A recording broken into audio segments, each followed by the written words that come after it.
Howdy, folks. I am actually here. Oh, you need a lap, huh? Get back. Get back. Your big hug. As long as you lie down, you can be in my lap. Lie down for me. Lie down. Good girl. Okay. Let's get some stuff done. Who am I running on today? So, I need Commando. Need NG. Need Artificer. We still need Merc stuff. Has the Prismatic Trial changed?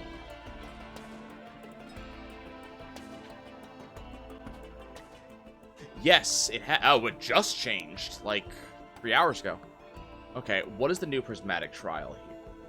Swarm's Death. Do I want to mess with this a little bit? Okay, we'll try this. Okay, so, I'm gonna go after an achievement for the Merc. I'm very bad at the Merc.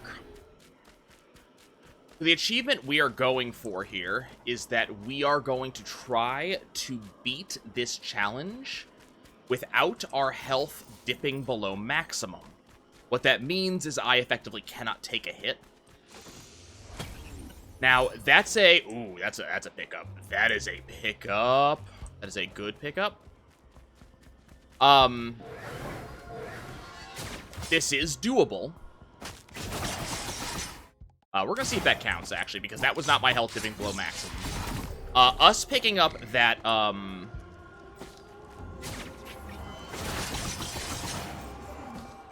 what's the word I want to use? Us picking up that, that shield is pretty incredible, because it is very hard to dip below maximum health if you have a shield.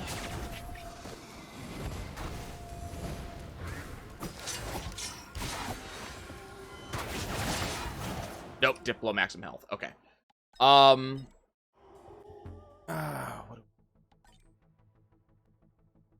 Okay, so the way this works is that prismatic trials are a little bit different than the standard trials that we've seen before, the standard like gameplay, in that prismatic trials are always the same. For the 72 hours, it is the exact same seed. So everything spawns the same, everything dies the same. If we were on Sacrifice, we would get the same items from Sacrifice, so on and so forth. So that means this is very good, because it means there's always going to be that, that shield right there. God damn it. So we need to, I just need to kind of build a knowledge of this seed, where everything is, how it spawns, what items are available to me, and then just go beast mode, effectively. The wisps are definitely going to cause a problem, so if that spawn is going to happen every time, and it will, I need to find a way to deal with that spawn, which basically means wait for that spawn to happen, and then as soon as that spawn does happen, go ahead and ult it, which should allow me, there we go.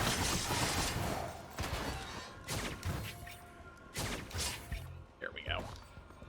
That should allow me a little bit of access. It should make life a little bit easier. Topaz Brooch is going to be fantastic. That dipped my health below. Damn. Okay, so we know we need those two chests. Those two chests are important. Big problem with wisps is that they are effectively hit scan enemies. When they charge up is the only time I have to move, because as soon as they fire, if I am in their line of fire, if I'm actually where they're aiming, they hit me. It's not like a beam that I can, like, dodge out of the way of. It is hit scan. So I need to take out these wisps basically as soon as I possibly can, get them off my radar, and then move on. My challenge is to defeat 2 teleporter events. I really did not want to do that. 2 teleporter events. In order to unlock the teleporter event,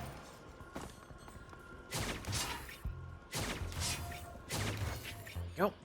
In order to unlock the teleport event, I have to defeat 3 of these crystals to unlock the teleporter at all. These crystals do deal damage when they explode. So in addition to having to deal with them normally, I also have to make sure that I am not in the area when they explode. That's fine. So there's the dodge there. I was able to get a good dodge on that one. Got another crystal over here. So I need to use either my dash to kill the crystals, or I need to use my ult to kill the crystals. And then we'll see what the boss looks like.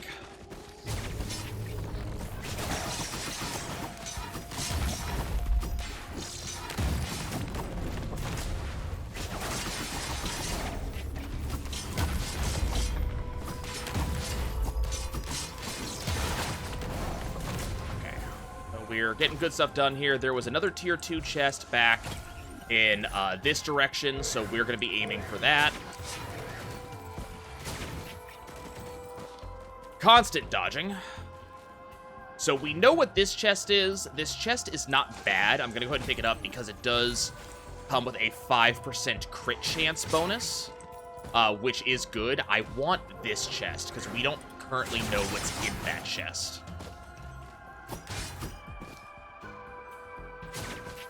What else do we got over here? That crowbar could be good.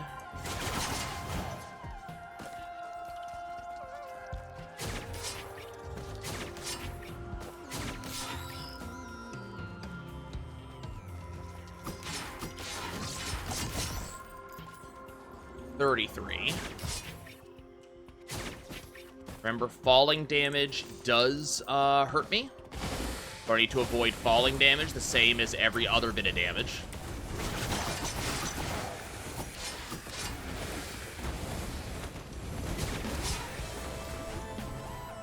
Okay, let's go see what this is. Hopefully this is... I mean, if this is... This could be a lot of things. That is not something I'm especially excited for, actually.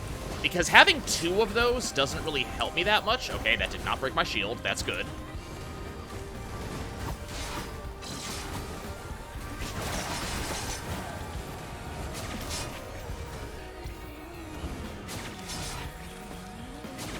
The dash does stun enemies, which is very important for me.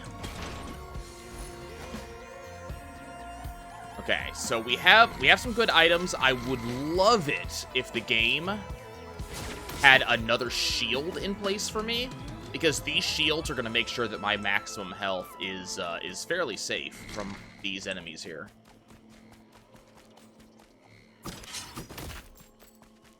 And I do only have to complete 2 of the, I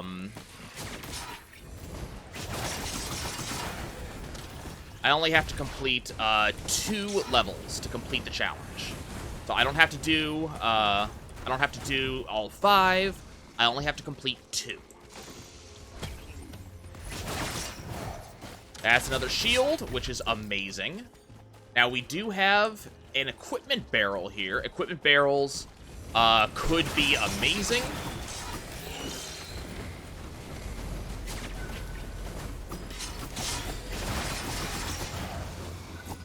Okay, I'm not getting below maximum health. That could be a problem, though. So those are... What is this? Okay. Volcanic egg will make it a lot easier for me to kill the boss of this floor. We have a chant shrine over here. We have an exit over here. That is a damage chest, which is kind of hot.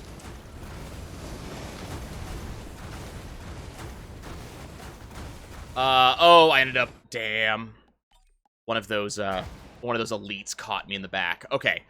We have very good stuff here. I just have to not get hit, which becomes a little bit hard when there's a lot of enemies kind of floating around, so I have to do a little bit of work on that. But we have a very good setup. Like, this is a very good level for me. It's going to give you a lot of stuff. I have a lot of ways to kill bosses. I have lots of ways to avoid taking actual damage. All of that is absolutely fantastic, so I think if I can just kind of get an idea of what route I want to take on this, we have our achievement here. Okay, well, that hit me, but... And that actually dealt damage. So, for that first level that I'm seeing, I needed to not miss my ult there, which I did. For that first level that we're seeing, I need to not get below 110 health. So that maximum health that you see in the lower left-hand corner, I need to not dip below that.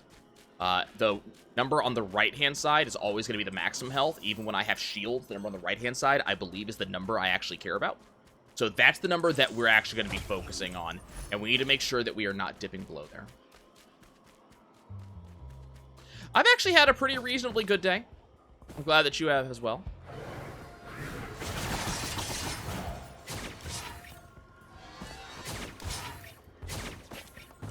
Had a fairly positive day at work.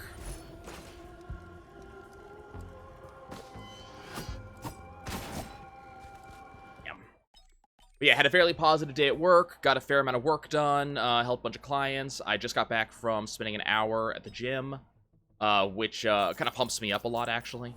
Oh, this is not who I want to be. This is the only thing I don't like about Prismatic Trials, is that when you do a Prismatic Trial, when it drops you out to the Prismatic Trial screen, and then it forces you to reselect your character, which, when you're making multiple attempts trying to get stuff built in,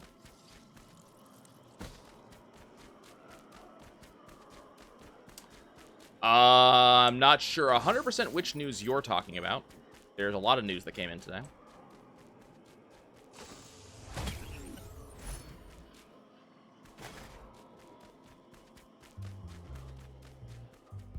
I have a guess, but I'm not 100% sure which bit of news you're talking about. We're going to go ahead and dash, kill a bunch of these guys.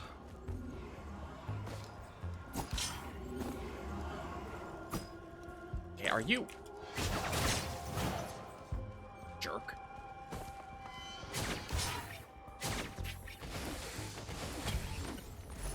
Okay, so the Topaz Brooch is a fantastic item for us right now, because it just means that by killing enemies, which, God, how did that thing hit me? By killing enemies, which we're going to do naturally, we're going to be starting to build up a shield. I would love to get more than one of that. What I'm really tempted to do is run to the right, grab the first shield, run to the left, grab this, darn it, grab the second shield, and then, keep going. You know, I've been going to the gym, you know, spending a lot of time on the elliptical machine, and it feels good to be able to do that. I definitely need to lose weight. It's something I've done for a while, and now I'm really, like, I've been trying off and on over the past 2 years to really get to the gym, and now I'm trying to really set myself into a schedule. I've got a good gym to go to, and then I enjoy the elliptical, and I discovered a fat burn setting that works really well for me, in that it kind of tracks how hard I'm working, and it kind of encourages me to slow down. I have a kind of a bad habit of working too hard when I work out, and that sounds like a weird thing to say, but, like, you know, getting tired is kind of a problem, and getting sore is kind of a problem.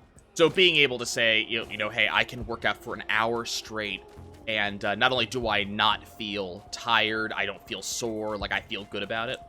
That's a extremely positive and extremely good thing. I believe this is my other shield, so we're going to be going for that. I do want some enemies to pop. Probably going to be spending some time around here. I kind of figured that was what you were talking about. Like, look, first of all, before we say anything, before we get into this topic, let's kind of acknowledge for a fact that what we are talking about at the end of the day is another human being who has contracted an incredibly deadly virus. And, you know, that is not a good thing. That's not... Oh, my health's still good. Okay. Actually, I'm going to restart something. My health's good. So let's acknowledge, first and foremost, that we are, again, talking about another human being. We're talking about a living person. Regardless of how you may or may not agree or disagree with this person's ideologies and politics, this is a person that has now contracted a deadly disease, something that has killed a lot of people. So let's kind of start there. before we have any conversation on it. This should not be a cause of celebration. This should not be a cause of happiness. Because again, this is someone who, you know, this could be a very bad thing. Not only for the individual in question. God damn it. I hate wisps. Not only for the individual in question, not only because we have a person who, you know, because of Donald's age, because of his weight, because of a lot of things, he's in a fairly high risk category. So what that means for us is that this is, you know, a president is, you know, potentially ill. So let's start there and start with respect for the person. Now, I don't say you have to agree with their political ideology. You don't have to agree with what he does. You don't have to say he's, you know, you don't have to say he's a good president if you don't want to. But let's acknowledge that first. All of that being said, I agree with you that this is a response that, if nothing else, could be good for the American people. It's not a good thing. So again, I really want to reiterate that this is not a good thing. But there is good that can come of it. My hope is that, because the news reports right now are saying that he is very shaken by this news. That he considered himself to be kind of above and past any such sickness. And he is very shaken by it, which is why he immediately kind of rushed to the hospital, because now he is concerned. So the hope is that because he is now building concern for himself, that will kind of convince him that maybe I should be concerned for, you know, for the populace of the United States. That's my hope. But, again, let's acknowledge what this actually means, and what it actually means is that another human being is contracting this disease. So let's try not to celebrate over that. It doesn't matter who you are. I mean, if you're a Democrat, if you're someone who, for example, likes Joe Biden and you think that he should be the president, I need to remind you that Joe Biden's response was, you and your wife are in my thoughts, are in my prayers, and I hope you the speediest recovery. If that's the president you want, if that's the person you think needs to be president, then that is the person you should be emulating.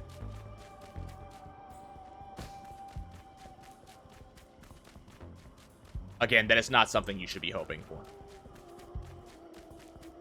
I understand where you're coming from, but believe me, I absolutely understand the idea of being angry at Donald. You know, and how he has reacted to, you know, to this plague on this earth. But there is no time or place for us as people to make statements like that.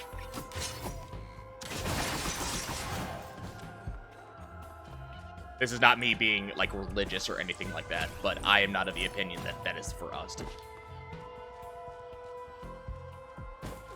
And I'm saying this, and I feel like a little bit of a hypocrite, because earlier today, when I saw the news, one of my first thoughts was, you know, if he does end up dying from this, if he,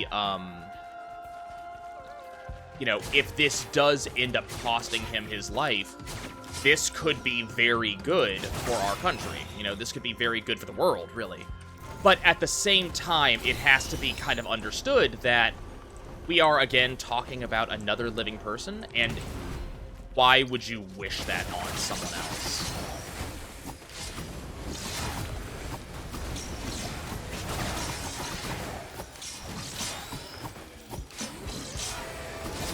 I may disagree with the man's politics. I may disagree with,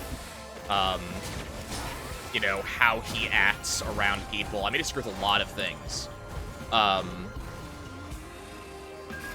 But one thing I would not wish upon wish on anyone, really. My dearest enemy or my dearest friend, I do not wish pain, suffering, death. Like, that's just...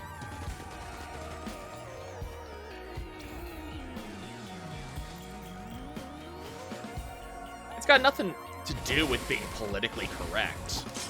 Like, I am not going to pass judgment on you in general, but I am going to make this statement that this is not being politically correct. This is just being a human being. the reason why I wear a mask when I go out is partially for my own health, but it's partially for the health of all of those that I pass, because I value their health as much as I value my own. The same thing applies on the Donald. Okay, let me reiterate then. There are those that do everything in their power to harm other people. And that I do not think, and there's, I think, a difference for them, of people who bring nothing but evil in the world. In my opinion, they have lost the right to be called a person or to be called human, because they have decided that the other people in this world do not deserve that. Once you've decided that other people are no longer human, I believe you yourself have lost that particular right. And in my opinion, that is not where Donald is. I think he's disgusting. I think he is, quite frankly, a blight on this country. But I don't think he has outright made that distinction. I think he has a lot of bad things he has done. I think there's a lot of things he believes that I very much do not. But I don't think he has reached the point where he has decided that, you know, people are things to be won, lost, traded, and so forth. That's a, I think we did 100%. That's what I think. That's what I hope. Is that's where he is. I might question his intelligence. I might question his respect for other people. Those are the things that I question. I question his ability to listen to reason. I question his ability to make a decision that based on the fact that he may be wrong about something. I question his ability to put his pride behind him. But in many ways, what I don't question is that I don't question that he believes people are people. But I do think he specifically acts in a way to get what he wants out of people. And what he wants is to be in power, which is why he panders to particular groups of people. But I don't think he has stooped to the level of evil of the individuals that you named. Like, you know, Hitler or Osama bin Laden or Saddam Hussein. I don't think he's... There's a possibility he could reach that point, but I don't think he has.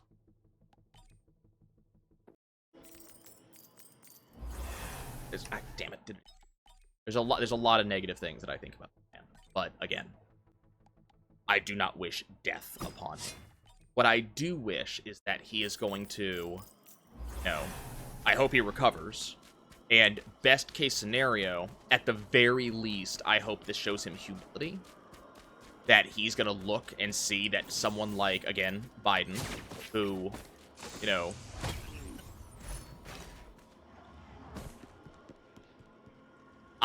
I don't know if it will, Wonder Girl, because if Trump is struck down the way you're saying, I want you to go back and think about civics class. Who takes over in power?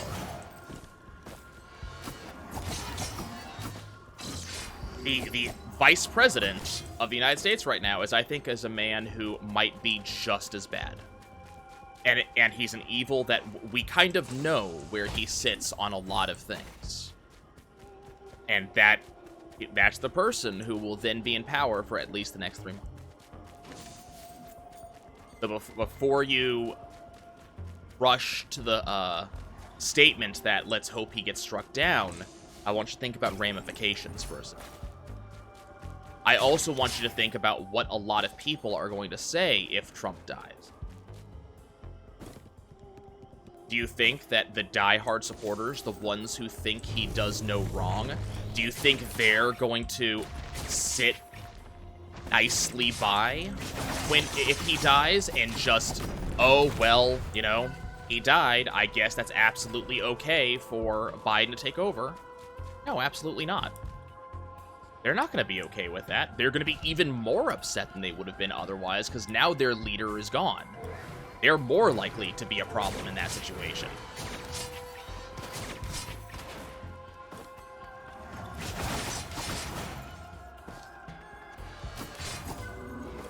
What the American people need right now, probably more than anything, is they need Trump to live. They need him to be so sick that he is forced to pass on his powers, which unfortunately means Pence, but you know what? That's fine. They need him to reach that level of sickness. They need him to survive the sickness. They need him to not be martyred, because if he dies the sickness, he dies a martyr too.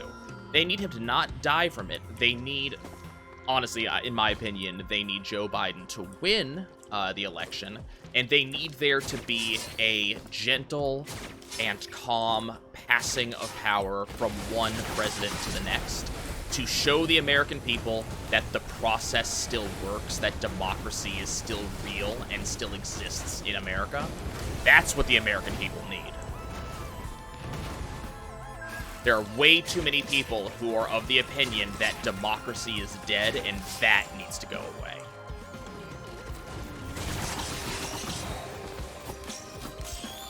I honestly do not think that his supporters are going to be that combative. They're going to cry that, you know, Democrats killed him, or that they wouldn't allow him to get the, you know, the medical help that he needed, or that this was a conspiracy theory in order to specifically kill Trump. I think there's a lot of things that will happen, but what I very much do not believe is that the very supporters who are, you know, so feverishly anti-mask, I do not think that they will allow him to go quietly and then just allow things to pass on. Hey, Ken.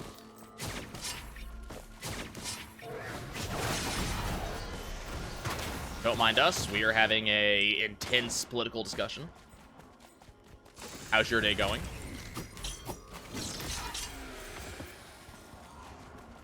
Look, I think political discussions are absolutely fine, and I'm very willing to have these discussions with people. God damn it. He was behind my camera.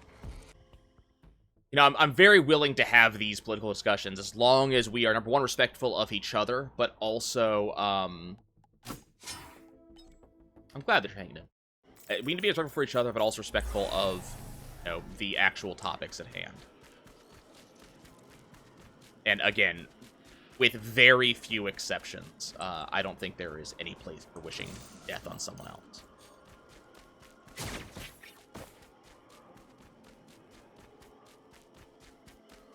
I talked a lot about this on some previous episodes of Risk of Rain that haven't gone live yet, but it is in my opinion that every person should be given a chance to become a better person, to, you know,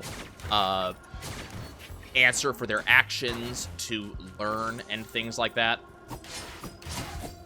And I am very much of the opinion that the President of the United States needs to be one of those people, and that I think that the world in general would be a better place if he can come out and say he was wrong.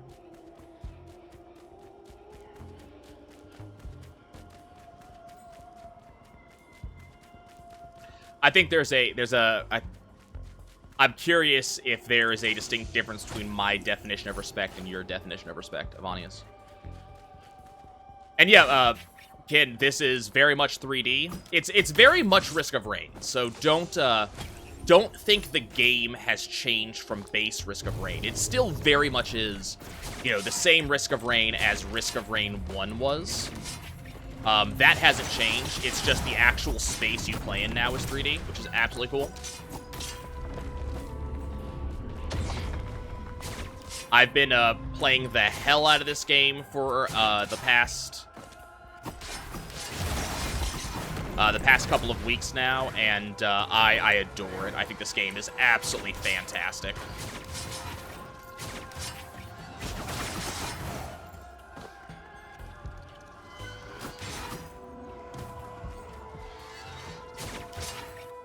How do you know if he can or cannot learn without giving him a chance to do so? I mean, I'm not gonna pretend to be, religious at all, in any way, shape, or form, but there are a number of quotes from the Bible that I think are absolutely on point, and one of those is, you know, things like love thy neighbor. I also very highly believe in the concept of he who has not, he who has not sinned should be the one to cast the first stone. every single person is guilty of some of the stuff he's done, and he deserves a chance to change. Now, where you go from there is up to you. Hey, Grudge, how's it going? I'm getting so tired of this not working. These two, the Risk of Rain-wise, these two, so for those who are not aware of what I'm doing, we're doing something called a prismatic trial. People familiar with, like, Spelunky and Binding of Isaac and things like that should be very well aware of the concept of seeded runs and daily and rankings. And prismatic trials are Risk of Rain's response to that sort of thing. So the idea is that this run is seeded, so we will. What I think the orange was, I think it was a grenade from Donkey Kong 64. But yeah, so prismatic trials are 100% seeded. And the idea is that I need to play as the mercenary, who's the character I'm playing right now. And I need to beat this trial without getting below 100% health. Now, this trial is turning out to be rather good for that, because I have a lot of ways to get shields, which means that I have very good ways to kind of avoid going below health. So right now, 100% health for me is 110, but I have 119 health available to me. So I have, a way to kind of get there. And then over here is another set of shields, which is fantastic for me.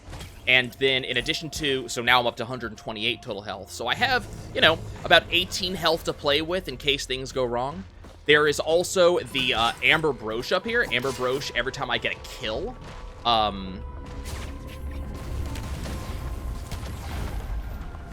Amber Brooch, every time I get a kill, it, I need to, there we go. Every time I get a kill, it gives me a small amount of health, which should be very good for what I'm doing right now. The problem is, wisps, which is the enemy that's currently attacking me, do a fair amount of damage, and so do jellyfish. And they hit like hell, and sometimes it's hard to know they're attacking, especially when they come from, behind, for example. So it's a little bit difficult for me sometimes to actually be able to deal with that. So those are the enemies that have been giving me trouble. So the other thing about this is that these challenges, they only go for 2 levels. So because of that, in order to make the challenge a little bit harder, they have added, okay, that did not actually dip my health. They added these things, these time crystals. I have to destroy 3 of these in order to activate the teleporter. Time crystals explode when, oh, God. Okay, we're just going to immediately go into this and move on. Time crystals explode when they are destroyed, so I have to dodge the explosion, too. So there's kind of a lot of things going on right now that are trying to, like, kill me and stop me from doing this. At the same time, I also have to get the, the DPS going, the damage going, to actually be able to survive, because I still have to do teleporter events, which is not an easy thing to do in any way. So I have to survive the teleporter event, which means I have to survive whatever boss is going to be involved. So the nice thing about these seeds is that, again, they are always the same. Enemies spawn in the same order. They don't necessarily spawn in the same places, because they spawn based on where I am. So they may be in a slightly different place depending on where I am at the time. So I'm trying to learn, where everything is.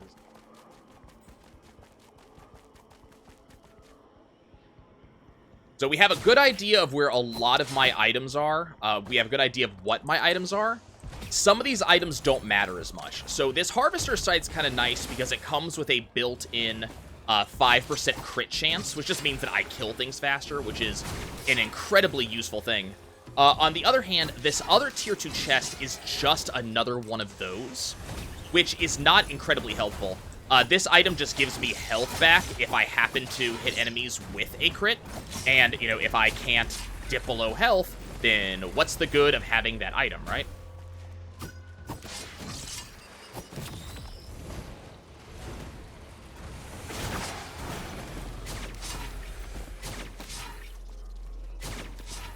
The longer I stay on this map, the more likely it is that elites are going to spawn. So these enemies, you know, these elite enemies right here.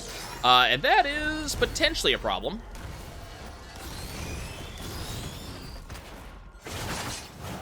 There's some money.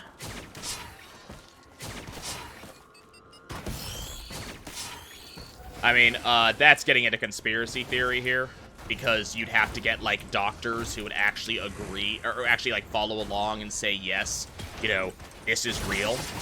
And to consider that you'd have that many doctors, like the entire Bethesda Medical Center saying, you know, the entire Bethesda Medical Center going, yes, this is real, when it really isn't, that's stretching. That's becoming a little bit, you know, the moon landing was fake.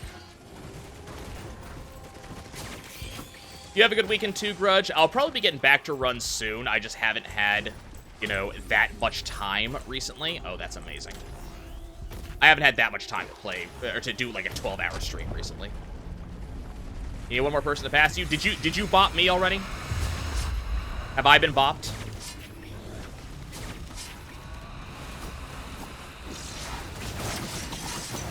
I've got a minute on you. Oh, okay.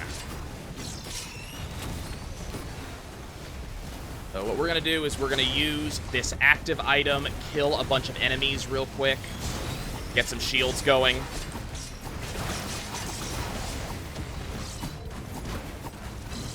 I need to not take a hit. I need to not take a hit.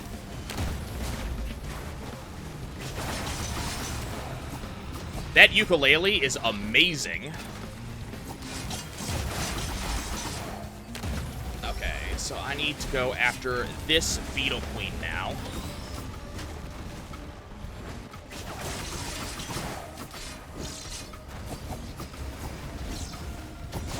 Okay. She's making it really hard to get to her.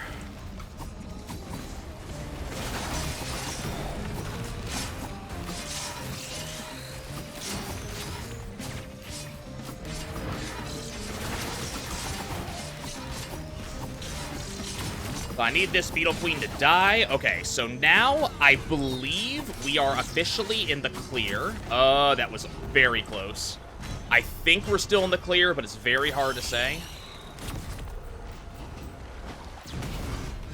There's really no way for me to know if I've successfully done this until we get to the end. I think we absolutely have a, I think we absolutely have something, you know? I think we absolutely have a potential for success here. I think we have a build that will allow us to win.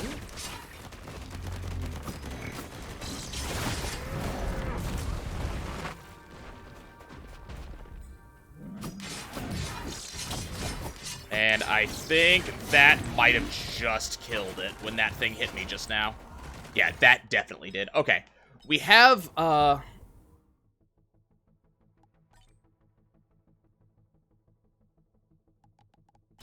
mean, I think the results are bad no matter what happens, to be 100% honest. Like, I don't think we have... I don't think there is a significant chance that this is going to go well, no matter what happens either way. Okay, this is what we're going to do. I'm going to come back to this a little bit later. Medith is around, so I'm going to be inviting him to a call. Hello. Hey, Medith, I am already live. You are going to be joining me in the middle of political discussion, apparently. Oh boy, my favorite. Mm-hmm. By the way, hi. Why don't you go live so we can get a Khadgar link going so they can watch you too? A Khadgar link? Hmm? A Khadgar link. Like multi-Twitch. I would, but at the same time, I'm still a little nervous of streaming it as of right now. Okay. It's nothing against all you gentlemen and ladies out there in the fancy schmancy aether. It's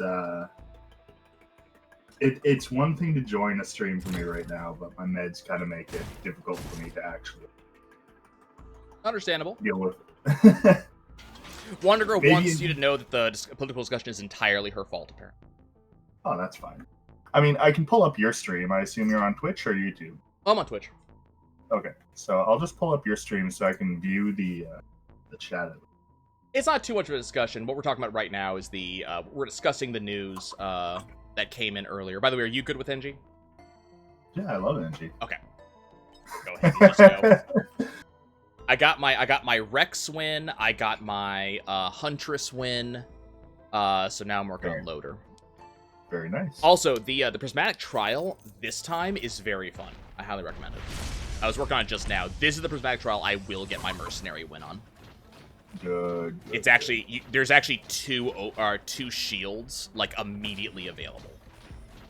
I'm just looking for your stream because it's hiding from me right now.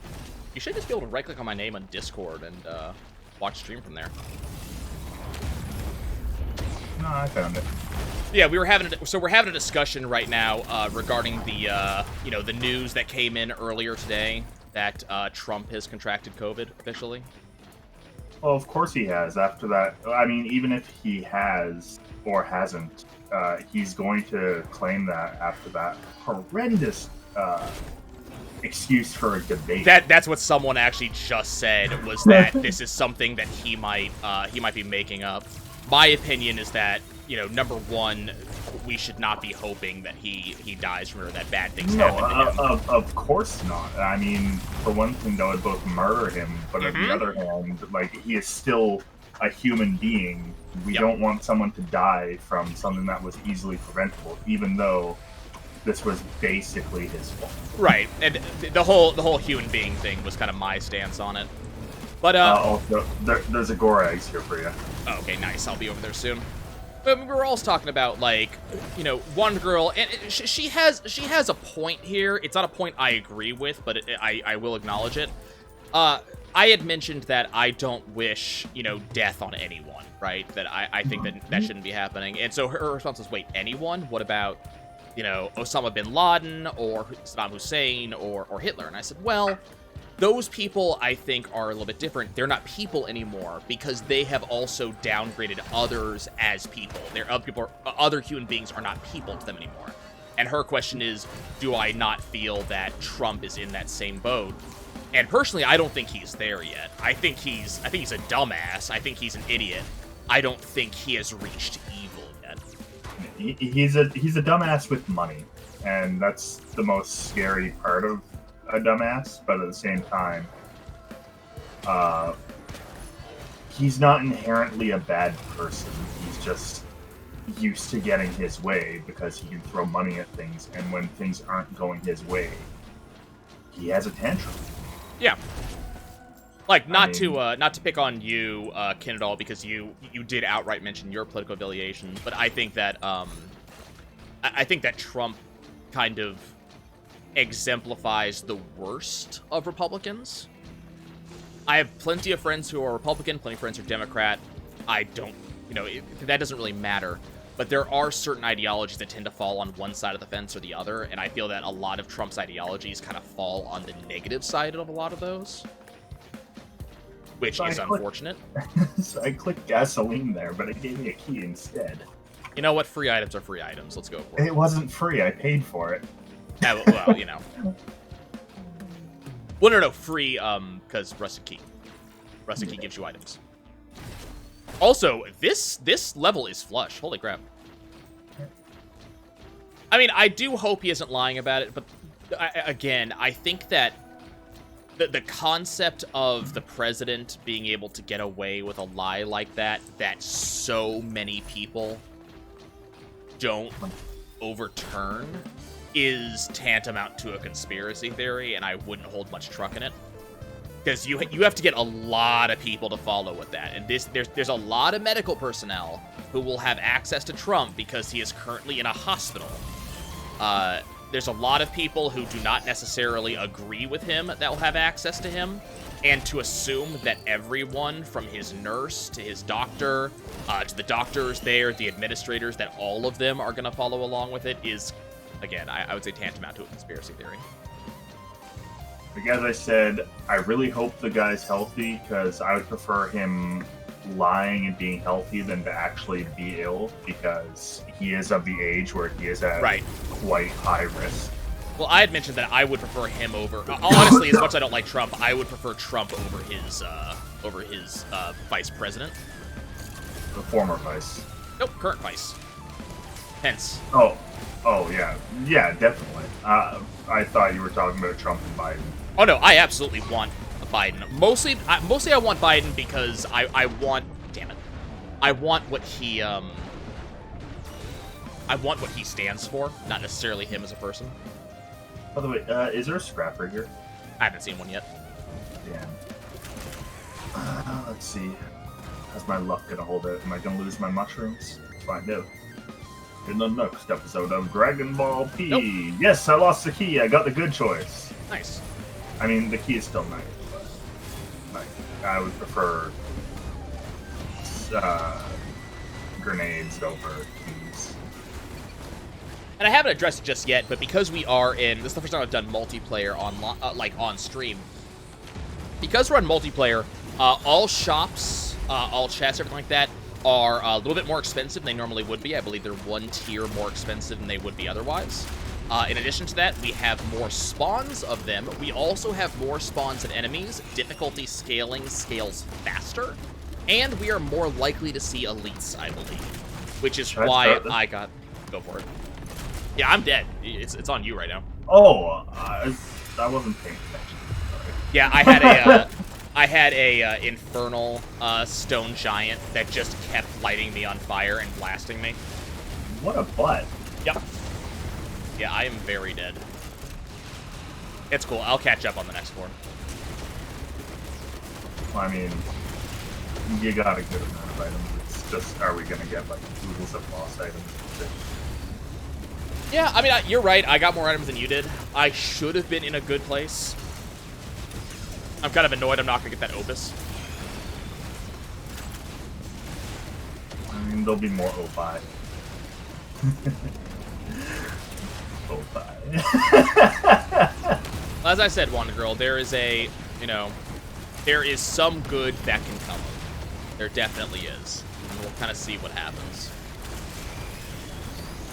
Like, we have already seen, there were comments being made as he was airlifting to Bethesda that... Hopefully the hospital there isn't as bad as it's the as game. bad as the company, yeah. But as he was being airlifted to the Bethesda Medical Center, there were comments that, reporters were seeing that all of the White House staffers that were visible were all wearing masks, and that has never happened before. Like, yeah, usually... Ooh, nice. Hey, this helps both of us, so we're good. But usually the White House staffers do not wear any masks. They thought they were, they internally apparently thought it was a hoax. Now they're wearing masks. So there's already some good of it because now people are seeing that, okay, now the White House is taking it seriously. That's already a very good sign. So we can hope that we get more that comes of that. We got ourselves a scrapper. I had a run that I did with the loader. It should have been a winning run, but some bullshit happened at the very end as usual. Malachite happened at the end as usual, right? Yep. But I had this run that occurred, and the game would not stop giving me backup magazines. Oh. Like, that's the thing. They're terrible on the loader.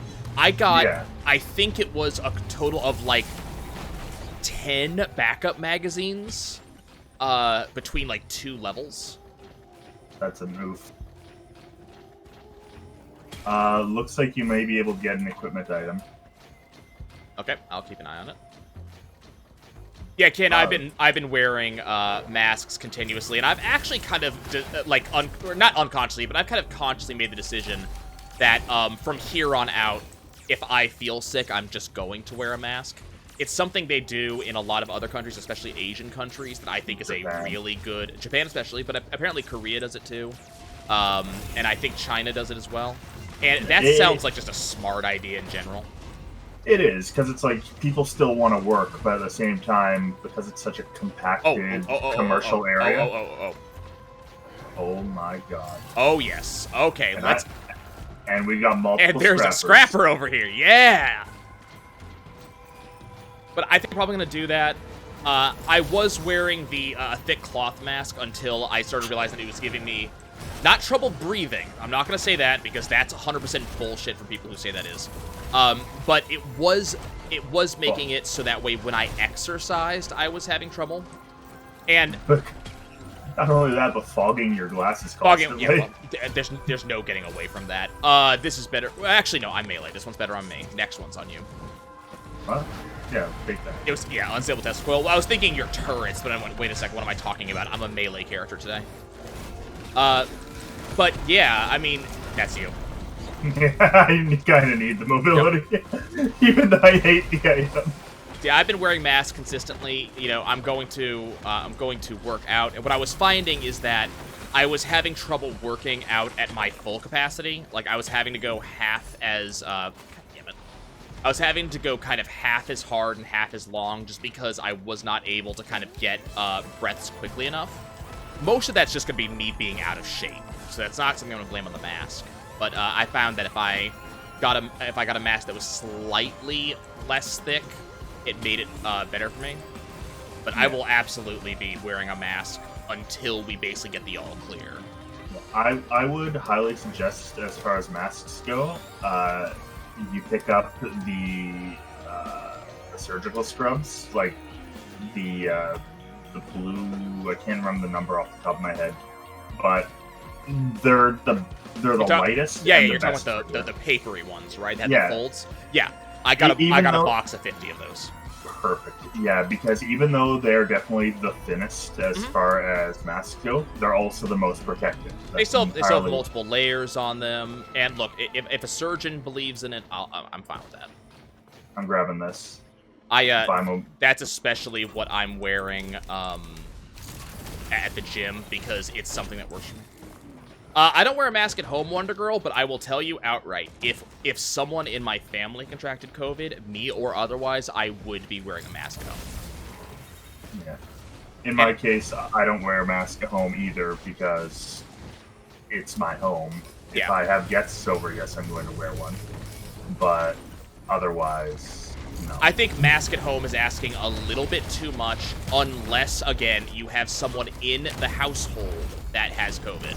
In that case, you probably should be wearing it, but if you have someone in the house that has COVID, you're quarantining anyways. Yeah, if I'm at home with people who are not infected, that's one thing. But if I get a cold in the future, if I get a flu in the future, I will be masking up because I don't want to spread it. It's basically, if you're in your own company or you have people like who live with you or around you constantly, it's one thing. But it's an entirely other thing to not be wearing it in a public place. I mean, to put it in a slightly different perspective, it's the difference between I'm trying to think how to word this.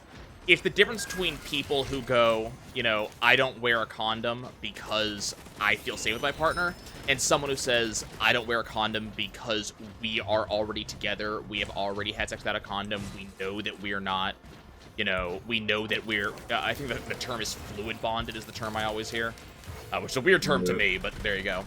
But it's people are going, we have already been together, we have already had sex without condoms, there is no more risk between the two of us. That's the difference in this case. If anybody in my family already had like an illness, I would have already caught something, or they would have already caught something. Also, we have this too. Yeah, I saw that.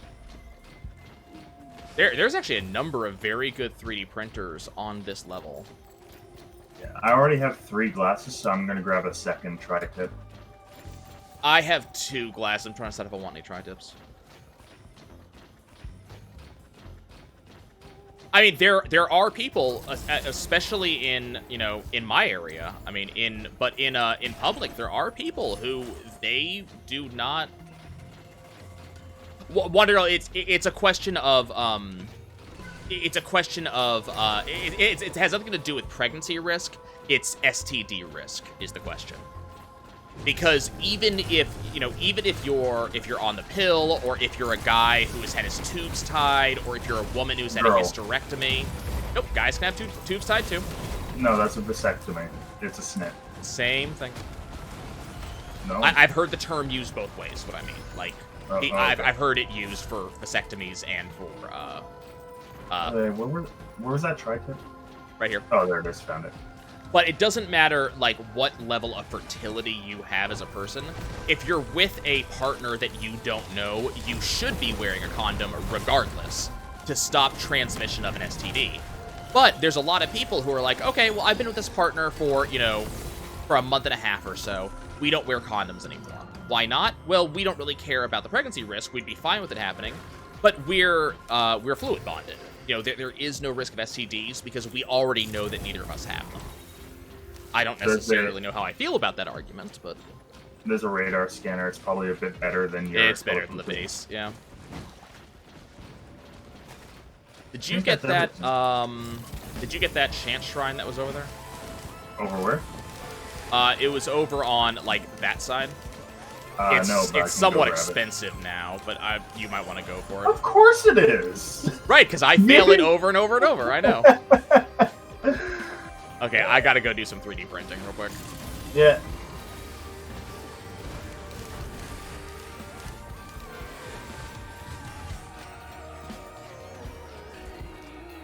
Let's get rid of that. Unfortunately, I don't really have much to give up to. I don't see the chance shrine. It's not behind it, is it? You know that like backwards C-shaped thing over there that juts out the end of the level over where the okay, over there. You had marked like the alcove. Right, I'd marked as far as I could without actually moving in that direction. Hey, more movement for you. That's. Oh yeah, I see it now. Yeah, I'm not saying that I agree with the concept, but there are people who think that way. I am not one of them. I currently have a Chrono Bauble, so you don't need to worry about that. 1 second, there is actually some stuff over here, apparently. I'm trying to figure out what it is.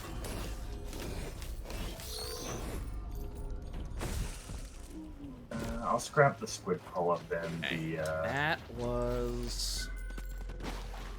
nothing important. Something else over here. The barrel, apparently. Okay. Yeah, I'm only going to be able to get, I think, 2 more items. I'm trying to decide if I want glasses or... I'm probably going to grab 1 more tri-tip and 1 more... Actually, no, I'll go for 2 tri-tips. I just need to find that scrapper. I'm glad that you're having fun, kid. Look, there are good things about being a virgin. There are bad things about being a virgin. If it's something that you are, you know, doing because, you know... To be 100% honest, there are actually no bad things about being a virgin. Like, that's just social connotations being forced on people. It's more if it's something you want to experience. Yeah. Like, that's what I'm saying is the bad thing. It's if you have the feeling that you have been deprived of something, that you have not experienced something joyful, that's one thing. But that's about the only really, like, thing that you could say is bad about virginity. Yeah. Beyond that, like, I mean... Yeah, I personally think it's 100% respectable to hang on to it.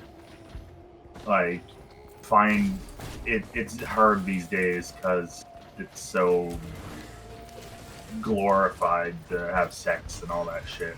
And, yeah, I think we're but good. I think it's perfectly respectable for people to want to wait until they find the perfect partner. I also respect the people who decide not to. I mean, again, it's down to individual choice. Yep. And there's absolutely nothing wrong with it, Avanius. You know, not having sex by choice is absolutely respectable. And don't let anybody ever tell you otherwise. You want sex, go have sex. You don't want sex, then don't have sex. Simple as that. You ready? Yeah, I'm here.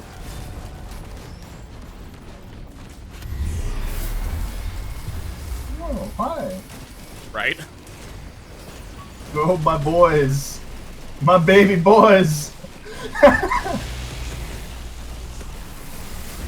Roxy, you are not a boy. You are a girl cat.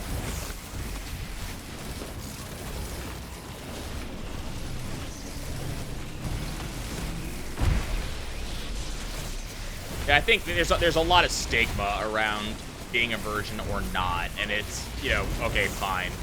But nobody should be made to feel bad that they are or are not. Yeah, live your life. A lot of the stigma bullshit just comes with bullshit. You know, bullshit people are in power and they want to, you know, make a decision, basically. Yeah. Religious leaders or political leaders that want to control your life, and they're the ones who decide, you know, at the end of the day, is it or is it not bad? And they're the exact people who should not be the ones who make that decision. I kind of want to scrap these red whips.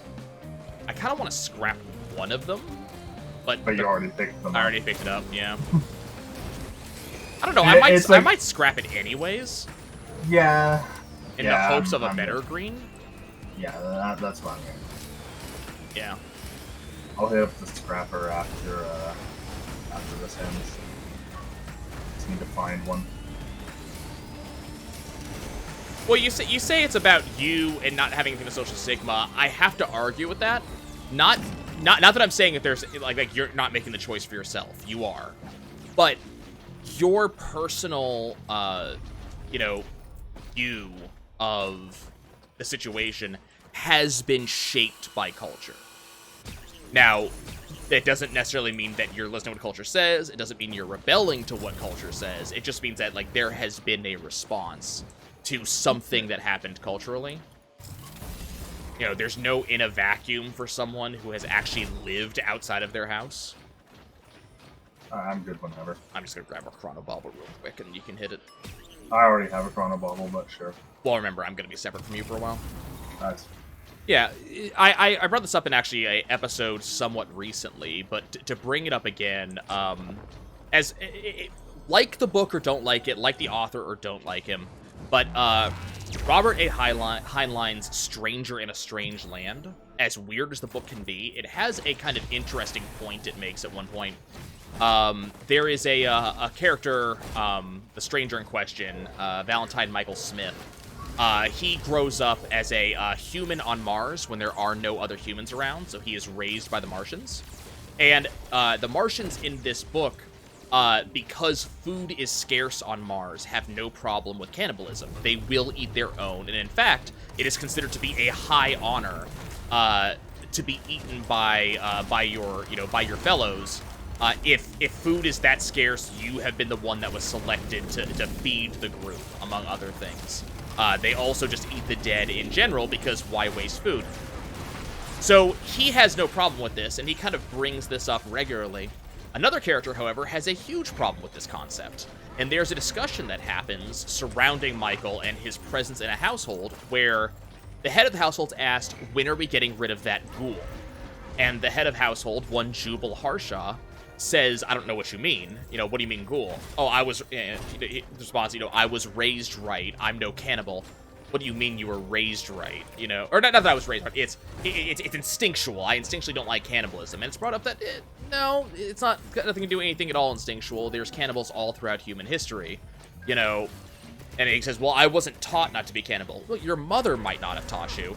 But jokes that are on TV that joke about cannibals being bad, or I'm sorry. I marked that combat shrine because you were talking, but I assumed that you were gonna be there with me. Oh, I didn't realize you wanted it. I turned around because I wasn't going the same way as you were.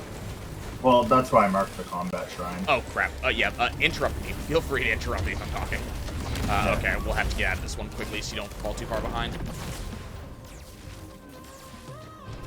Not really much up here so far. I mean, I was doing fine until 3 bulls decided to spawn and just juggle me.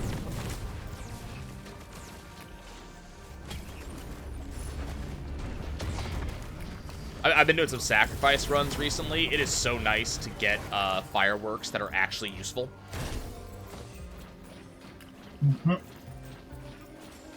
Well, the point of that, kid, was not that there's that cannibalism is or is not justifiable. That's up to you, your cultural code, your culture. Technically, the science says that you probably shouldn't do it because of things like prions, but that's more up to you. The concept was more that It's not instinctually bad or anything like that. There is no, it is not innately something that you decided was bad in and of yourself.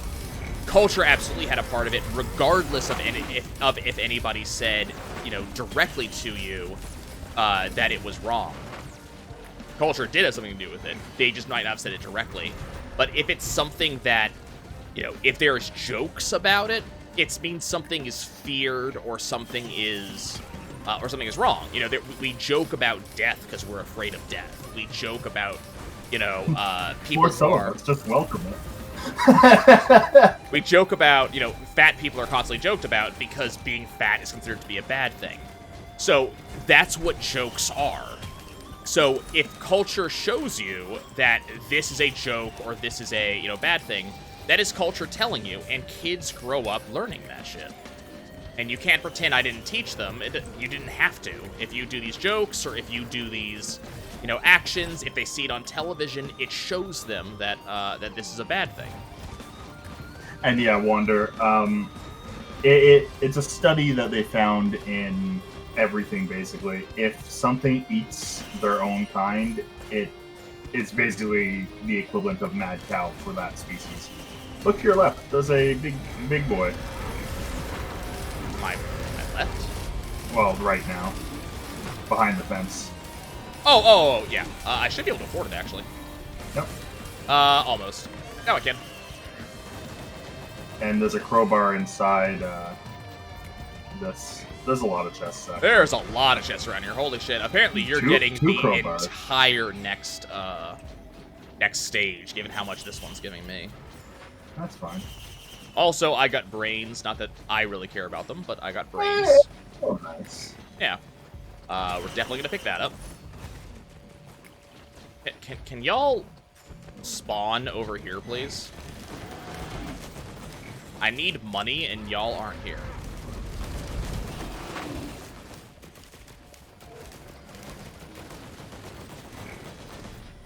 I mean, there's probably a lot of reasons why things went cultural.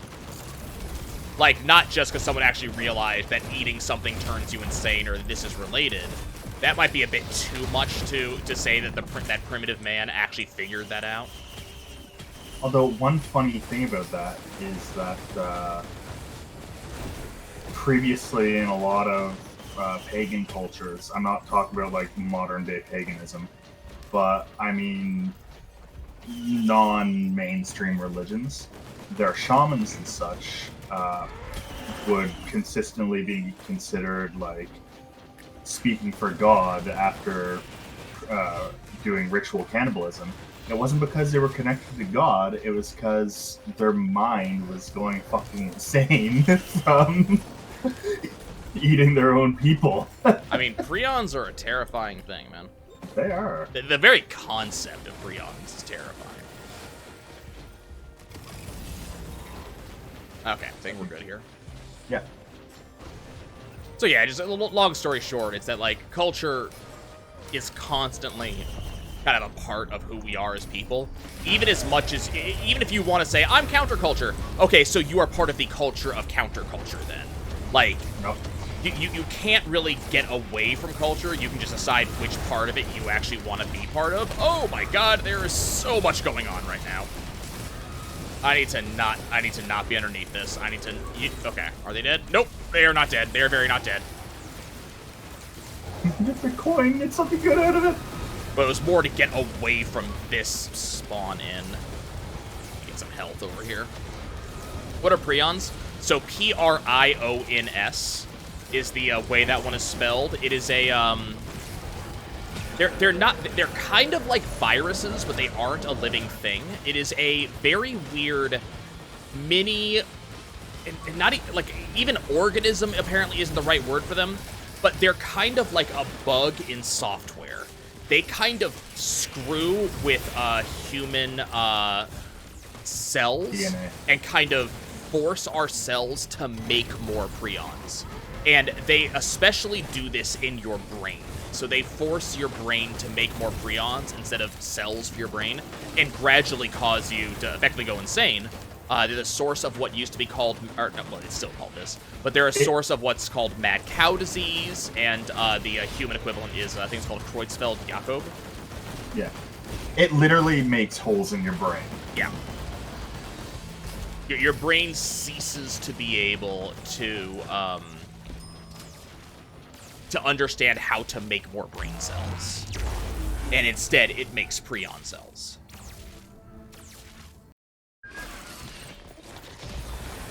Damn, I only get one red.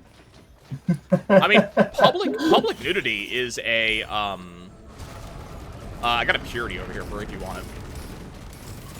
Yeah, sure, why not?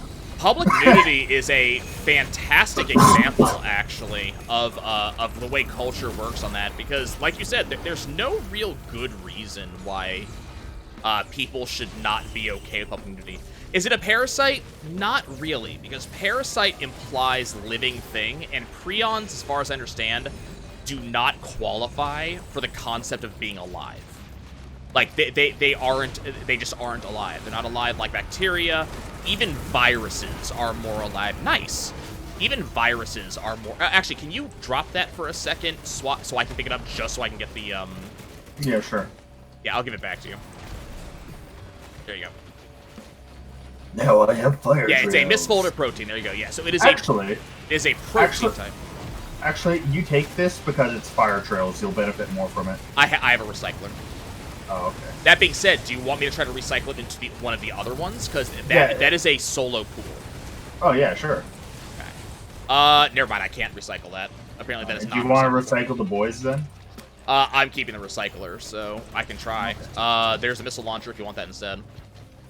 Well, it's like, I wouldn't mind the missile launcher, but would you like the Ifrit then? I'm opening chests for you, by the way. Nah. I like my recycler. I'll keep Ifrit then. It makes me feel stronger! We're at least going to loop 1, so, yeah. Okay, would you prefer... you get out of my face. You get in my face, and then get out of my face. Would you prefer... random, or squid turret? Random. Okay, 1 second. The second random, not the first. Not the first one, okay.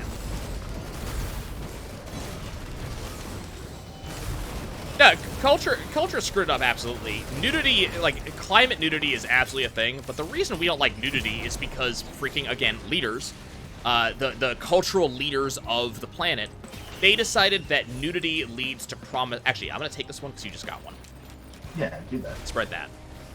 The cultural leaders decided that nudity leads to promiscuity, which leads to more people, and more people is not necessarily a good thing to our cultural leaders. That's why nudity isn't liked.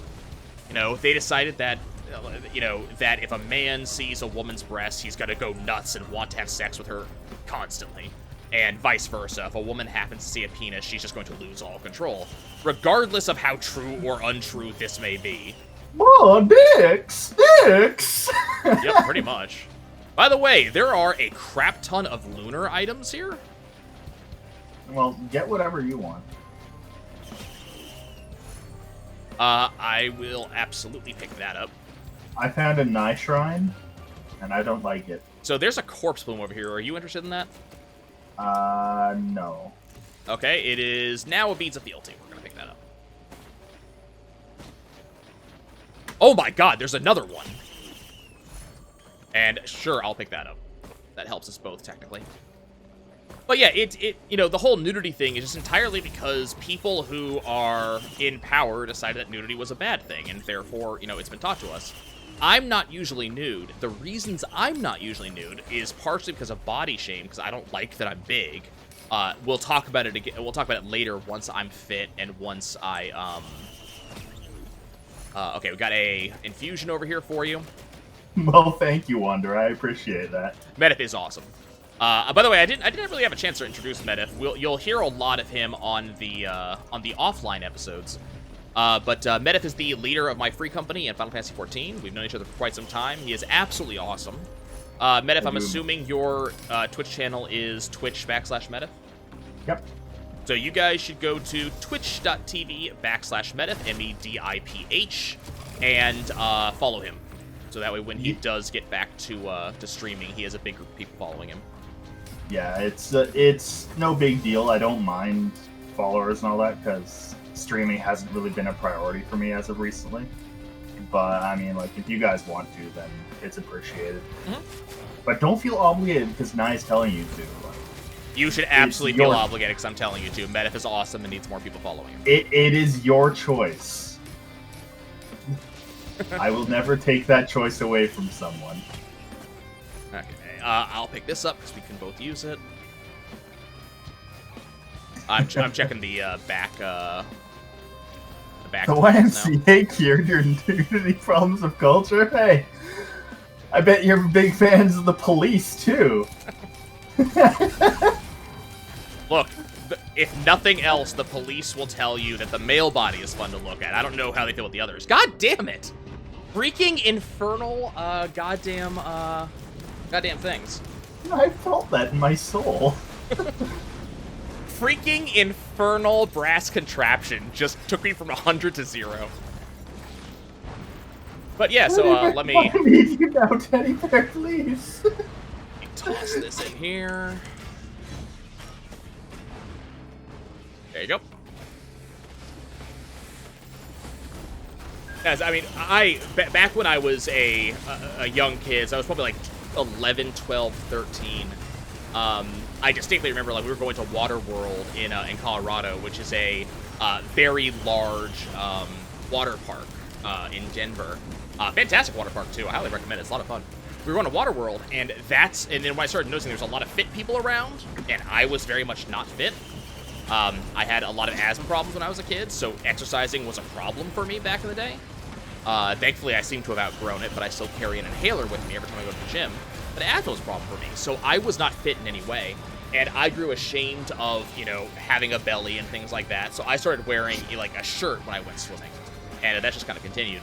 So between that and also the fact that, you know, for years and years and years, for a very long time, since I was like 14, I've lived in a house full of women. And my brother was an issue. He actually had some, you know, underage sexual manipulation stuff going on. And that kind of made my family very leery towards, and also a friend of the family had trouble with porn. But that made my family very leery towards men and sexual issues. So there was no real way for me to be, like, to in any way exhibit sexuality, because there was a worry in me that if, like, my family caught me doing anything, or if I happened to be naked where they thought I wouldn't be, those things would be pushed on me. This was actually an issue back in the day, because, like, my mom ended up finding, like, porn on my laptop when I was a kid, and she was worried that I was going to have a porn addiction like this family friend. Keep in mind, I wasn't paying anything for it. The porn addiction in question cost this man his freaking plane and boat. Like, that level of porn addiction, like hundreds of sites he was subscribed to. Really, really bad. So it was a huge deal. So this was a kind of a problem back for me. So I, you know, ended up always being dressed, always, no matter where I was in the house, even in my room, typically dressed. You know, made sure my door was locked, all kinds of stuff. But that was an issue, you know, just body shame, and that's a big part of the whole, you know, nudity thing in our culture. We have developed body shame for some reason. Thankfully, it's turning around a lot nowadays. People are beginning to realize that, you know, all kinds of body shapes are beautiful and sexy and all kinds of stuff. And it's gradually getting that pushback of, you know, we should, be more accepting. Yeah, we should be more accepting, and, you know, the sight of the human body shouldn't be a problem. And yeah, honest, I did die. I had an elite kind of kicked my ass. He caught a serious case with the deads. Mm-hmm. Which is okay, because we decided this floor was going to be mine anyway. Yeah. This is kind of more of a positive thing. You get everything. The only downside is it means I can't re-roll your red for you, which I was kind of hoping I'd be available for. Nah, it's fine. So hopefully it's a very good red. And survey says, okay. We always like rejuvenation racks around here. Get that big rack. And then I need to have my battle with the final boss up here. Oh god, that thing is expensive as hell.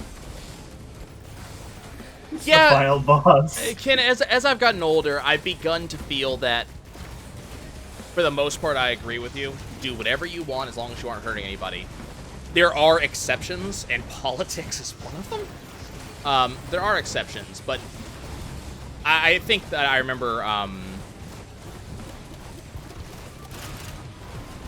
Yeah, I think I remember. I forget where I heard this, but you know, there was the concept of like, even if you have, oh my god, even if you happen to be religious, you know, there is the At this point, I kind of just, well, Raskin Crafton being an asshole. Yep, it's probably the one that killed me.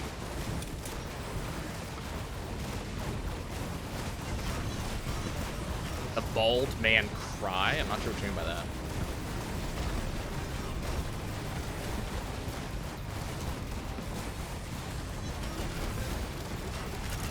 Oh yeah, I'm not really kind of. Oh, it's a dick joke. Okay. I'm not necessarily saying that like,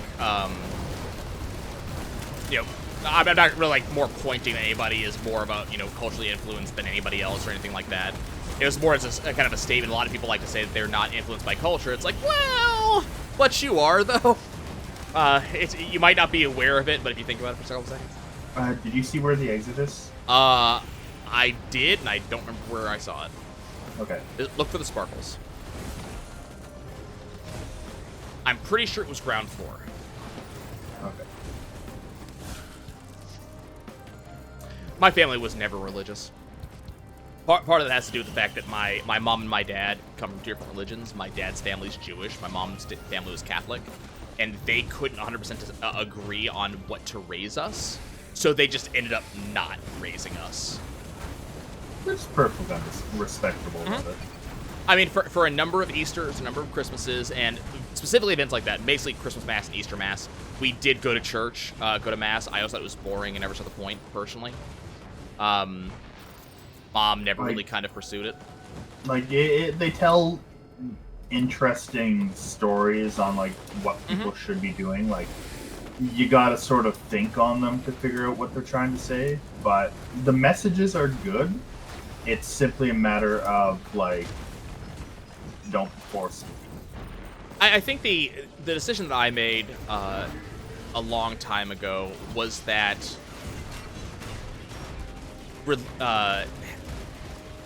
the lessons are good, the institution is bad.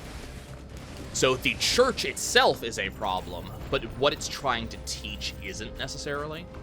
Yeah. Like, if you could, I don't agree with all of it, but if you could take, like, a lot of the lessons of the Bible and divorce that from the actual church, I think it would be fine. It's just the problem that the church kind of does a lot of things and says a lot of things that I don't agree with, and they just kind of have power and just continue to use it.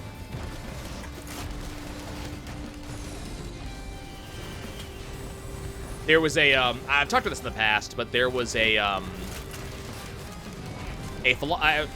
back when I was actually doing school, there was a philosophy professor that I really liked. I took just an intro to philosophy course, nothing really in depth or major. But Mr. Bruce, I can't remember his last name off the top of my head. I barely remember his first name. Mr. Bruce was an awesome man. Very much had the look that you expect of a philosophy professor. So he had kind of the long hair and the ponytail, very laid back, kind of bohemian look to him. Super friendly guy. Very, very Catholic Christian. Did not try to force it on us in any way, by the way. I need to make that very clear before I continue. But he invited to our house. He was talking to us, and what he said is that because we were talking about philosophy, and the subject of religion came up because it was philosophy enabled. And one of the things that came up is that he had taken kind of a vow similar to apparently a vow Christ took early on in life, which is that he would not cut his hair until he had either discovered or created a place where it would be. You are very dead. Oh, bullshit. I saw that punch coming. Okay, let's restart. But he would not cut his hair until he created or discovered a location where people could feel free to discuss religion with each other without bias or judgment or anything like that. And I remember him he was a very cool guy, and discussion came up between him and I that I had never really had a religious upbringing, and so my understanding of his religion was lacking. And I would love to kind of engage him at an intellectual level about religion and about the topics thereof. But I would not feel comfortable or right in trying to engage in that discussion without actually understanding where he's coming from, and therefore I would need to actually read the Bible, because that was never something that was in my childhood. And his response to me, and I never followed up on this because I was never interested back then. Now I really regret not following up. But, you know, back then, he kind of reached out to me and said, look, get your family's Bible out of a drawer, come to me, and I will just do some Bible study with you. We will just talk. We'll go through passage by passage and just talk about it. Not gonna try to convince you one way or the other that, you know, Christianity or Catholicism is good or correct. But if you are interested in the concept and you want to learn, I would be happy to spend time teaching you. And again, I kind of gave him excuses and never followed up because at the time I wasn't interested. Nowadays, I might actually follow up on it, mostly just for the sake of knowledge. Someone that's actually educated, that has no intention to proselytize, no intention of evangelize, that just wants to explain their religion to me. Okay, we both benefit from this. Yeah, I actually had a similar encounter back when I was in high school. I attended a military boarding school, so I didn't really have a lot of options for entertainment. Mm-hmm. But we had a padre who would come in, which was a priest, but basically not tied to a church. Right. And what would happen is that he came in and he would explain like all these theological things, not so much as like, oh yeah, Catholicism is the only way to go. It was more along the lines of like, he was very well versed in multiple religions, even though he himself was a practicing Catholic. And he would actually, during his sermons, bring out references from things like Buddhism, Judaism, Shinto, all this stuff. Like, he just loved religion in general, and he would apply these things to Catholicism because he's of the mind that it's not the name of the religion that matters, it's the lessons it's trying to teach people to be better.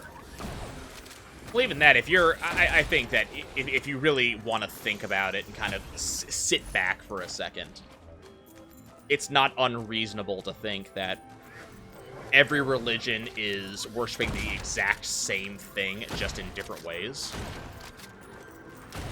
You know, who is necessarily to say that the, you know, Christian God is necessarily different than the Catholic God, is necessarily just different than the, you know, Jewish God is necessarily different from so on and so forth. Sometimes we need to worry about just worshiping Odin. Look, sorry. Down here in New Orleans, we get some really bad storms. I need to talk to Odin about some of those lightning strikes he's sending down here.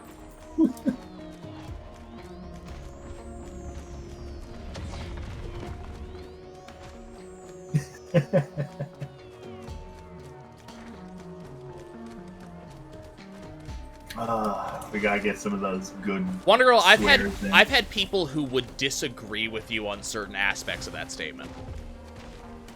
Scientology is not a religion. Yes, I direct from the horse's mouth, the creator of it, it is not a religion. And should not be treated as such. It's literally the ultimate example of what happens with a pyramid scheme. Well, it's not even that. If you actually go back and look, Robert Heinlein? Is that Heinlein? No. I think so. Heinlein? So long as it's not virtual highlight, I think it's okay. Hubbard, thank you, L. Ron Hubbard. Hubbard outright said that he made Scientology as a joke. It was never intended to be taken seriously. It was intended to make fun of shit. And then it just kind of became the cult that it is now. Yeah, Christian god could very well be Zeus. Yeah, Christian god could very easily be Zeus. We don't know. Like, the religions were formed way, way back before any of us were alive. And they've been translated and retranslated so many times that we don't know what the original context might have been. I think the biggest problem with religions, the thing that kind of bothers me and the reason why I don't have any intention to partake, is that it went from a way of teaching you how to behave in public and how to live life well to a way of controlling you. And I don't know if it necessarily was done on purpose. I don't know if it was necessarily, you know, if it started this way, but that's what it became. It is a way to control how you think and control how you live. And that is a problem. I think we're ready to go. Yeah. And by all means, like, I'm not gonna deny someone saying, like, oh yeah, there's no higher power, etc., etc. You don't want to be inside yourself. When those fall, they do damage you. I have seen, yeah. Okay, but no, what I'm trying to say is, like, there may or may not be a higher power. Like, we don't know. It might exist in the fourth dimension that we can't outright observe. It could very well be something completely benign. There could be something, there might not be something. I think there is absolutely nothing wrong with having a belief. Yep. As having a belief is something that, for a lot of people, gives them comfort. Yep. And I would never begrudge someone that comfort. I think my biggest concern with the higher power thought is that it kind of absolves people of a certain level of responsibility for their actions, because they think that someone else is responsible for everything. And I think it can be used. Not saying it is, and not saying Wanna that you are. But I think a lot of people kind of, maybe not even actively, but they kind of subconsciously use it as a dodge to, you know, void themselves of responsibility for various actions, or responsibility of choices. And that is my problem with the higher power concept. I think there is, I think the biggest problem is we don't have evidence of said higher power, but we have some things that could suggest there is one. And so I think it would be kind of silly for us to say a higher power does not exist, because let's be honest, the scientific method does not allow for that. The scientific method does not allow us to say there is no God. We can't, because we have no evidence that there isn't one. We have not ruled out a God. We have ruled out higher power doing certain things, but we haven't ruled out a higher power existing. So I think it really depends on what is your point and purpose for believing there is a higher power. Is it because you know, want to believe that someone is in control, that someone has a plan, that there's a reason bad things happen? You know, do you want to believe that? Does it give you comfort? Or, as I said, is it because, you know, is it because you do not want to take responsibility? Is it because you want to let someone else control your life? One is okay, one is very much not okay.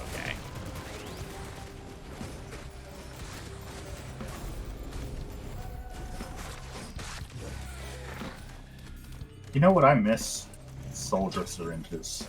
I don't think those exist in this universe. Screw you, Elite. You killed me too much in the last run. You're not killing me now.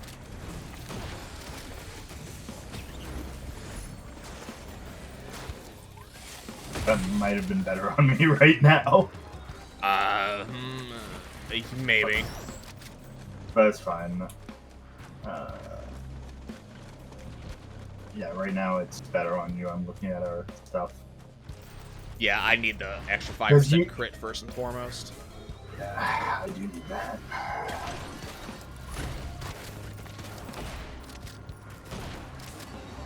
Yeah. I mean, yeah, there might not be anything. I think the biggest issue going on right now is we have a lot of people who were taught something as children. It's very hard to get rid of such thoughts, and these are people who were not taught to challenge themselves or to challenge their own thinking, and that is where we end up getting these big arguments. Yeah, and like that's also why I didn't say someone. I specifically said higher power, simply because it's a catch-all. I mean, I was thinking of, did you ever play Star Ocean Till the End of Time? Yes, that's one of my favorite Star Oceans. Only one I've played, actually. But, so you remember kind of with the storyline how there was this entire thing going on, and then, by the way, spoilers for anybody who wants to play a PS2 game that's been out for almost 20 years now. But I've said that. I'm giving you about 3 seconds to plug your ears and go na-na-na-na-na. 3, 2, 1. Moving on. With the realization that, oh, holy hell, our entire reality is a video game. So all of a sudden, the concept of higher power is very real, and it has very real implications for that world. And so that's a very good argument for higher power. Not necessarily a god or something like that, but there is a thing that exists beyond where we are now. Specifically, for context, they are beings from the fourth dimension that exist entirely as energy, and they created the universe as a way to occupy their time, because with any universe we can observe below us but not above us. So they created this as a source of entertainment, and the main character sort of gains kind of broke his way out. Well, the people in the game figured out the code with symbology. No, he outright broke out. That was the end of the part of the end game. No, yeah, he broke out, but what I'm trying to say is that they figured out the code with symbology and gave him the symbology that would let him. So they basically gave the main character the source code. Yeah, their magic is literally fuck with the source code. That is actually what the magic in-game is you are actually hacking the game to create the effect you're looking for. They just didn't understand this at the time. And towards the end of the game, he then uses that to kind of force himself out of the entry portal. Yeah. Because it is kind of like a whole super VR experience that the game actually is. So he forces himself out into reality. And the best thing about it is that it is the perfect example of any sufficiently advanced science is indistinguishable from magic. Yep. Because you think symbology is all magic, and then you figure out, oh no, it's literally just programming code. Come grab this. Where is it? Oh, yes. Did you get it from a common-ass chest? No, that was a tier 2. Well, that's still a pretty good roll. I also got my Interstellar Desk Plan from a common-ass. Look, when it's spoilers, I will try to outright say it's spoilers, but when it's a spoiler for a game that is literally 20 years old, I have very little, I'll give you 3 seconds. Yeah, I will warn you, and then I will give you 3 seconds to tune out. Although, as far as Star Ocean games go, I think you might actually enjoy the second one as well. It was on PS1, I believe. Possibly. I really just enjoyed I enjoyed the concept. The storyline was fun. I thought the gameplay was fairly excellent. And I mean, I can't remember if I did that just before Xenosaga or just afterwards, but they both kind of tickled me. If you can get your hands on it, go play Xenogears. Xenogears.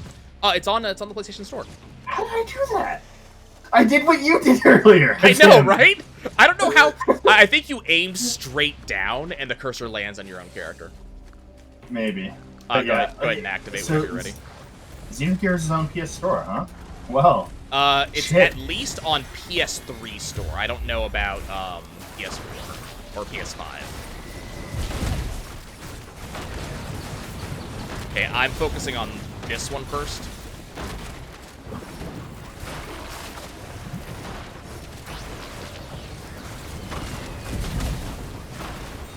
Trying to make sure I'm not near it when it does its bullshit. It didn't grab me. It did grab a shit ton of people, though.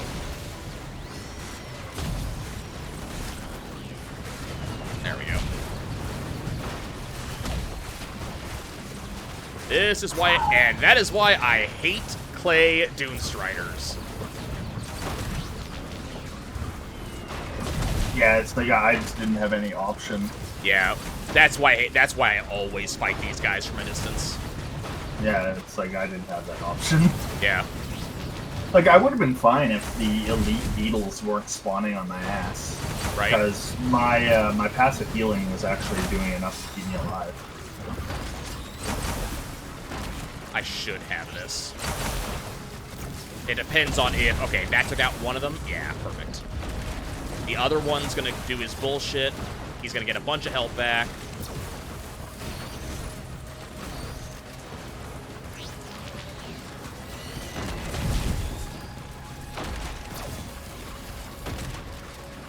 I love how it shakes itself off. Have you ever noticed that? Yep. It kind of like does that whole, you know, okay, it's time for me to be a badass shoulder roll nonsense. Well, it's actually because the goo that it's spraying out is what actually does the stuff, and Right. it leaks it, so it's shaking it off. So That is not where I wanted that to drop. Thank you, game. I am not built for damage yet. Okay, that should kill it. Yep. Screw you. Screw you. Oh man, the leer is lovely. Okay, that's good for everybody. Yep. And I got back some of the coins I spent last run. Okay, cool. Honestly, I think the problem is that things like paranormal research, like Bigfoot, Nessie, other cryptids, I honestly think that cryptids in general were a very like big thing purely because of the lack of the information era. It's very easy to kind of spread like word of that when people aren't able to communicate. But as soon as the internet comes out, like people have made jokes about it over and over and over. But especially nowadays, when we have 16 megapixel cameras built into our phones, how on earth can no one get a non-blurry picture of, you know, Bigfoot? Oh, look at that! I see Bigfoot. Time to pull out my blurry camera and you know, use my 35 millimeter with my 18-year-old film, take a picture of it. Fuck that. People, you know, people liked having the romanticism of a myth, and that's great. But there were some kind of, you know, vulnerable people out there who needed something to believe in. And so their response was to believe in this because they couldn't believe in something else. Believe in the you who believes in me. Gurren Lagann. Sorry. It's don't believe in yourself, believe in the me that believes in you. I was paraphrasing. That wasn't even a paraphrase. That was fucking just wrong. It was extreme paraphrasals. How do you become a hag that summons wolves and dogs that kill with cuteness? Talk to your GM, or DM, however you want to call them. Talk to your DM, you can probably make it happen. I've kind of actually, when I finally get into D&D again, I kind of want to do a silly, well, not exactly silly character, but I want to have a character who's a dragon that got hit with true polymorph when it was, like, freshly hatched. So it doesn't actually know it's a dragon. I mean, stuff like that works out. It's just a matter of, like, if you have a good dungeon master, an actually good one, they will help you make these things happen. And the reason for that is because I think it'd be amusing if they thought they were just, like, dragonborn and like they're a red dragon, but because they're entirely raised as like a mortal race, they don't know that they're a red dragon. So basically, you're the ugly duckling, is what I'm hearing. Pretty much, where red dragons are usually like in the evil category, but it would be the ultimate example of nature versus nurture. I mean, I definitely want to get back to D&D at some point. I just need to actually, A, find time, and then B, find a group. Like, I'd be down to join. Like, I still need help figuring it out because it's been a very long time since I D&D. Problem is, I'm not an amazingly good DM, and I prefer to play than to DM it. So see, I want to use this, but I don't want to lose Aegis. But at the same time, no, I you might won't. get... You can't. You cannot lose Aegis.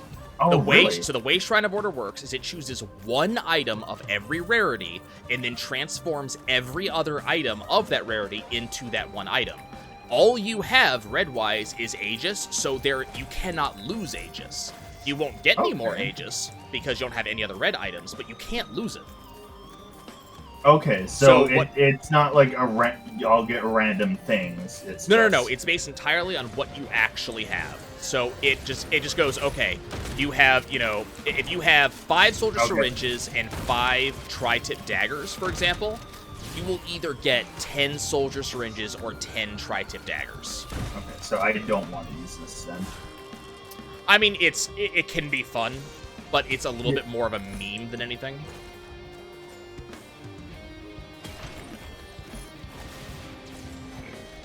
Hey. The D&D group that Twin and I were part of, kind of fell apart anyways a long time before the breakup. There just kind of was no games going on. A couple of the DMs who said they want to DM just kind of ended up either being unreliable or they just ended up having life things that stopped them from actually playing. So there was a lot of things that ended up happening. The D&D groups I was part of prior to us getting together just fell apart anyways. So it was more that before we broke up, just kind of everything kind of fell apart. All the D&D groups fell apart, and we just kind of never, between the two of us, tried to find another group. Do I want... there's this if you want it. I think I'm going to pass. I have the Opus right now. And I don't have soldier syringes, so it's better for me right now. Actually, you know what? If you have Opus, I'll drop Zombering. I mean, if we can find an equipment drone, then right, yeah. I'd happily put Opus into there. Okay, I think we're probably pretty much done. Yeah. Did you get this chest up here on the cliffside? I don't think so. You should go get that. I shall go get that. I'm gonna go set up next to the boss. Okay.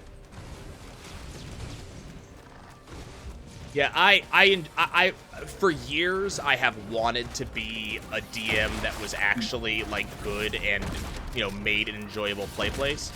I'm a very good ideas guy. I love coming up with ideas, storylines, locations, but I'm just bad with planning and I'm not good with building like enjoyable encounters or running them. And that's kind of the major issue for me. Oh, Magma Worm! Damn, I missed. So, like, I'll give ideas to a DM, but I'm just not able to really run it myself. I just don't have the skill to really be an amazing DM. But again, which kind of sucks, but I'm aware of this about myself. I want to be that guy, but I'm not. Also, if you're one of the people that leaves a banana peel out and doesn't tell anyone so multiple fruit flies show up and get everywhere, I don't like you. My roommate left a banana out and it just summoned like a bajillion fruit flies and I've been killing them all fucking day. Yep. It's a cleanup episode. You're an adult. It's not that I feed my imagination. The imagination isn't a problem for me. It's just that, like, I'm not good at creating encounters. I'm not good at... I've never been good at planning, like, ever. Even when I was a kid at school, for example, I always had problems with, like, making outlines because I would just wing it. I am that kid who the teachers told me you can't just write a A+ paper, with no planning in an hour and a half, and I said, prove it, and then proceeded to do so. I did the same thing. Yeah, I have no problem winging things. I'm very bad at planning things. I've gotten better as of late. Like, I'm a lot better at planning things now as I've gotten older. But I was never good at it, so I'm not good at being a DM, because a DM needs to be able to plan. My campaigns, when I run them, tend to be these very off-the-cuff things where I just kind of make shit up as I go along. Sometimes it works, sometimes it doesn't. But that's not a very good way for a, to make a campaign, you know? He really likes giving us blue bands. Maybe a co-DM, I'd rather play, honestly. A lot of the things that I really enjoy about D&D is it's the storyline, it is character interaction, it is kind of building thank God. It's kind of building those really cool stories between players. And I have more fun with that playing as a dedicated character than as a DM playing mini characters. So, as a general rule, if the choice is to be a DM or to actually just play, I would prefer. I've done plenty of both, and I know what my preference is.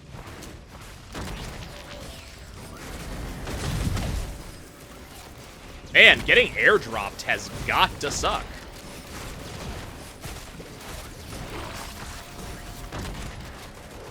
I just want to get this. That would be really good. And then I want to get the barbed wire over in the other one. Okay, I'm gonna start going down to this other side then. You've already started shopping and you have your eyes on things up here.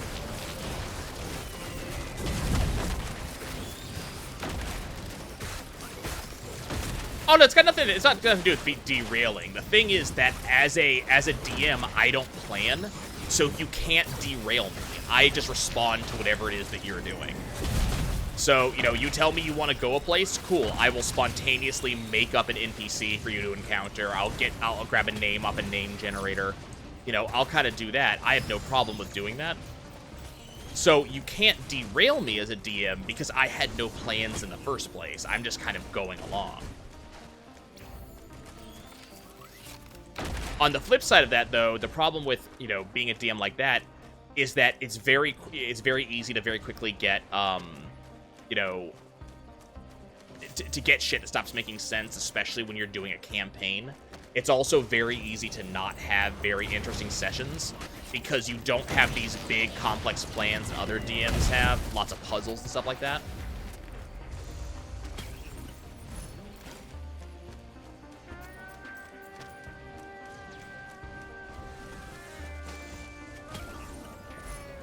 Oh, that's a bandolier. Well, I can get the hope of it, yeah.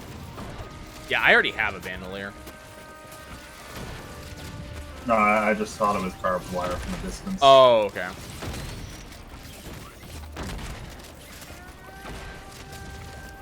Oh, fucking shit! What happened? The elite up here, the ice elite, I killed it, and then it came back to life to half health.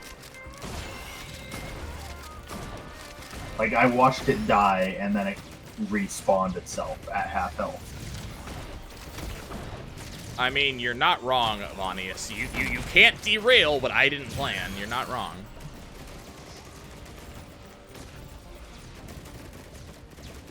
On the bright side, you should be able to get two reds now.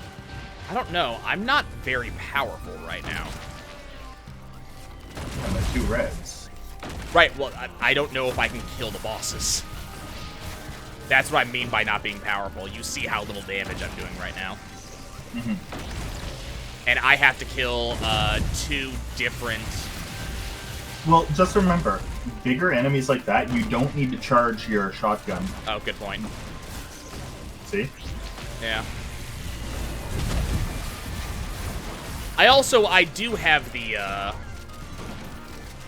little assist thingy. Bitch, you thought.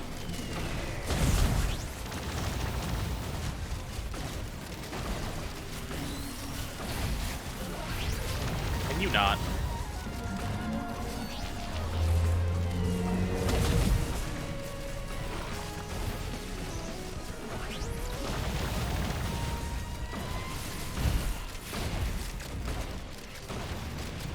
So, man, what have you been doing all day? Oh, you know, sitting at home playing Hogwarts Mystery on my phone. I'm actually. Are you excited about that new Harry Potter game they announced? Hell yeah! Like, I'm not gonna lie. So, you know, look, gonna outright say I am very upset at Rowling as a person. Yeah. But the world that she created, like, yeah, there's nothing wrong with I that. actually just finished rereading through the entire series about 2 weeks ago. And, yeah, I try to do that yearly myself because I got into the Harry Potter series and into reading in general because of my grandmother. Mm-hmm. And it's a good way for me to remember the fond times with her. I got into it because of my favorite teacher of all time. Like, one of the only teachers that made me actually enjoy school. Mm-hmm. I say I talk about him a lot because Harry Potter comes up a fair amount, but he was Hagrid.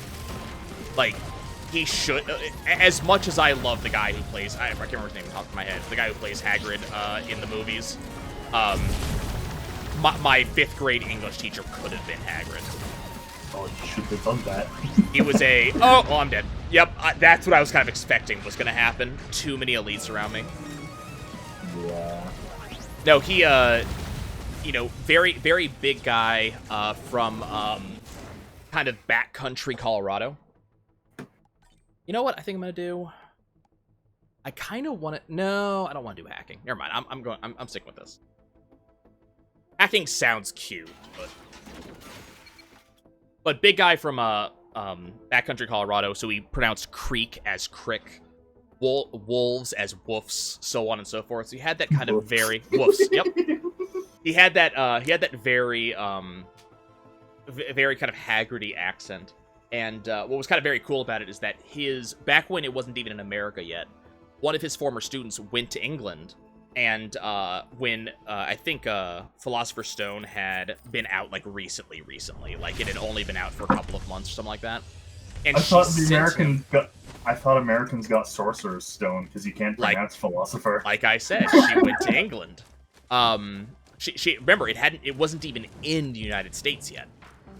So she went to England on a trip. She found Philosopher's Stone there. She said, "Hey, this book is great," and she sent it over to him. And he looked at it, and he read through a little bit, and he was like, "You're right, this book is great." And then during kind of reading time with his 5th graders during English, he read Harry Potter and the Philosopher's Stone to us. Which is actually one of the reasons why when I watched Full Metal Alchemist back in the day, I actually knew what the Philosopher's Stone was. I know what that is! I actually have heard of that. I know what that is. And actually, he was one of the people who could not figure out how to pronounce Hermione.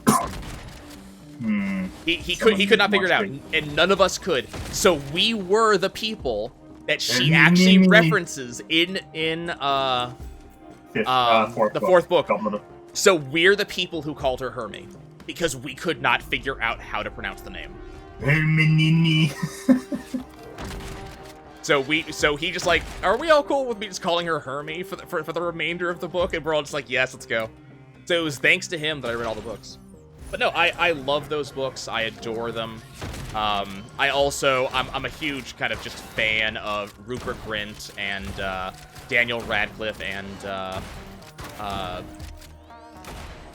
Emma Watson. Thank you. For some reason, I had Emma Roberts in my head. I'm like, that's not right. And I was having trouble remembering her last name. But I'm a big fan of who they have become as adults. All of them have become amazing people. Tom Felton actually has too, from my understanding. Horns was actually a great movie, and I will fight anyone who says otherwise. It was so dumb.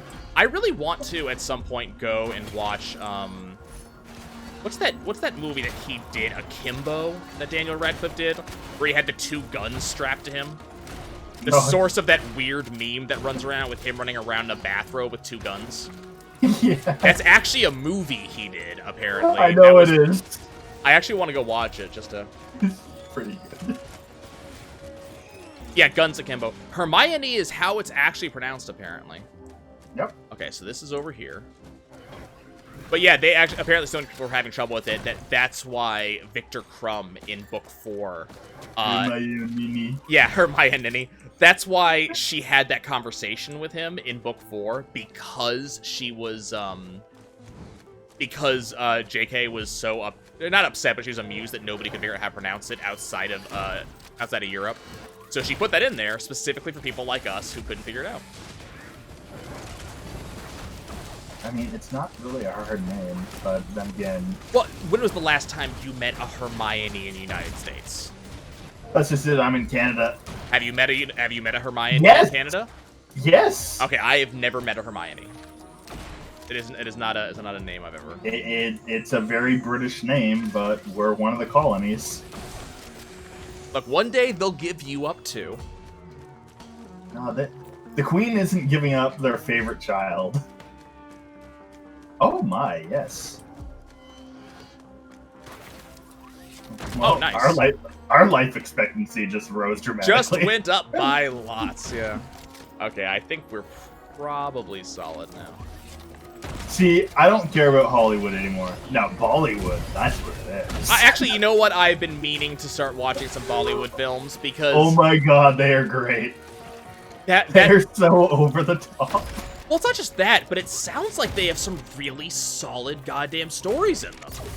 Oh yeah, they're wonderful stories, full of amazing music and dancing, but... Right, that one... Oh my god, they're so over the top. Look, I am okay with over the top. I'm very willing to watch the epic. That one, the other meme about the guy who starts walking the hallway, everybody's dancing around, that immediately becomes this big song and dance sequence. I know you know the one I'm talking about. Yeah. The super confident guy that comes in. I want to watch it, because that actually sounds amazing. I actually looked up the plot synopsis. It's a great one, actually. Okay. I watched that one a while back. My best friend, who's actually Indian, like goes to India every year, hasn't been able to go because of the Rona. But his younger brother, big into Bollywood films and all that. Like he does drama plays and that for Dalhousie, which is a university in Nova Scotia. Like he's great at like explaining the shit and getting the proper moves and stuff. I mean, Indian mythology is fascinating. Like I love mythology in general, but Indian mythology is fascinating. And watching some of these movies based on it sounds like a great time. I want to say one thing. If you've ever watched played Azura's Wrath, oh my god. Oh my god, let's go! Let's go! But no, if you've ever heard of a game called Azura's Wrath, remember, that like the story behind it is obviously it's a little more over the top for the sake of making a game. But as far as like religious symbolism with the golden ships going through space and all that, pretty accurate to Hindu mythology. I heard it's supposed to be half based on Hindu mythology and half based on Monkey King. Yeah. It is. Okay, so I gotta point out, you gotta understand, I worked at GameStop for 10 straight years. If it was on Xbox or PlayStation, Xbox 360 or Xbox One, I probably know the game. Because of how long I was in there. Oh, that's a blue portal. I didn't even know we got a blue orb. But yeah, Azura's Wrath. Surprisingly accurate to Hindu mythology. Well.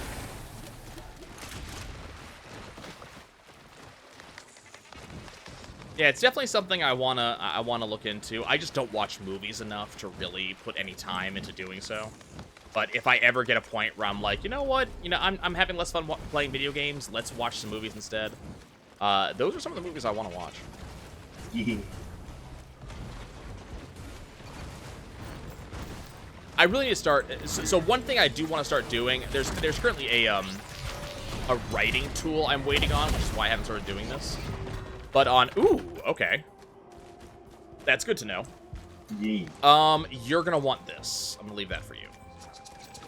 No, you can take it. Backup magazine for your. Oh, that's right. You're not. Never mind. You're not. Thought you were still Acrid. Okay, I'll go ahead and pick that up. I've been meaning to have Wednesday creative writing days, and just kind of sit down and write. I'm actually giving a dream journal because apparently I've been having extremely vivid dreams lately, and some of those I actually want to turn into something. Because some of them are actually very interesting. They're pretty neato. But apparently, I don't know where this is coming from, but my dreams have started to become, not necessarily internally consistent, but they've started to become like, there's actually a narrative that they follow, and the narrative actively continues. So it very much has started to become very, Movie night, every night. well, it's not that. It's, so, back when I was taking college, one of the creating writing classes I took was the study of fairy tales. Mm. And there's a couple of things that all fairy tales have a tendency to do. And one of those things is that the Wander Girl, there are some of my dreams that I do not feel I'm lucky getting to have vivid dreams on. I'm gonna say that. Getting shot sucks, especially when you fail to wake up. Yeah, you know how people are supposed to, not interconnecting dreams, just the one continuous dream is actually not internally consistent, but internally connected. But, like, a lot of people wake up when they're about to die in dreams. I don't. I have, like, had some very bad dreams where I've actually died in dreams. It's very unpleasant. I can't describe the number of times I've had falling dreams, and that jolt doesn't wake falling. me up. I've had one where my my head, or like my neck was broken, like a monster grabbed my head and twisted it to snap my neck. I've drowned. Alright, I'm gonna grab this and then cleanse it. No, it's not.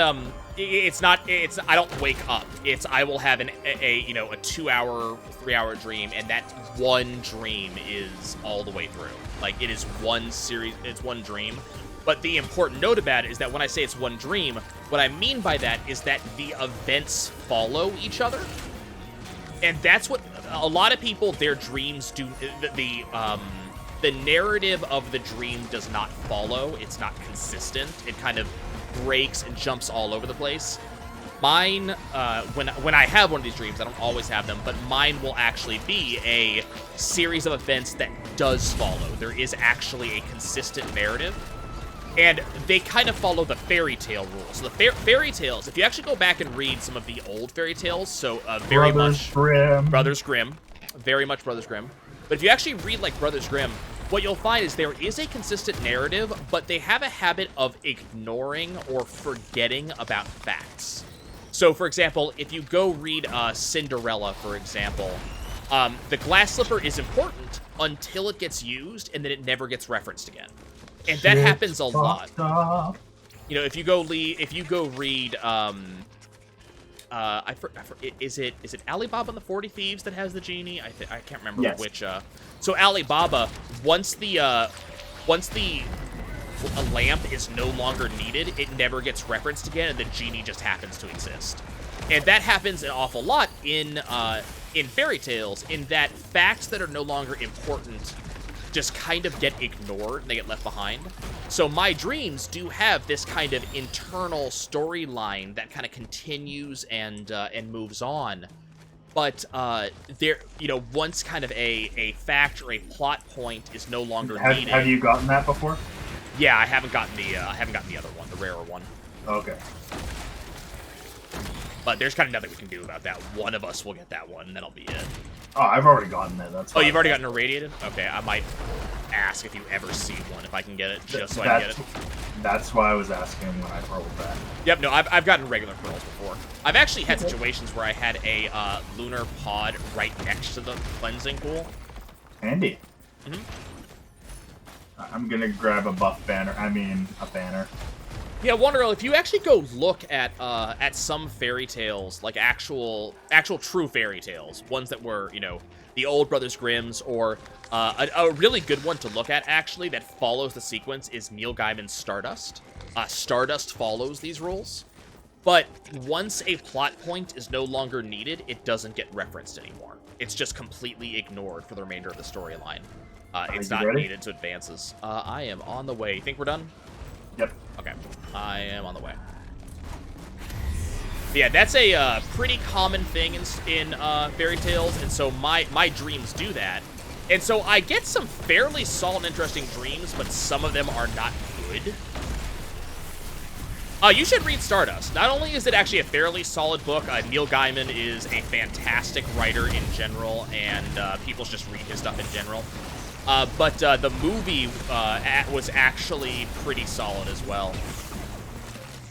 What do we get? Any movie that Forest Tome, any movie that has Robert De Niro as a gay sky pirate is a fantastic movie. Guys! Not gay like that. He's pretty masculine, but he's also cross-dressing, which is pretty fantastic. So he's the true bear. Yeah, he's wonderful in that movie. Have I watched the new Golden? I don't have HBO. I don't have HBO, whatever it is. No, Neil Gaiman did not write Golden Compass. That's Pullman. Philip Pullman. But yeah, I've heard great things about the new His Dark Materials series, and I actually love that series. I heard really bad things about the Golden Compass movie, so I never ended up watching it, which I need to. I have it in my closet. I just want to point out, I love the positioning of the unstable Tesla coil on the engineer. Yeah. The positioning of a lot of stuff is good. The big problem that I heard about the Golden Compass movie, and I'm hoping the His Dark Materials series changes this, is that the movie kind of forgot the fact that His Dark Materials was a criticism of Christianity. So the reason you've heard of Neil Gaiman is things like, you've heard of him because of Sandman, which is a really famous graphic novel. You've heard of him because of Good Omens, which was an Amazon series recently. It's an amazing book. It was written along with Terry Pratchett, and it's a absolutely fantastic book. Gaiman has written a lot of fantastic books, and he is an amazing human being. If you actually follow a lot of the stuff he does, especially in social media, he loves reaching out to fans. He loves talking to up-and-coming authors. He's just a super guy in general, apparently. But his books are fantastic, so highly recommend them. Oh yeah, it's any other thing. I mean, there's. Here's another great one. On a Pale Horse. On a Pale Horse. I mean, oh my god. Neil Gaiman is incredibly prolific. So there's a lot of stuff he's written. Chances are you've either heard or read about something he's done. Just the question is what. And the problem is, as much as I know he's a good author, and as much as I know him, I just haven't read a lot of his stuff to know other names. And yeah, Good Omens is a fantastic book. The series didn't... The series is very good, is my understanding, because I need to watch it. I haven't watched it yet. From what I've heard from a lot of people who are fans of the book is that the series is, yes, good, but there's a lot of things that it didn't do amazingly well from the books that make it worth it to read the books too. They're both good, but they're good at different things. Apparently, the television series did not do very well at kind of setting up the boy as the Antichrist and kind of showing his upbringing, and that's a huge part of the story. Yeah. One thing I want to stress for On a Pale Horse, the basis of the book is that a guy is kind of down on his luck. In the world, magic is known, but it's kind of like quack science to some. But what ends up happening is he's so tired and down on his life that he goes to commit suicide, and death comes a little too early to get him. And so, because death enters his door while he's got a gun in hand, he ends up shooting death and has to take his job. By the way, we have 2 mega drones on this book. Lovely. But yeah, so he has to step into the office of death because he killed the old one. Sounds about right. It's great. Yeah, he's a fantastic author. Highly, highly recommended. Just kind of go look up some of his books and just find stuff. Good Omens is probably the big one that is really good to recommend for just kind of everybody. Like, I don't think I've ever met someone who read Good Omens and at least didn't enjoy it. I know people who don't like it because it is very dismissive of Catholicism and Christianity to some extent, just because of the nature of its subject matter. And On a Pale Horse actually inspired that incarnation of death from Family Guy.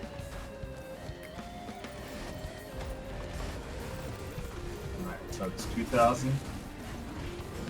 What is that? That is... It's like 2,500. Strides of Heresy. It ruins me, so I didn't pick it up, but... I'm trying to remember which slot that takes. Slot 3. So that's your shield. I kind of like the shield. Well, at the same time... I mean, Strides of Heresy is solid. It is. Also, that's one that stacks very well, I learned.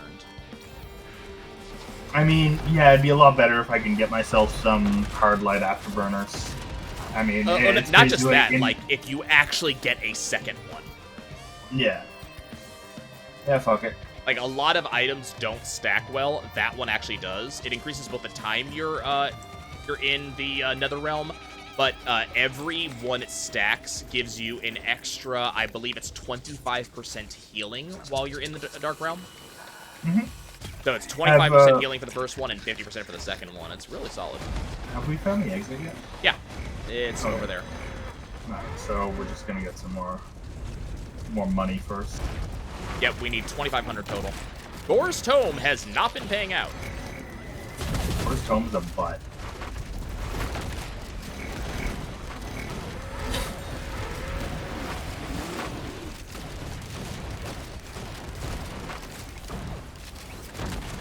Ooh, nice. Actually, this would be better on me. That is actually better on you, yeah.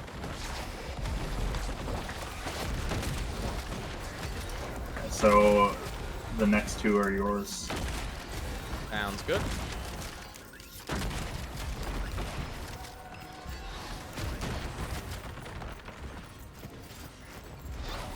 Gore's Tome finally paid out over here. So, which one are you gonna get? I'm gonna grab this one. I'm right next to one. Alright, I'll head over to the other side then. Yeah, I'm just kind of camping this one because I'm right here. Okay. Yeah, it looks like we've got everything here.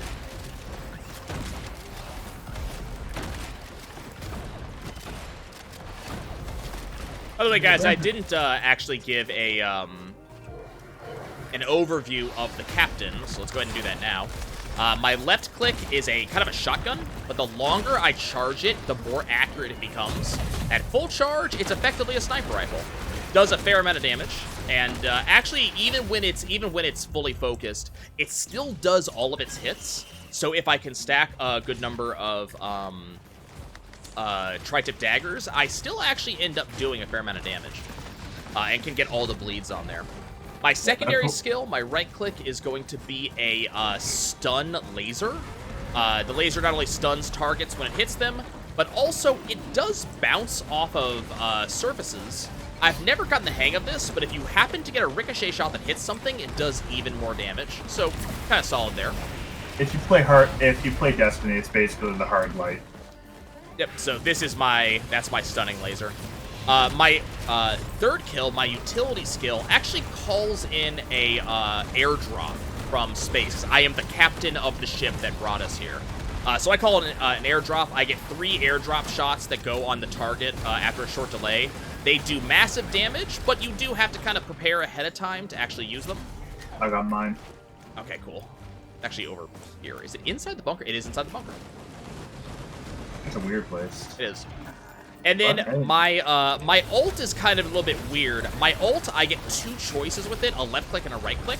And there are multiple different things I can get with it. I currently have the default 2, which is, one of them is a healing area, and one of them is a damaging area.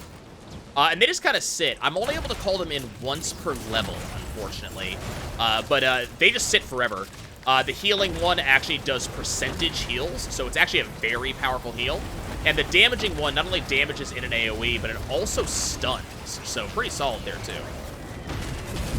Captain has good damage. He has very good support, so he's a great multiplayer character because he supports extremely well.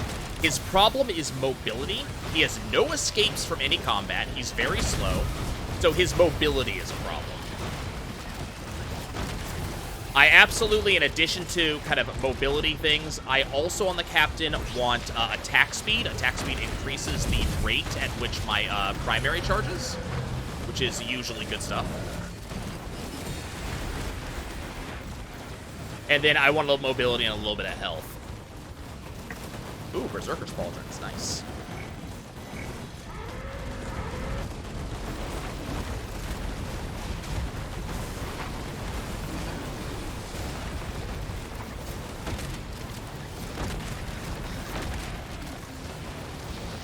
They're having a pretty solid run here so far, but we are only on stage 3. And we're kind of running a little bit slow right now.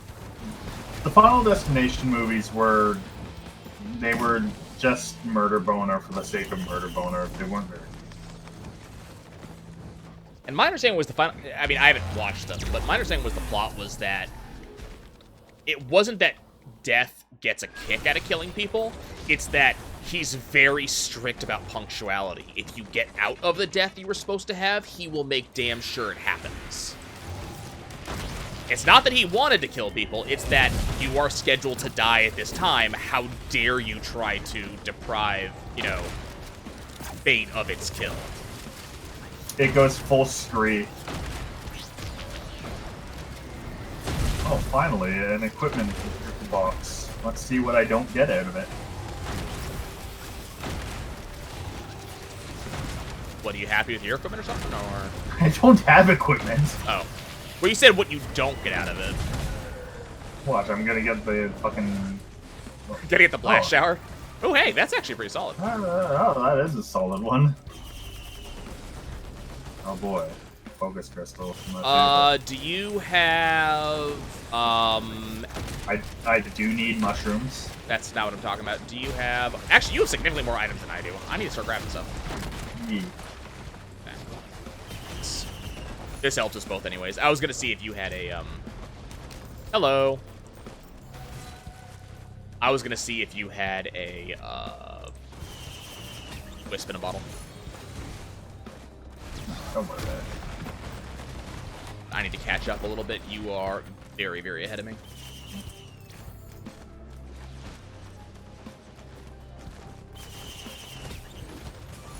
As Nandorf once said, I don't want to be a wizard anymore.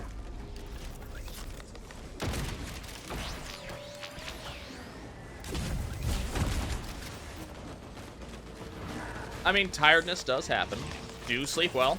There will be more another day.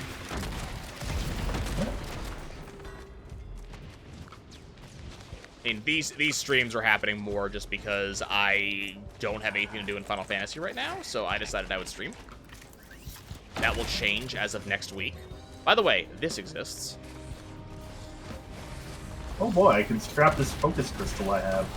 And get a shit ton of crit glasses. Ooh.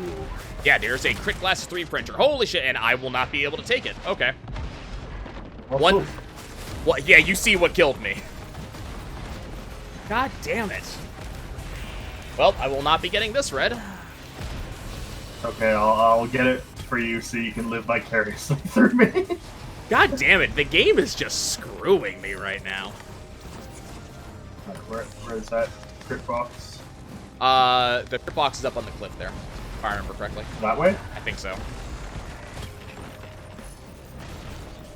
Hey, look, the mobility that you desperately needed. Right? Oh no, sorry, it's up. It's straight ahead of you. Straight ahead of you. Well, slightly to the right. Yeah. Yep, there you go. There it is. It God. just had to make an appearance. 2 fucking infernal imps, right, that just spawn right on top of me. Come on, man.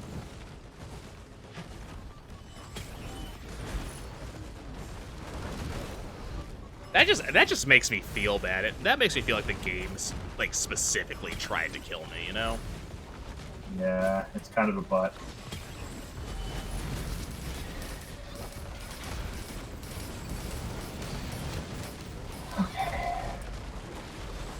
Well, you're gonna get plenty of items. I don't explode violently everywhere. That happens to me sometimes. That happens to you quite often, actually.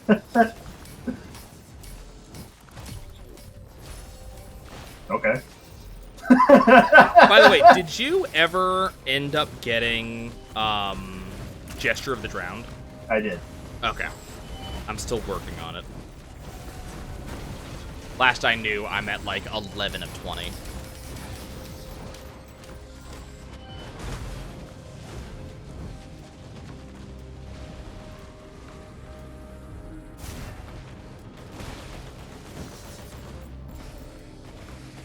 Okay.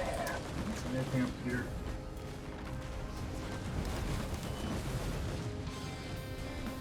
I do appreciate in this game that you know, you do, death is just you're dead for this level, but it puts you so far behind. Like, it's an incredible punishment to die in this game. It is. What do I need? 5 full points.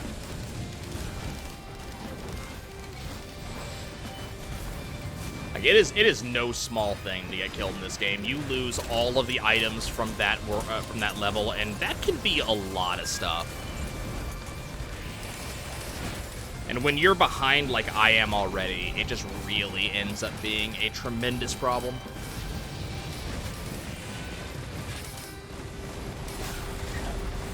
For those who are curious, when I say behind, if you compare my item list to Medif's item list, Medif has significantly more items than I do, and several of them are significantly more powerful than mine.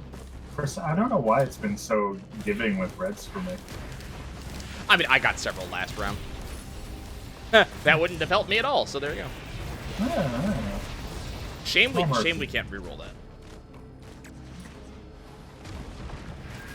I mean, I'm half tempted to go to a scrapper and scrap that one. Yeah, but how often do you see red? Yeah. Well, actually, do you not have?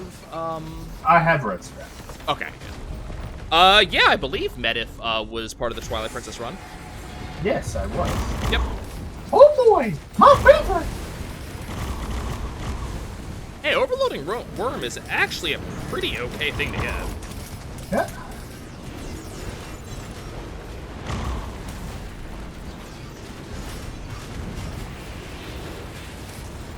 Then I can no longer take fall damage, so this is nice.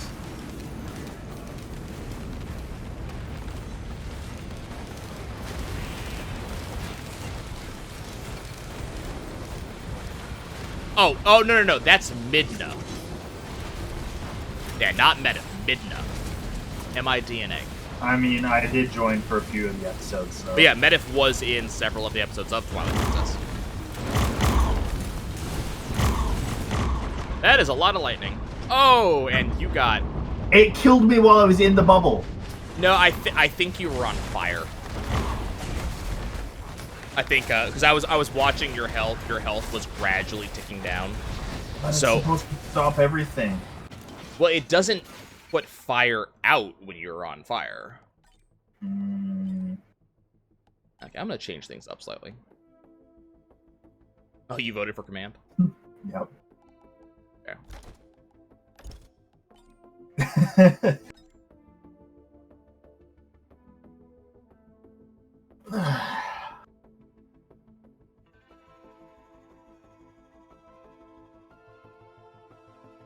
I mean, that, if you ever want to watch it again, that series is still there. None of my stuff comes down. Until YouTube decides. Yeah, hopefully that won't happen. I've been pretty good about staying within their guidelines. It's up there. The which? The exit. Okay. Because we're on a sacrifice run.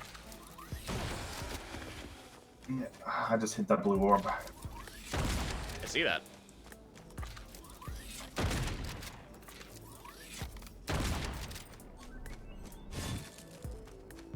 Of my entire channel, over the course of the past, like, 9 years I've been doing this, or however long I've been doing this, over my entire channel, there is a total of, I believe, 4 videos that have never gone public that I actually uploaded, and actually all of them are me playing DDR. Yep, and that was because that was before I actually started doing YouTube videos. They're very in very, very poor definition, and it was just because we were playing a very stupid song that I wanted to show some people.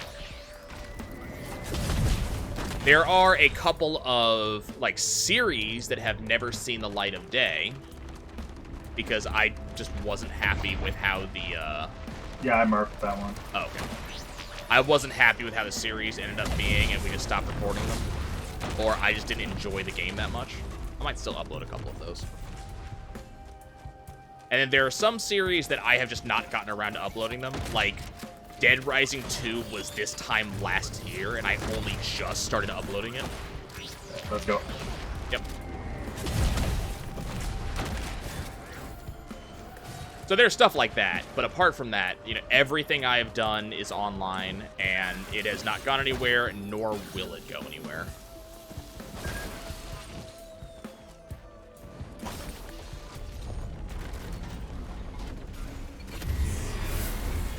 Wandering vagrant. I'm focusing on this one.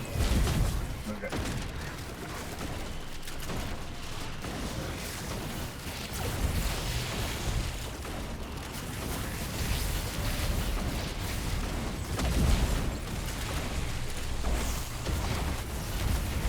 Okay, this one's next.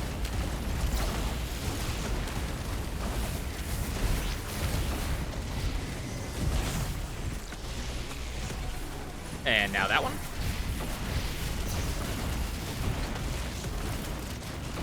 Actually, in case you're interested, if I actually did get in touch with Twin, apparently she is all the way up to E12S.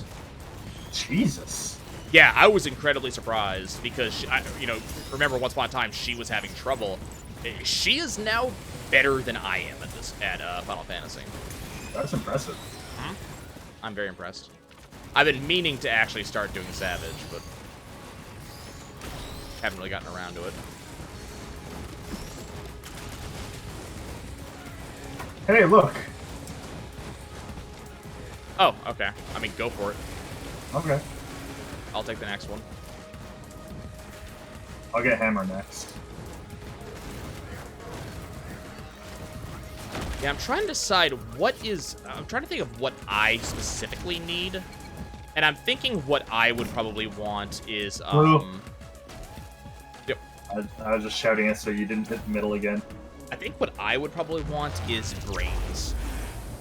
Yes. Brains and Hardlight Afterburner. Yeah, Brains, Hardline, Afterburner. Do I probably want. But any idea what episode you stopped at? Haven't the foggiest. YouTube might remember if you go look at the playlist. If you recall me being in it, I was there around the time he was doing... Oh, yeah, I see that. Unfortunately, I don't have any items to, you know... he was doing the challenge pit thing. That's interesting.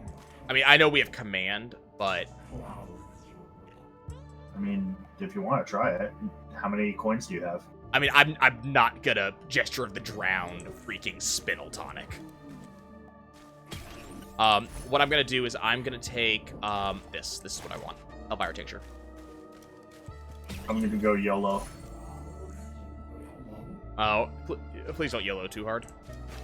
Just the one. Jack something. And, do we want to ice or... No, do we want swamp or desert? Personally, I prefer desert, but you don't have to spend coins on it. What I was checking to see was, did we have a choice of, did we get a Relianite? Because sometimes that actually shows up on those portals. No, unfortunately not. Yep.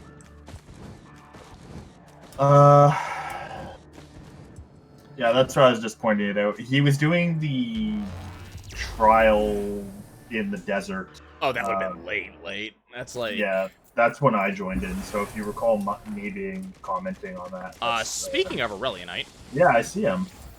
And he's right next to a health thing, which I will not hit because of my current health. I'm afraid you're not going to live for very long, my dude. I'm heading to my side where I belong. Well, remember, we're just going to the exit, but for now we just need to get money. Okay, I need health regenerating items, and then this Hellfire Tincture is going to be amaze butts. Exit's over at my side. Kind of figured. How much is Gold Dad? 504. Area code around my dwelling, in fact.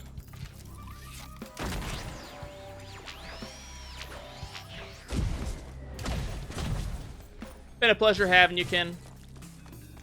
If you're not already in the Discord, feel free to join. I regularly put out a message when I'm starting a stream, so that way you can come join if you want to. I love everybody here.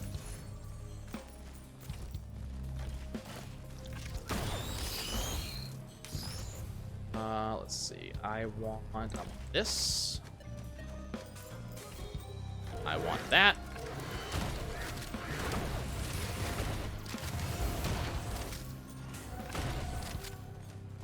I'm up to 258 over here.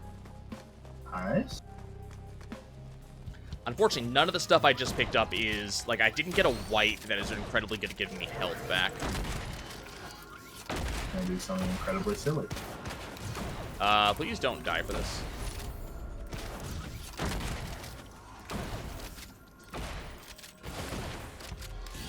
Can you afford it now? Not yet. But I've got a bunch of enemies over here, so I should be able to fairly soon.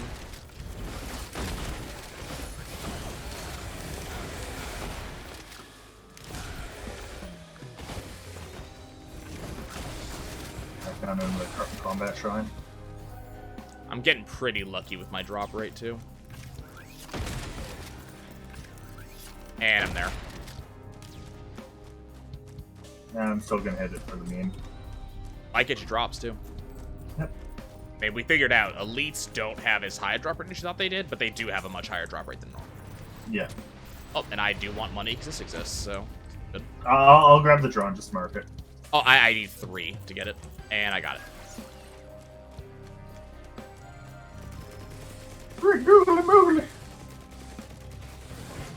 Yeah, I mean, definitely keep an eye out. Usually I stream much earlier than this, but I just happened to come back from the gym and had nothing to do. Yeah, sleep well. Nice meeting you. Yeah, I'm ready whenever you are. Yeah, I'm coming. You did hit the gold orb, right? Yes, I did hit the gold orb. Okay. You can tell by looking at the teleporter. There is actually an orb that circles the central pillar. Nice. That's what it means by a gold orb appears. Oh, so it is. Alright. I'm in possession.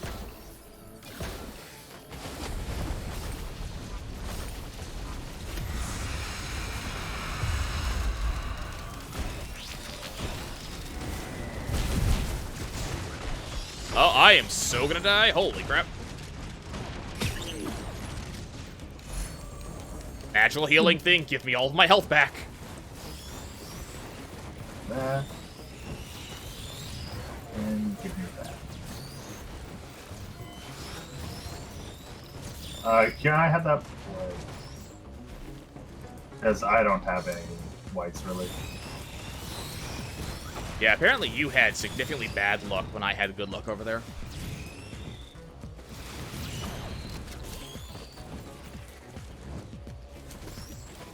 Oh, I should have gotten a Gore's Tome, now that I think about it. I do need the next white to get a teddy bear, though, because I need to actually get one of those. Yeah, I'm gonna get that one next. But I just needed to get some mobility, because mobility... Not having mobility with shaded glass is kind of terrible. Yep.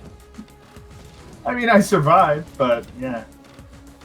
So remember, we have a portal coming. Don't hit the middle stick. You should make sure you set up your Yeah, I need one of these two that just spawned. Two spawned. You take that one. Okay. Didn't get you caught up. I just, if I'm gonna be using tincture, I need to have at least one teddy bear. Yeah.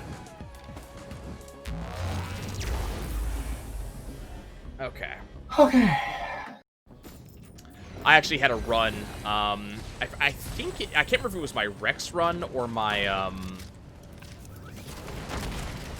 I can't remember if it was my Rex run that I did this on, or if it was my the failed loader run. But I actually had a run where I got this 3 times in 9 levels. Jeez. Yep. It was hilarious.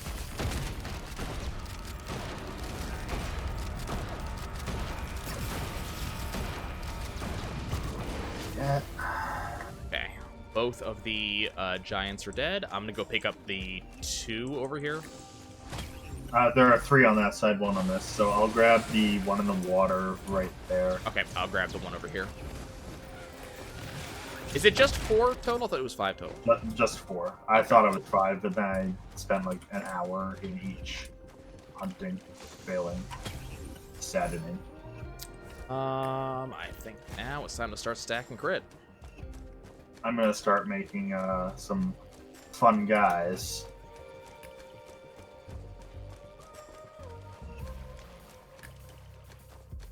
Okay, shit, let's spawn. Alright, so 122 each. Okay, your shit's terrifying. That was very fast. Yeah.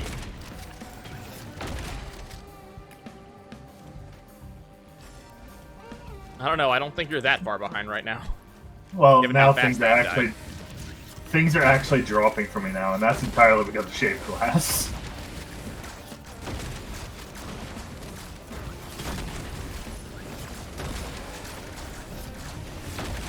You got a good amount of whites dropping over there. Oh yeah, I got 2 drop. Yep. You also have an equipment thing. Do you have an equipment? I do, I have you come get this. I have Hellfire Tincture. Okay. And I am absolutely going to be holding on to it. Because it kills everything very fast.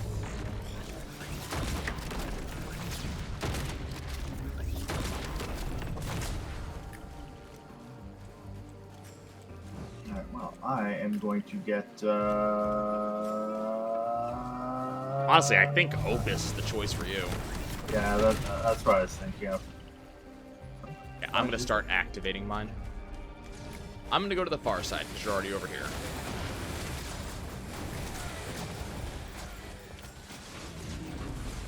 Okay.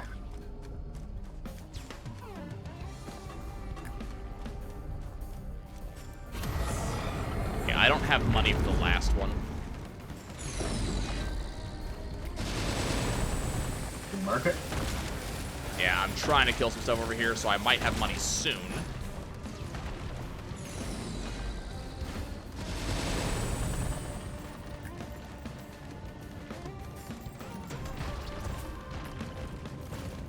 Scree! Okay, we got it. On the way. Okay, the first one is going away. Whee! I can fly! Okay, there we go.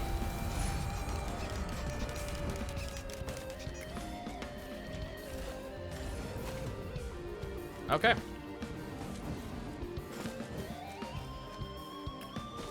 Yeah, I did find out Aurelionite is one of those items that doesn't care who uses it. Good to know. But I'm sure it's also dependent on the person being alive when the teleporter spawns. It probably is. I'm not sure on that. There's a Lepton Daisy is another one that follows those rules. I'll go the other side. Lepton Daisy also follows those rules. Rusted Key also follows those rules. Oh, wait, where is There's a the... couple of other ones. Exit's over there. Yeah, I see it. I for some reason I forgot that we're on a sacrifice run, so I'm like, we're gonna do standard split. No. Why?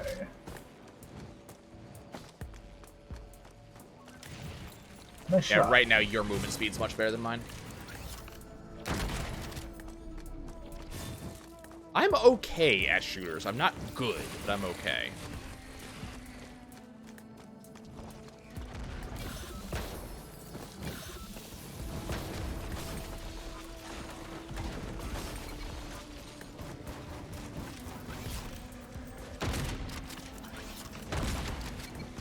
Okay, let's do it.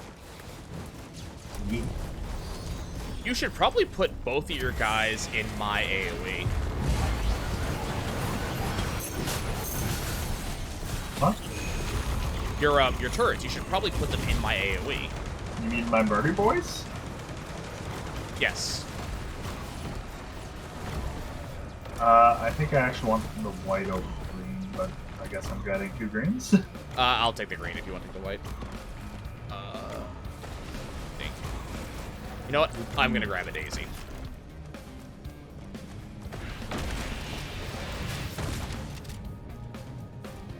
Oh, there's an equipment thing here in case you get tired of the one you have. Okay, that's an equipment drone. Oh. I'll put my Opus in and then... Yeah.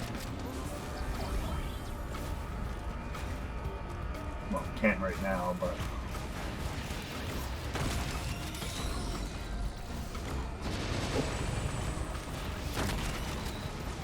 Oh, there's a white up there. 2 whites.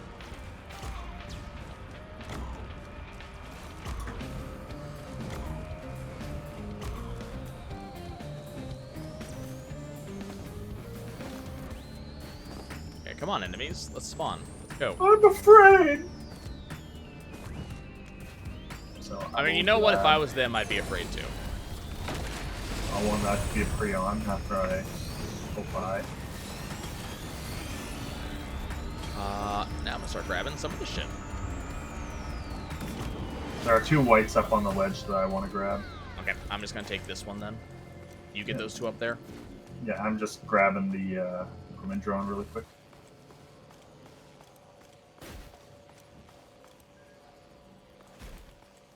What's that?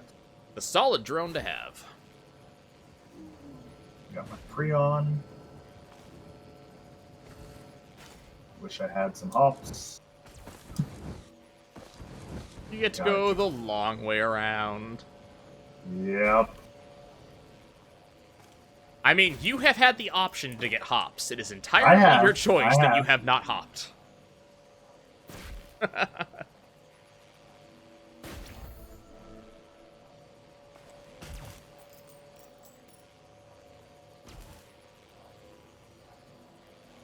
Okay, I'm on the approach. Tapping my foot down here, you know. Alright. A little bit of crit. And the other one is going to be... more mushroom. Okay. I will make your turrets obsolete. I mean, if you put both of your turrets in my healing aura on top of their bustling funguses, they're effectively going to be immortal. I see a mountain. Oh, that vanished. 3 mountains! I am all for it. Let's go. I mean, look, put it this way: with the freaking Hellfire tincture I have, it doesn't matter how many enemies there are; they die just that quickly. And the shaded glass I have. Yep. I found something nice. What? I'll tell you in a second.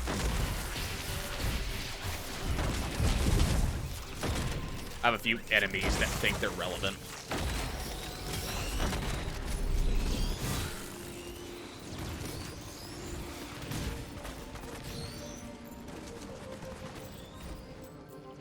Oh. Yep. I'll save for that one then.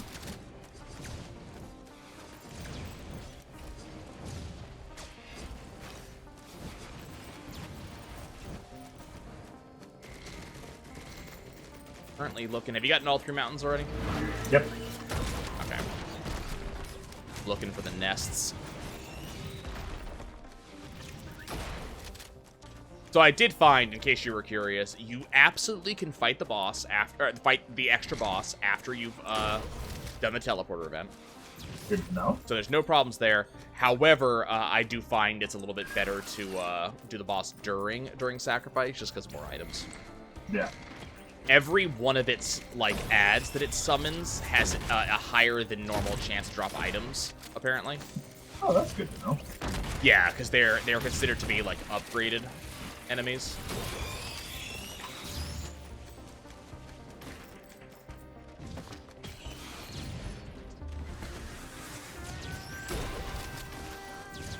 I heard something drop somewhere around me. I have no idea where it is.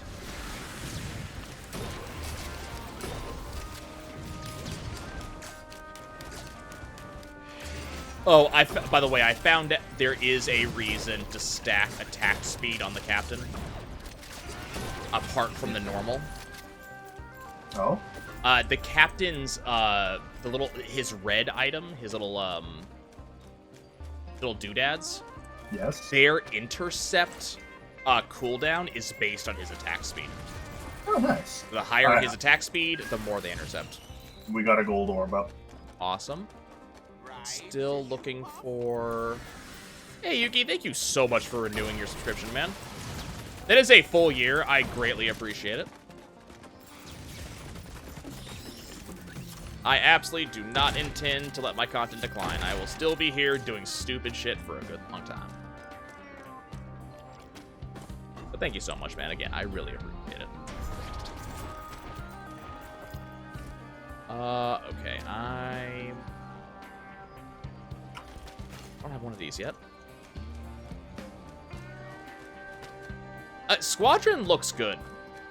I'm not generally a fan of EA and their practices, but they've been doing better as of late, I find.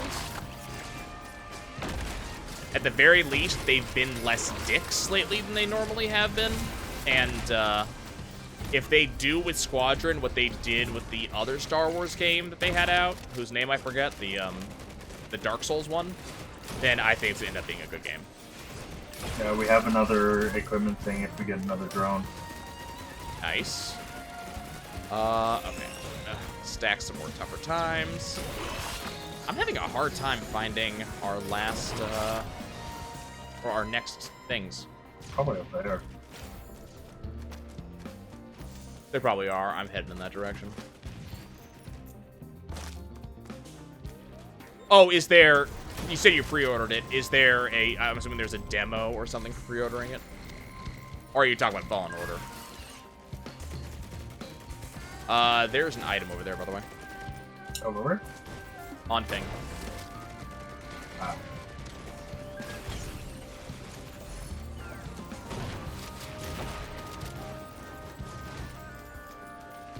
Like, I played a lot of TIE Fighter and X-Wing growing up. I think I actually still have the floppy disks.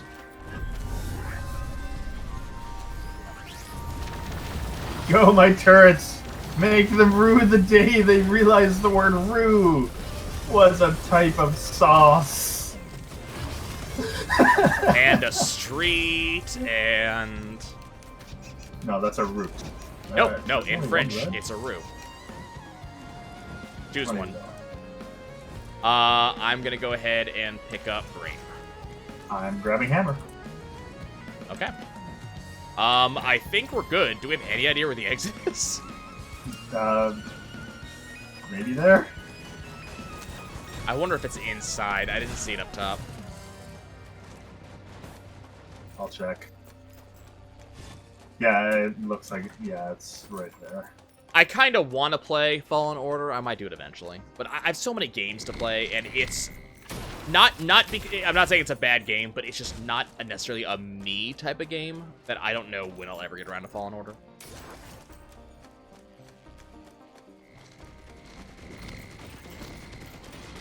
I'm trying to convince myself not to buy a PS5 for Ratchet. I think I'm probably going to wait on a PS5 until more games are announced for it. Ready? Okay, so we're going to drop that here and that here. And your robot should be in the green one.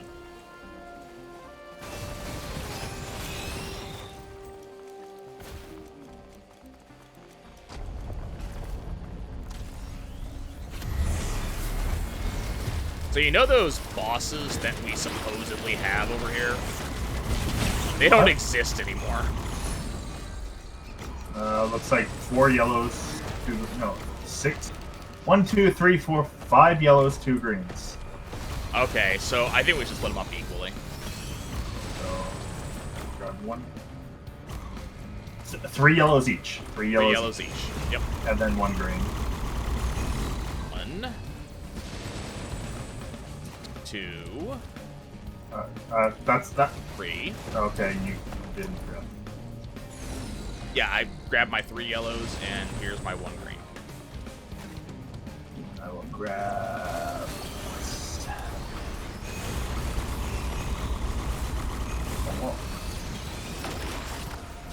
Here, grab this white over here. So I've been grabbing a lot recently. Where is it? On the ramp over here.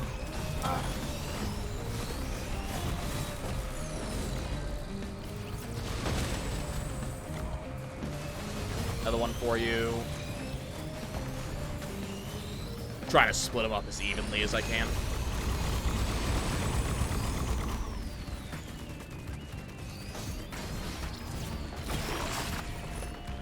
I mean, you never know. They might do a Sly game.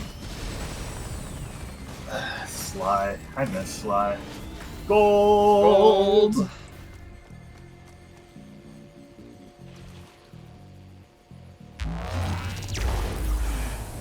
I love gold. I mean, Wanderworld disagrees with me on this one, but I actually enjoyed Ratchet and Clank PS4. He's alright. I didn't dislike it. Yeah, I thought it was a decent game. I thought it was fun to play. I thought it, you know, it's definitely not like Ratchet original, but I think as a kind of a reboot of the series with intentions to kind of get people into the series and they kind of understand what they're getting into, I think it does well there. And I'm very looking forward to see how they move forward with the series now. I did read complaints in a kind of pseudo review of Ratchet and Clank that the game is too tame, and that I'll agree with. You know, I will absolutely agree that Ratchet PS4 is tame, and that they kind of have gotten rid of a little bit of the adult humor. I can kind of agree to that. But the story works out a little bit better, I think, and it kind of makes it a little bit more. It makes it so we can actually have a storyline in Ratchet games, I think. Which I think that's the one thing I haven't been happy with Ratchet is that they decided to do some storylines in like Kraken time, and those storylines were very good. So now I kind of want them to actually make storylines. Because they've proven that Ratchet and Clank can exist in a storyline world. I really don't see an issue. They, like, from, you know, and soon-ish, I will be playing through those games on stream. You know? But I feel like if you consider this to be what it is, which is a remake, it is not a remaster, it is actually a remake. They included the new storyline, which is fine. The gameplay is almost identical. They did a greatest hits of the weapons. You know, nothing that they did is, you know, broke anything, you know? So that's why it's like, you know, saying that they should have chosen to make a new franchise. That's not the point, though. They were re-establishing a franchise. My turrets.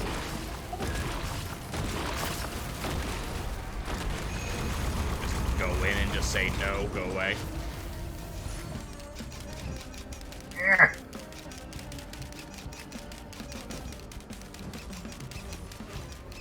I don't want to open the gold portal. I want to fucking. Okay. Speaking of platformers, the Humble Bundle. Are we ready? Yeah. Okay. The Humble Bundle, or Humble Monthly, or Humble Choice, whatever the hell they call it now. Yeah. It just gave me a copy of the platform, or the Donkey Kong Country version of Ukulele, so I'm really looking forward to playing that. I heard it was really good. Oh, that's a combat shrine.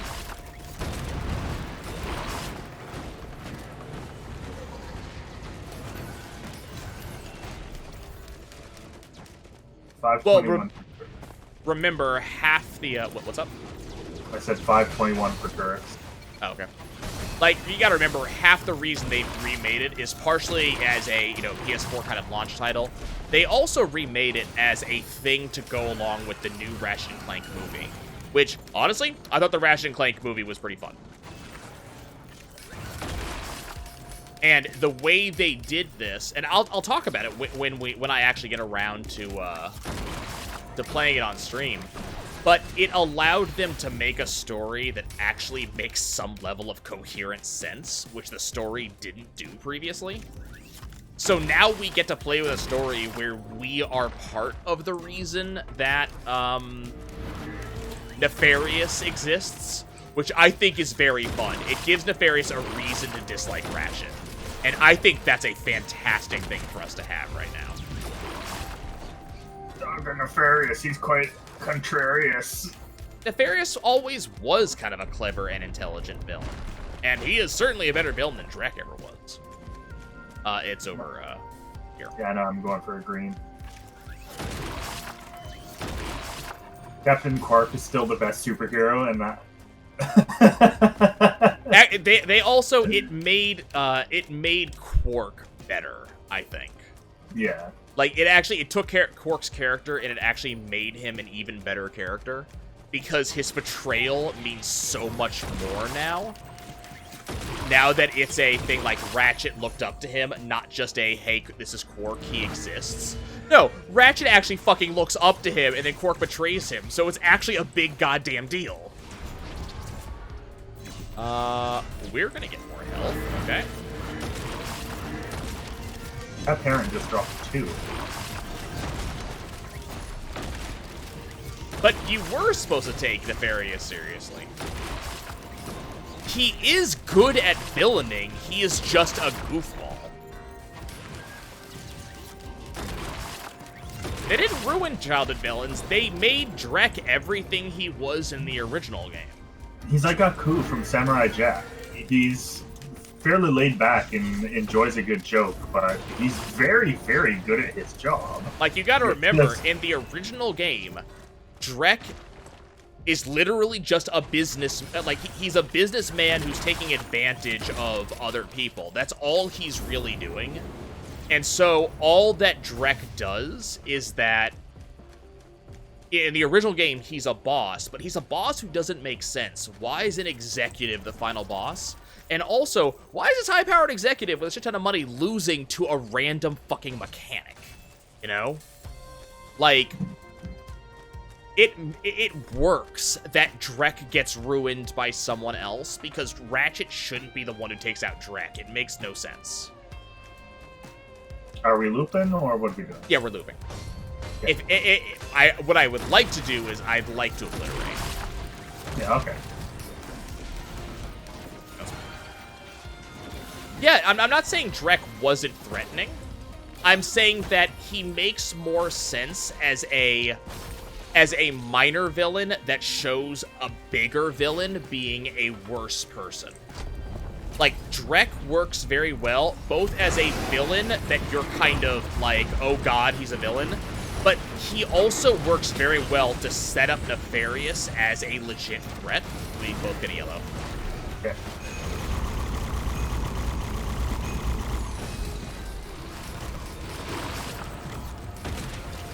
Well, yeah, he's using people, and that's absolutely fine. I'm not saying Drek isn't a decent villain. I'm saying he doesn't...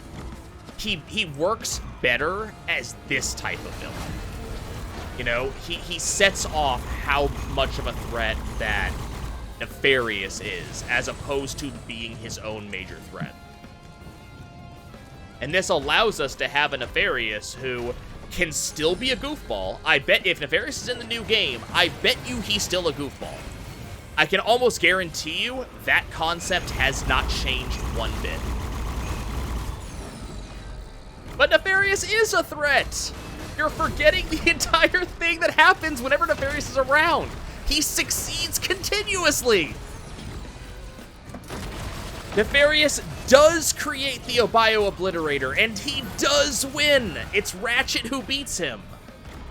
Nefarious comes back a second time, and then he, I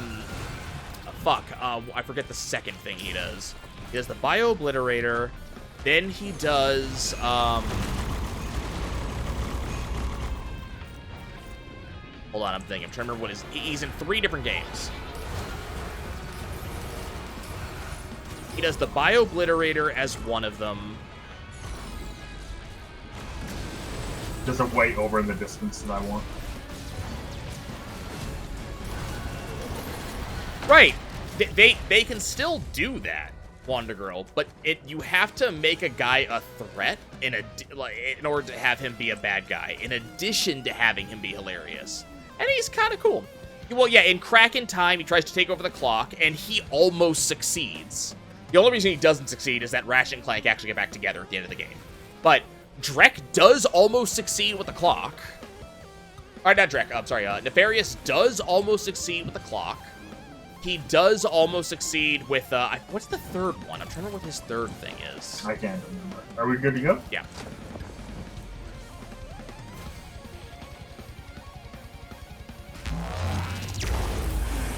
Well, I think you guys haven't played Ratchet & Clank 1 in a long time, because in Ratchet & Clank 1, Drek's whole statement is he's making the new planet for his people because his old planet is wrecked. They didn't change that. That's not something that changed. That was still the story of the original Ratchet & Clank.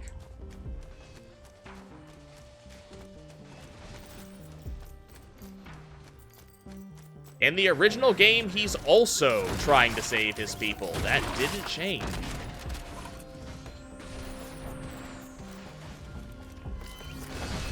Right, the new movie goes into that too, that he's the one who polluted it. Not the new movie, but the new game goes into that too. They make it clear that he's the one who did both. There's my 100% lead. I'm aware of this. I am explicitly aware of this.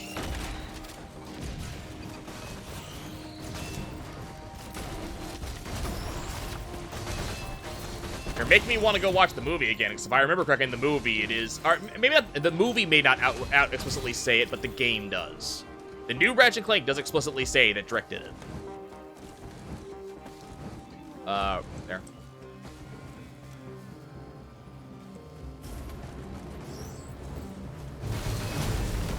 Let's go with yet more mushrooms. Right, but we weren't talking about the movie, we were talking about a video game. Like, you're kind of moving the goalpost a little bit. Hey, King of Pixel, how's it going? Going pretty well. So, yeah, the movie is doing different things than the game does. The game is effectively a reboot of Ratchet 1. That just happens to use the storyline, loosely, of the movie. I'll tell you what, let's shelve this discussion, and we'll have it when I'm actually playing the game, and you can watch the cutscenes. Okay, we ready? Yeah. Because this discussion's kind of pointless if I can't just show you the cutscenes. The cutscenes make it pretty clear. Button, who's got the button?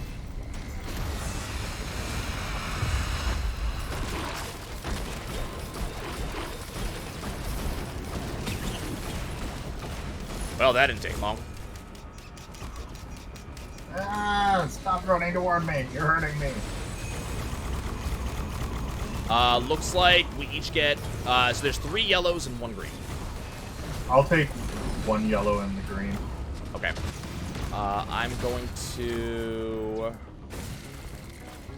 do that. Where'd the other one go? Right now. You already got your yellow? Yep. Okay. I become beefier.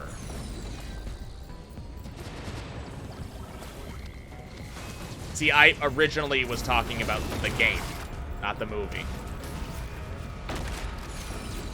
So the entire time, I've been talking about the game.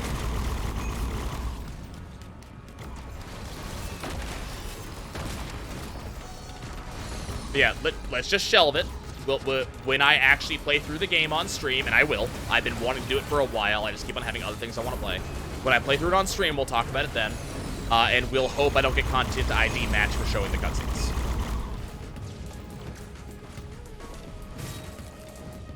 You think my turrets are bad people? Definitely. Absolutely bad people. Okay, I want to see if we can find the, I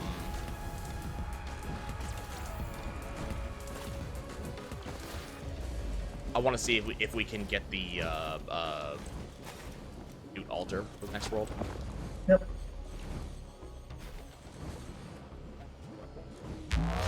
I'm probably gonna go full meme and grab 2 more shaped glass if we do. Are we going for achievements? Yes. Medivh's pretty much done, from my understanding. Yep. And I'm close to being done. Which is funny, you bought the game for me.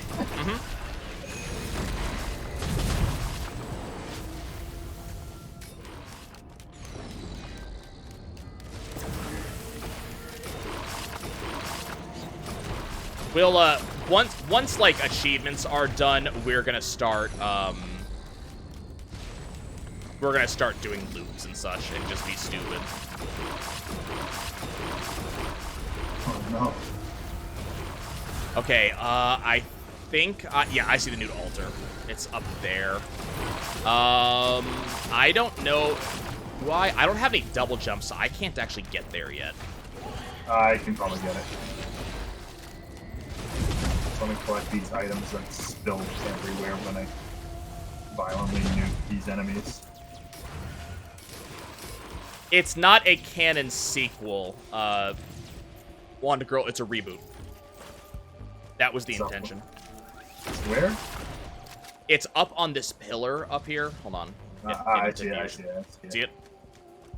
Yeah, it's on that pillar. Trying to figure out the best way to get up there. I mean, I'm a fan of games that give you a choice now to play. I was very against Dead Rising 3 for a very long time, because my understanding was it really kind of changed the concept of Dead Rising.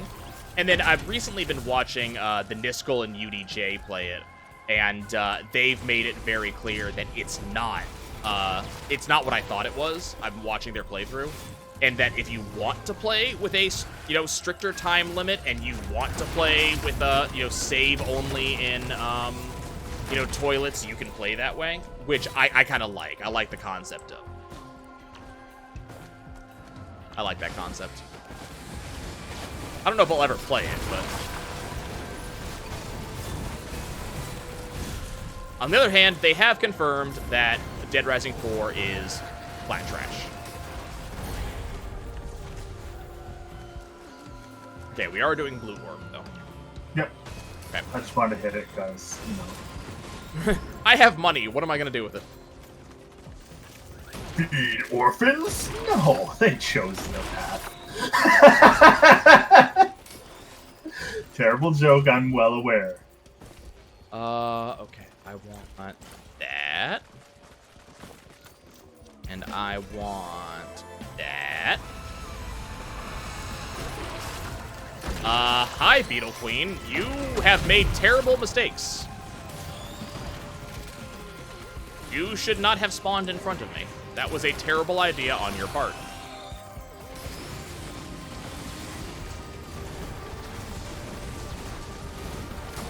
Where was the exit?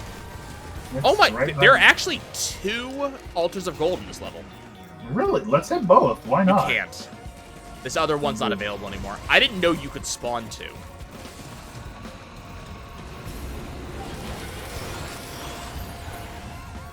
But yeah, the exit's by me. Okay, I'm on the way.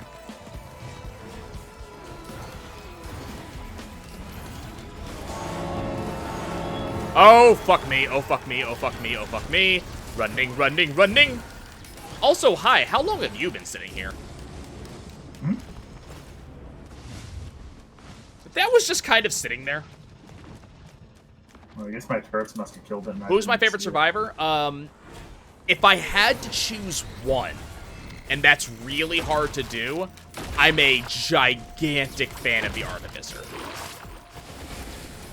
I think she's an amazing survivor, and I'm a huge fan of her.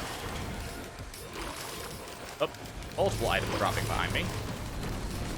Okay, you get that one, I'll be over here.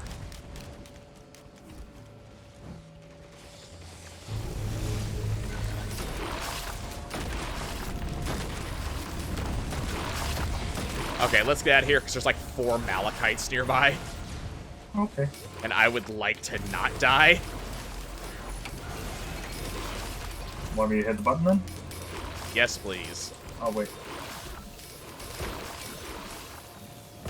I think the captain's fantastic. I enjoy him. I think he's a little bit limited in what he can actually do. He's very niche. He's very niche. And, you know, they acknowledge, Hopu acknowledged that there's some issues with some characters because some characters have more, like, extra abilities than other characters do. And I feel like the captain is one of those, that he just giving him 2 alternatives for his ult just kind of does not give him a lot of options.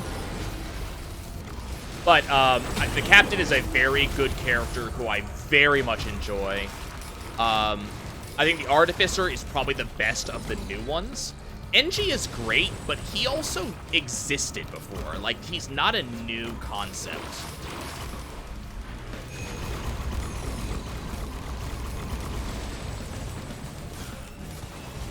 Oh shit, you know what I just realized? Hmm? Oh no, never mind. This is not level 3, this is level 2. I was thinking, like, oh god, this is level 3, so if we go to the blue portal, we can't go through the Celestial, but no, it's level 2.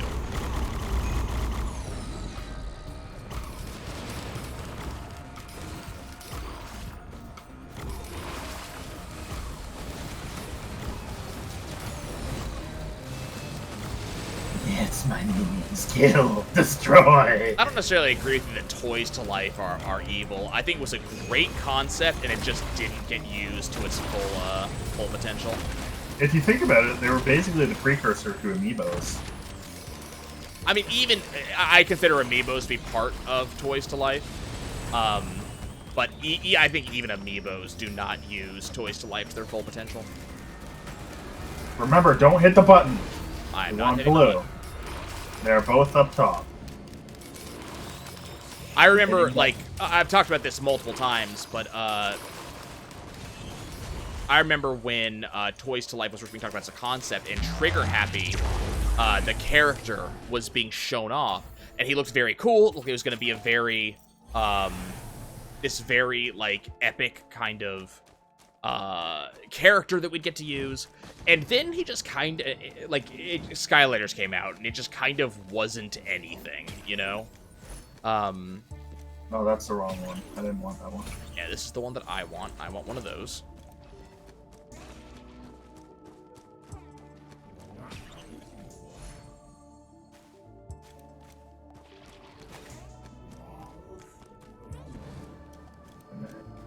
This.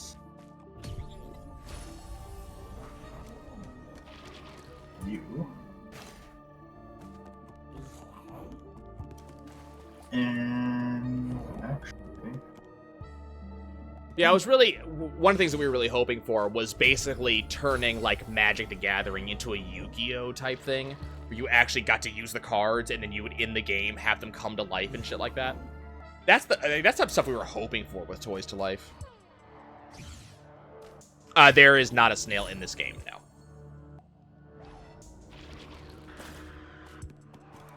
All set? Yes, and we probably want this area because Callus would be terrible. I mean, Bulls. I prefer ice in general, but I don't care either way.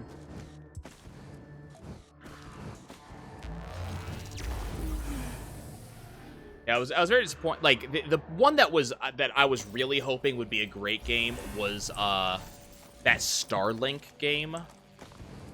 The one that, like, had Star Fox for Wii U. It was okay. I was really hoping that would be the big Toys to Life game that I was looking forwards to. And it just didn't end up being that. It's over here. Oh, hi. Apparently you met a, An imp spawned, died, but for some reason it exploded in death. I'm assuming that was a, It wasn't an elite, it just randomly exploded. Huh.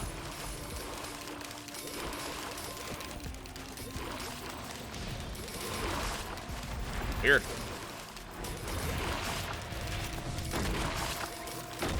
Remember, if you're close, you don't need fully charged. You can quick tap.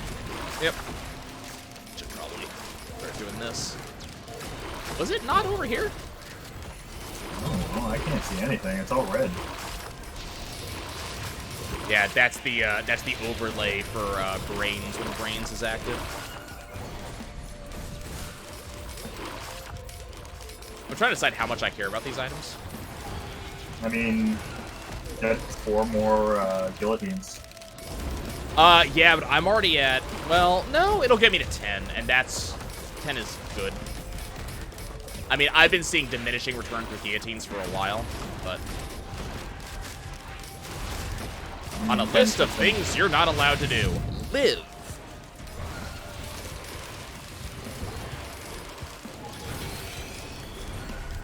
I think that was a white that dropped behind you. Yeah, but at this level of the game, shit drops constantly. So at a certain point, I need to stop going back because we're just going to be seeing constant drops. And if we weren't on command, it would be one thing, but on command, did I not see the exit spark? There, no, here's the exit sparkles. Is it down here? Probably. There it is. Yep. Blending in with the stairs. Yep.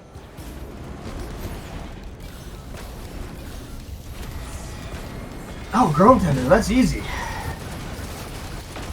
I mean, as long as no Malachite spawns, because I am currently using Tincture, and Tincture will kill me.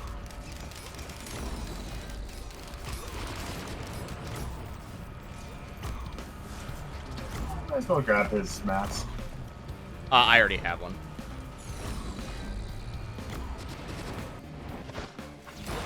Fuck you. Fuck you. Fuck you. The boss is already king. Go home, you're drunk. Yeah, we don't need you anymore. The bosses have come and gone. Okay.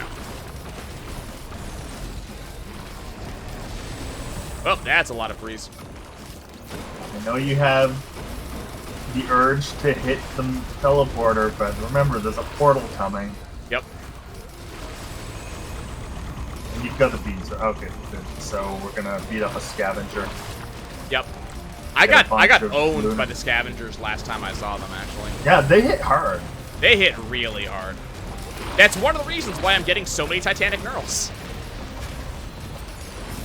Meanwhile, I went the complete opposite. Yeah, we're gonna hope you don't just die an excruciating death. Well, I mean, I'll just put my turrets down right away.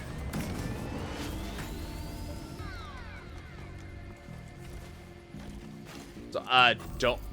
Excuse me. Thank you. Don't mind me. I'm just gonna have metric fuck tons of health. Instead of a thing, I would say get a mask. Get a mask?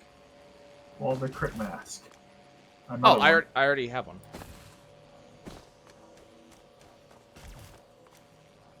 Let us be off to the land of explodiments.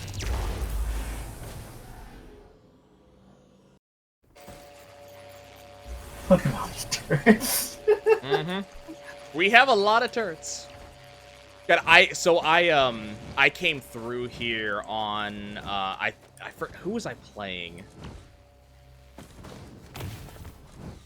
I think it wasn't a loader run because I had basically no mobility. I want to say it was a commando run or something like that. And I came through with the intention to obliterate, but I hadn't gotten any Opu feathers. This was such a pain in the ass to navigate. I don't have any Opus right now. It's really not that bad. I didn't have any increased movement speed either. Oh, yeah, that would be difficult. Yeah. So all I was trying to do is I was dashing, and then I was sprinting, then I was sliding, and then jumping. So before you hit this a second time, I want to look behind it. Yeah, there's a portal that spawns. See? No, Now, you don't have to hit it. Oh, there it is. All you have to do is run up to it, and as long as you've gotten close, that portal spawns, and that portal just allows you to continue. Oh, good enough. Yeah. So instead of obliterating, you just kind of move on. By the way, if you ever go look at the description of obliterating, we're not killing ourselves. Alright, let's see. We're being taken to a different dimension. Why did you drop that? Whip the wild! By the way, my shift and alt do not work here, so I cannot give you a AoE. It's fine. Go, my minions! Yeah, it doesn't matter, because they're just gonna fall over. Okay, watch out, they can explode. Okay. Ah, yes, I noticed that you are dead. Hey, I did my duty. I noticed that you died. I did my duty. Besides, it's not like I need coins. This is very true.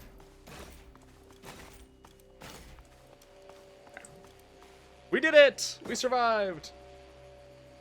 It only took in fucking command. As usual. But, to be fair, though, command... You should only do a command run when you're doing sacrifice and swarm. Command runs in general are kind of fun. Yeah. So I'm going to take off then. That was fun. Thank you for inviting me. Thanks for joining. I'm going to work on some other stuff and then pass out. Yep, sleep well. I will try. Take care, everyone. Enjoy the stream. Catch y'all later. And we are going to do one more run before we finish the night.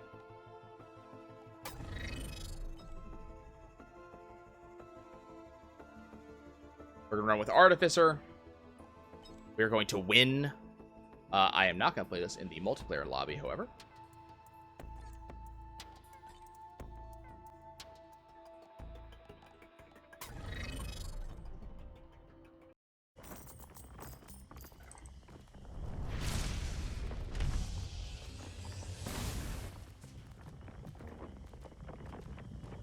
And we're getting the sound glitch again. Hi, friend. Out of my face.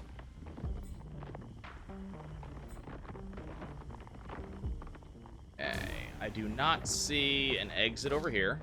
Now, we are playing on normal monsoon difficulty, so no more command and no more sacrifice. So I do have to look for items.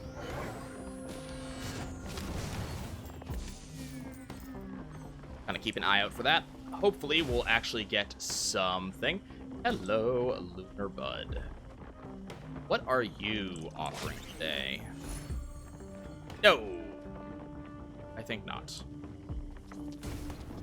We did that on a previous run with Artificer, and I felt that not having access to my wall was a really tremendous downgrade, actually. She is not a character I really like that on Strides of Heresy.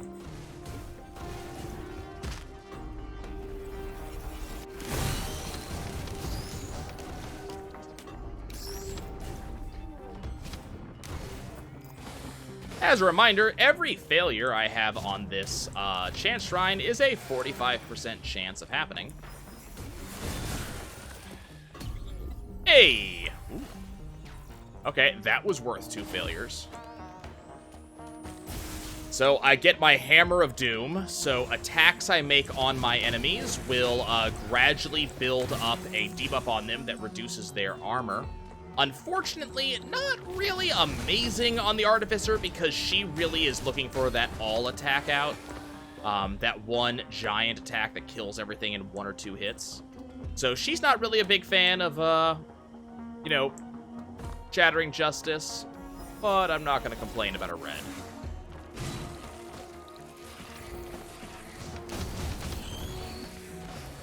Pretty darn unlikely that we would end up seeing,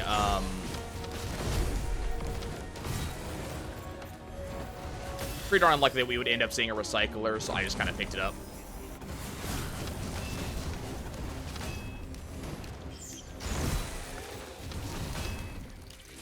And now we're kind of waiting stuff.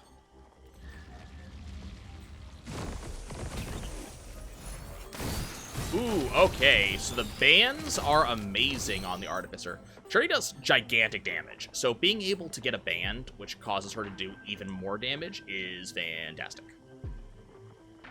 I might come back around for that Chance Shrine. It's a little bit expensive right now at 44. So it's significantly more expensive than a tier 1 chest, and it's almost as expensive as a tier 2 chest. And chances are it's only going to give me a tier 1 item, so not kind of huge on that. Microsoft already bought Bungie. Bungie was a Microsoft studio. Bungie left, so I don't know if they're going to buy it again, but Microsoft did already buy Bungie. That was a while ago. That was a number of years ago now. I'll reserve judgment on if them buying Bethesda was actually good. That being said, you know, all statements aside, Microsoft has also been making it very clear that their opinion on the whole, like, console wars thing is that they don't mind the concept of putting their games on other consoles. They would rather have, like, Microsoft be a service like Netflix that you can get on any console. So just because they own something doesn't mean that it won't show up on other consoles.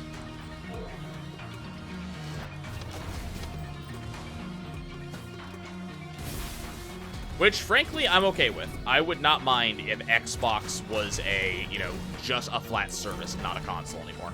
Or if it's just both. If it is a console, but you can also get Xbox games on other consoles. I don't know why you would necessarily buy an Xbox One if you could play Xbox One games on a PS4, but, you know. Wonder Girl, that is exactly what that doesn't mean, and that's exactly what I was just talking about. Microsoft has made it very clear that Microsoft-owned games does not necessarily mean Microsoft only. They've been very clear on this fact.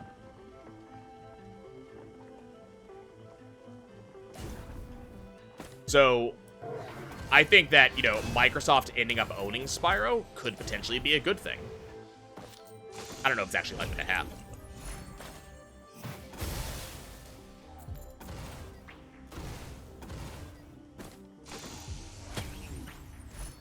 Yeah, they've been very clear about what their business plans are. They've kind of made it clear, like, they want games to be for all gamers. That's been Phil Spencer's kind of statement for the past couple of years. That's why, like, a lot of Microsoft exclusive games have been going PC lately. And they've been kind of saying, okay, let's get our stuff going elsewhere. That's why, for example, Ori and the Blind Forest went to Switch. It was a Microsoft-only game. Or not Blind Forest, sorry. Ori Will the Wisps went to Switch. So, you know, they've been kind of very clear that this is what they want. Now, where they're going to go from there, what their new business plans are, it's hard to say. But I wouldn't be afraid of stuff becoming Microsoft only just because Microsoft owns it. My fear is that Microsoft will mismanage, because it kind of felt like they mismanaged on Bungie a fair bit when they bought Bungie. It really felt like Halo as a whole went downhill when Microsoft bought Bungie. And it definitely seems like the Bungie folks kind of agreed, which is why they kind of left and made 343 Studios.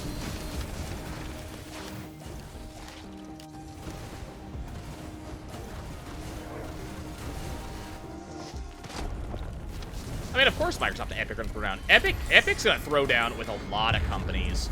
And it's partially just because of where Epic themselves are kind of placing themselves in terms of the gaming market. But that's just effectively capitalism at its core, and capitalism what it should be. They should be fighting. They should be fighting each other in order to decide who we as the consumer should be buying from. And that sort of thing is good for us as the consumers. We should want that.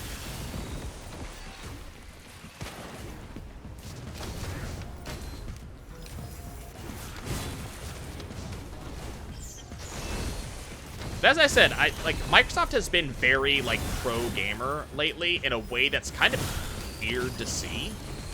So,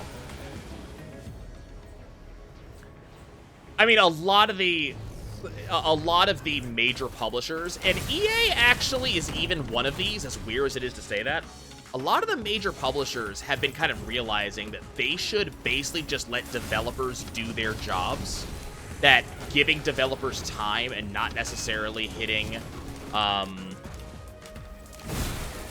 not necessarily hitting a specific deadline produces better games, which sells better. So, like, the hope is that Microsoft with Bethesda will force Bethesda to take their time. It sounds like Microsoft's going to force Bethesda to make a new engine, which Bethesda has needed for 5 years.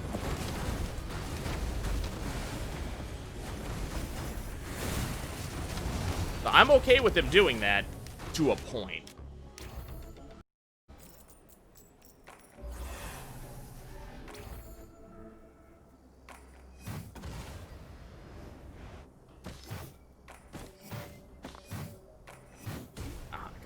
Hang around here.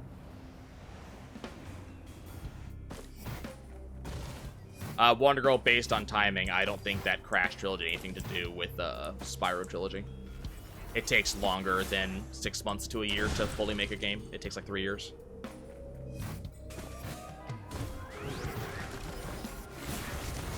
Parallel evolution does happen in video games.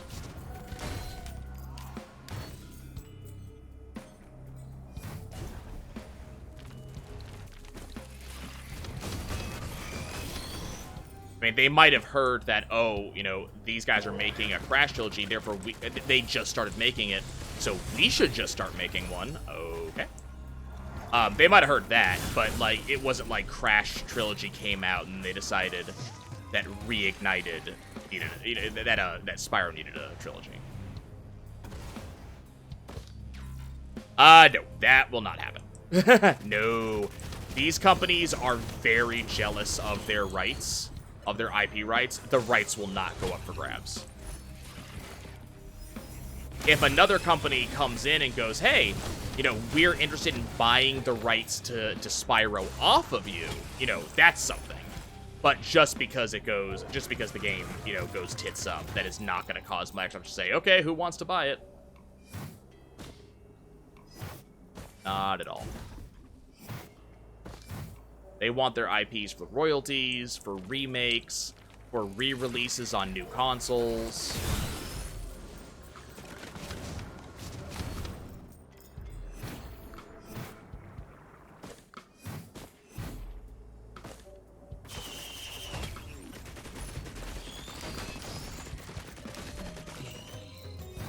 I'm not surprised that Sony wants it on that. Sly was a Sony boy.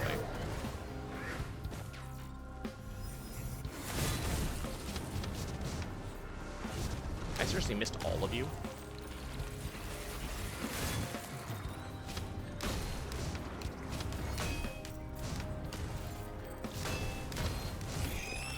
That being said, I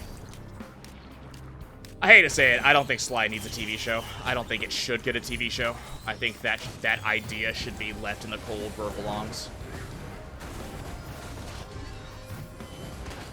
There's a reason TV shows based on games do not work. There's a reason movies based on games do not work.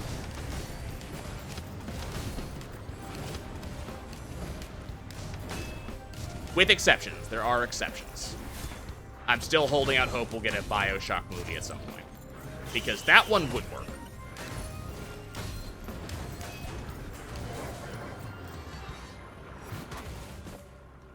There's a coin back here.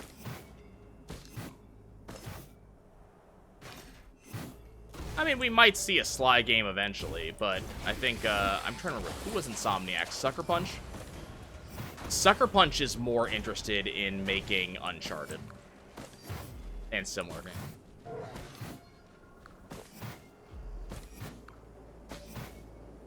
And honestly, given that, Sucker Punch is doing much better with,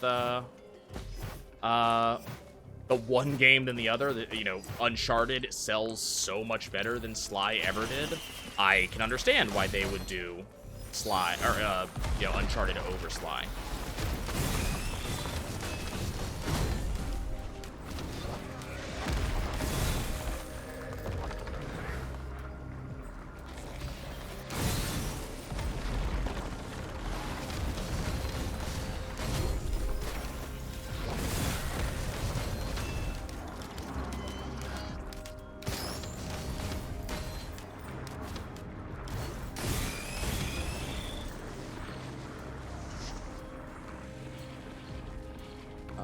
You know what? I want base movement speed over anything else.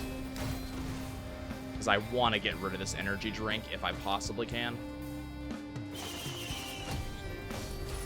Okay, game, can we relax for a sec? Game, relax, please.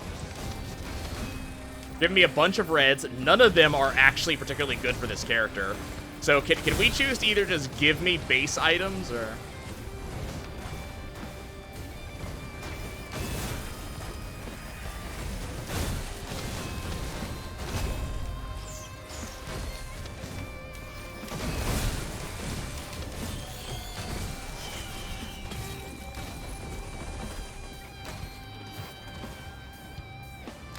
Monsoon difficulty does not change what drops we get. It changes the cost of the drops, but it doesn't change any drop rates as far as I'm aware.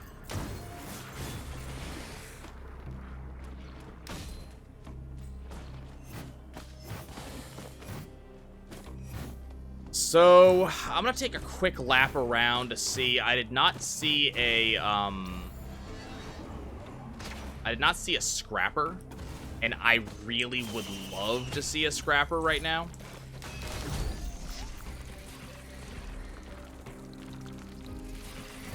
Like, a scrapper would be huge.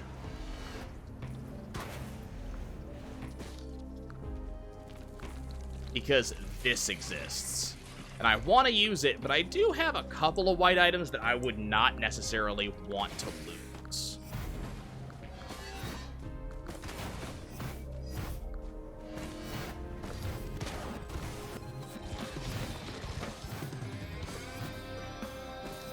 I don't think we actually have a scrapper on this level, unfortunately.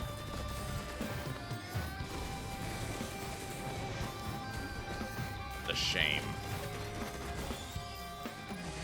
I mean, I'm gonna have to go for some quick glasses anyways, just because they're too damn good.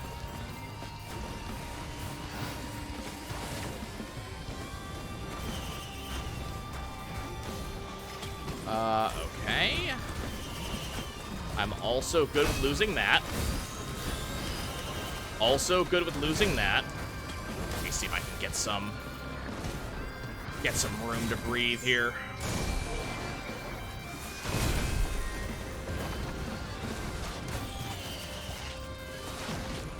Okay, that got rid of... Okay, that's not all that solid. I lost some movement speed for that.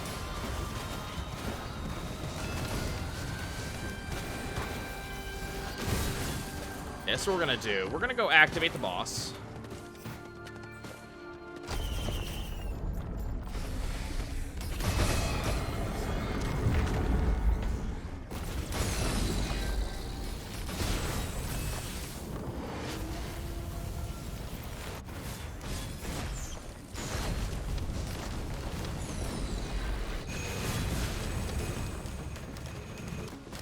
Get out of the way of him real quick.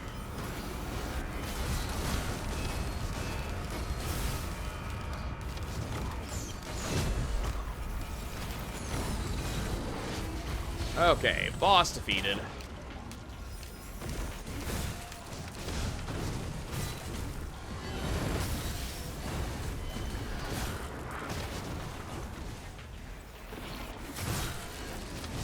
Basically just trying to swing around a little bit, get rid of some enemies. That's a Hopu feather down there. That Hopu feather, you know, it's not... Woo, I can jump again. I'm the freaking... Artificer, I fly. Like, Hopu feathers, fight me.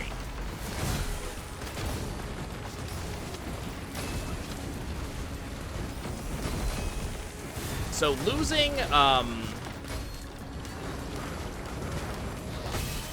that movement speed sucks a little bit, but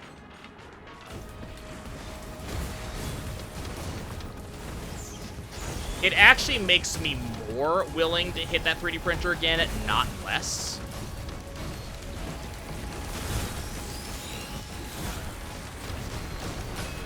I already ended up losing several of the things I didn't want to lose, so it's like, okay, well, I might as well hit it again now.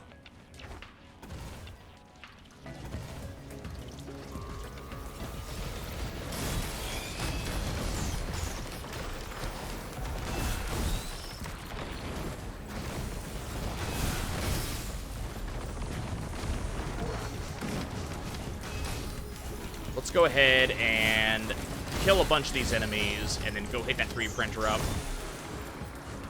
I might just go for the full 100% crit rate at this point.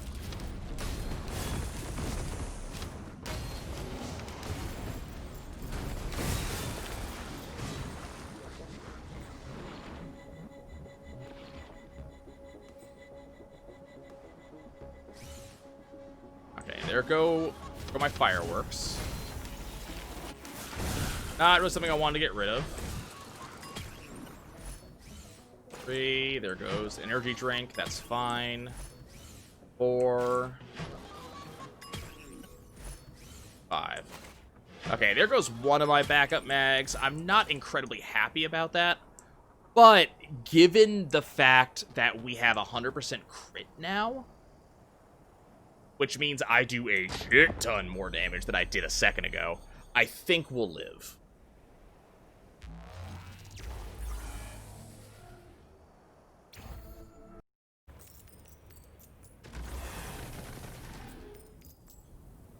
My movement speed isn't terrible.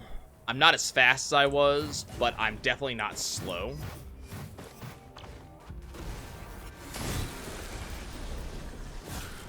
And being able to just eat enemies alive like that. Oh, I missed.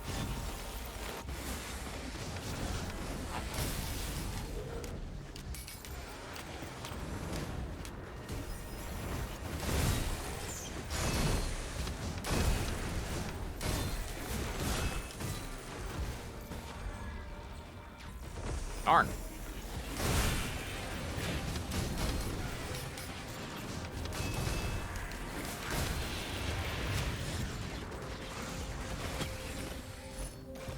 Okay, War Banner, not amazing, but I'm not going to say no to it.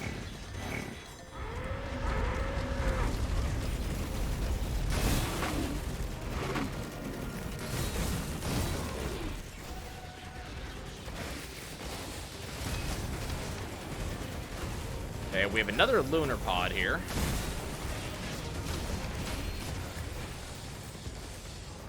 Also on the ground over here, I see a life shrine.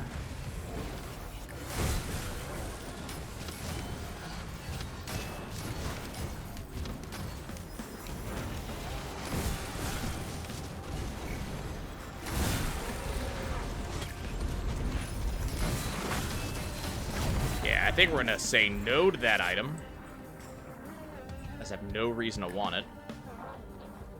We have over here. Get the defensive upgrade, I think. Go away.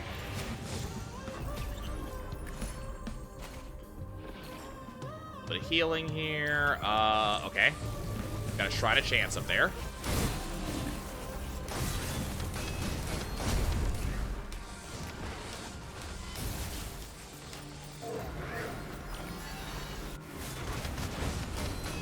Little bit annoyed that we lost fireworks. Fireworks would have been nice right now.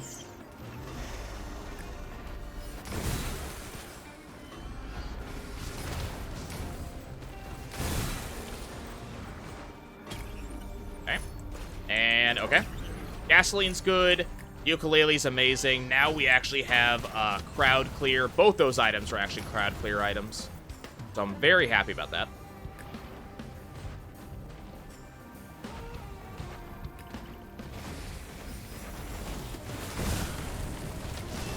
I mean, yeah, the chats are visible. People have commented on them in the videos. I will absolutely take a backup magazine. This is a character that I want a couple of backup magazines on, so I am pretty happy to get them. And the game actually just deigns to give them to me on this character. The game very much has a desire sensor, and it, you know, it knows what I want, and it just doesn't want to give it to me.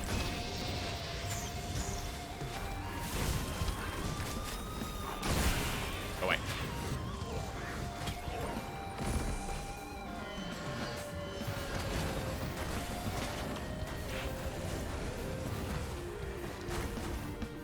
Okay.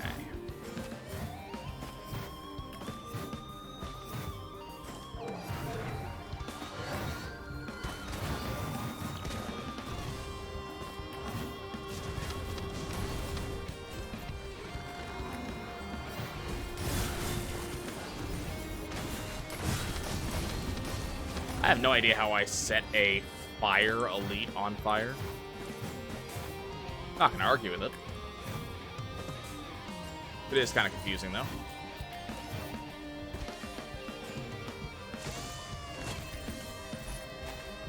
Okay, Monster 2. Good stuff. You absolutely should stream. That is a very true statement. I say that to a lot of people, though.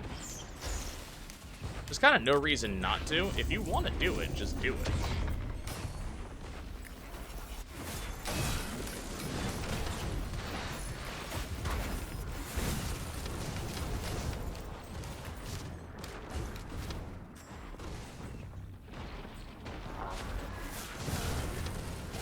It also is the, you know, if you want to be successful at streaming, there is that too. I'm not saying I am successful.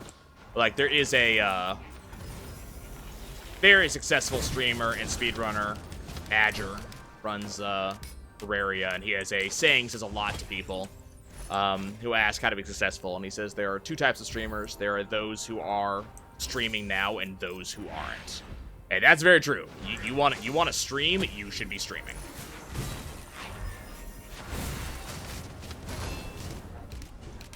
Like, it's a very true statement. He kind of cuts to the core of it. You're never going to be successful if you are not currently streaming.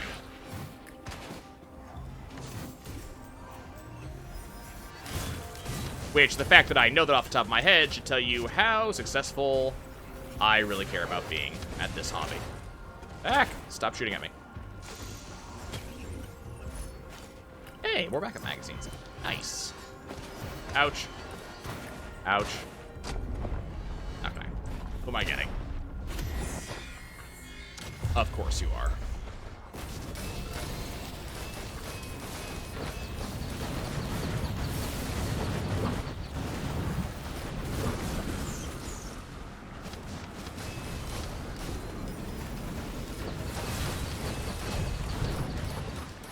Okay, good. He is a good long ways away from me. He's also gonna die. He should be dying. Why are you not dead yet, sir?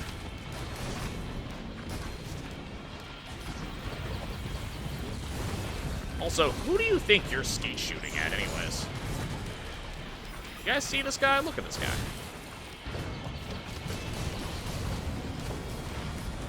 I'm gonna skeet shoot up there at the Artificer. I'm gonna hit her. Nah, you do that.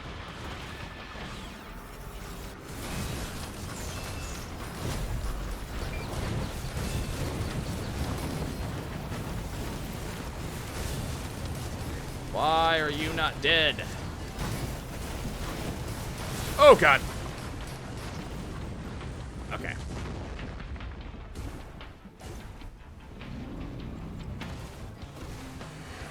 Really like to see some of my health come back here. I need to not be on the ground.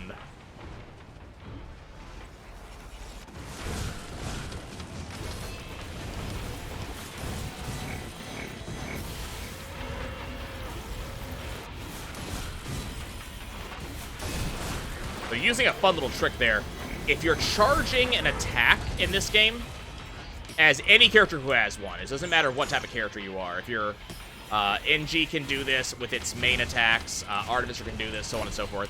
If you're charging an attack, you can start a sprint while charging.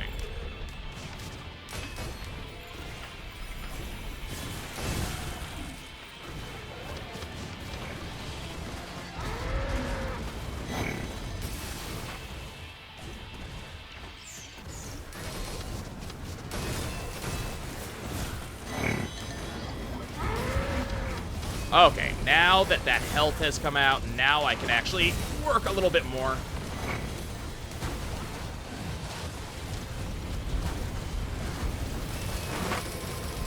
Okay, that should kill most of my enemies right there. Kind of a scary teleporter event.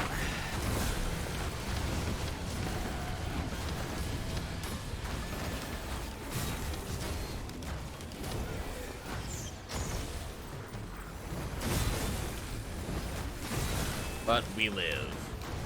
It's glorious.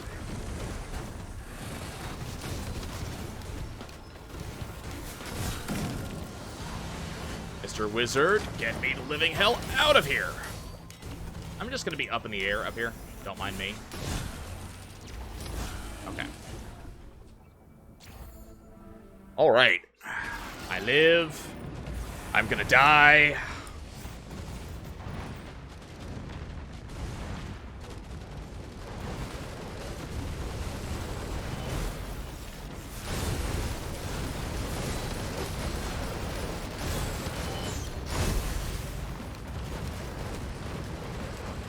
God, that little pop-up that keeps on appearing has appeared. Let me get rid of that. Oh, I took some damage. It's fine.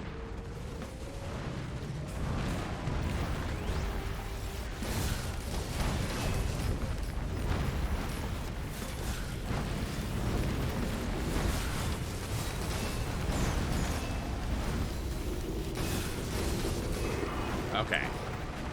Worm is dead. Gives me some money. Let's get off the ground real quick. God, I wish I still had some fireworks. You could give me fireworks. I would appreciate it.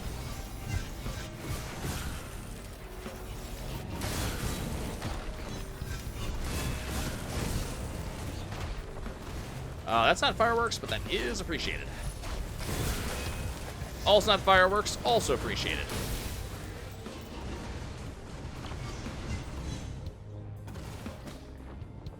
Activate this. That's exciting.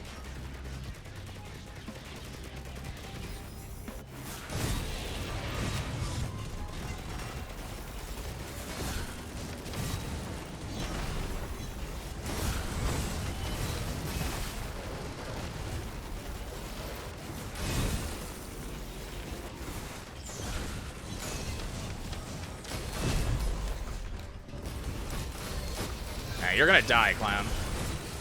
Yeah, that's what I thought. Okay. You're alright. It's fine. These enemies are just very scary. Hello. Thank you for giving me something I actually want.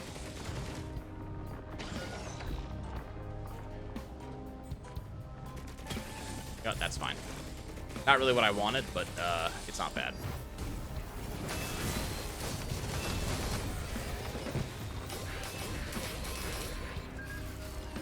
Okay. We've got some up-close and personal safety. Got more bustling fungus. I do not want, and would prefer not to have.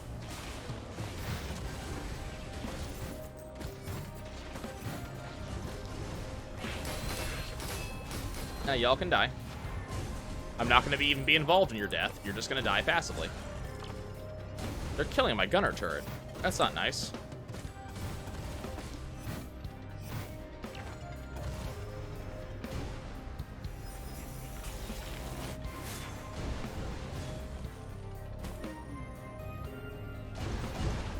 Nope, nope. I didn't want to fall. I didn't want to fly either. I want to be right here. Item? Now, that would be nice if I actually had an active item. I do not, so it's not all that helpful.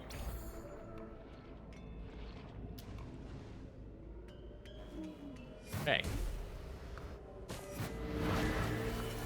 Get the hell out of my face. Nope, nope, nope. No, no, no, absolutely not. No. Go away. Jeez, you guys are relentless. You're like telemarketers. Keep on getting this one robocall from Colorado. Keep in mind, I have not lived in Colorado for 10 years now, for a decade now. But technically, I still have a Colorado area code. And I keep on getting this robocall from Senator Cory Gardner asking me to vote or asking me to pay for the policeman's ball, all of these things. And it's like, dude, I'm not even in that state anymore. It is not legal for me to vote for you.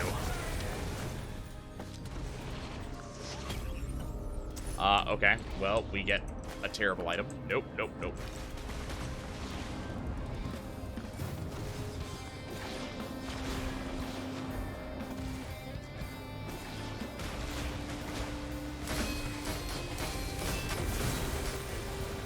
What do we got in here? I kind of want shield, honestly.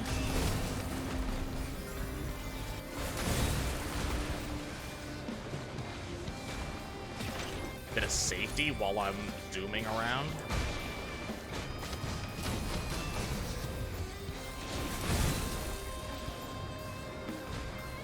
We got here. We got.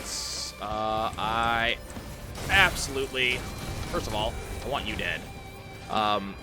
Second of all, I want you dead.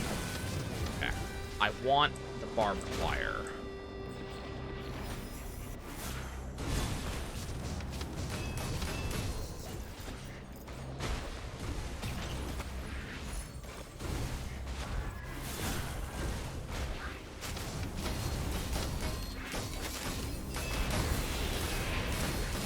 My money generation on this map is piss poor right now. I would like that to change.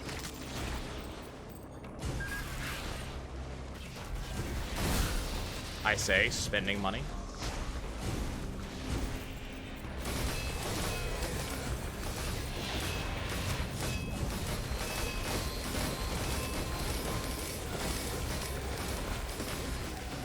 Look at me. I'm a goddess sweeping over all she surveys.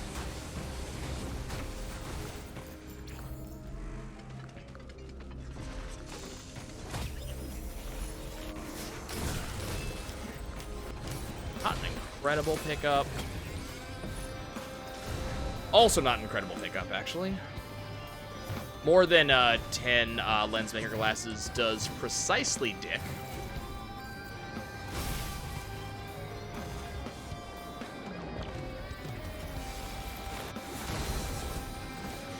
Does absolutely nothing to have more than 10.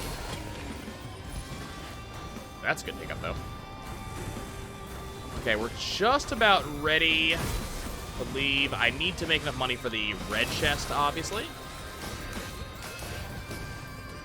Just somewhere over here. Not 100% sure how much it's going to be. Is that open? I don't think I opened that one.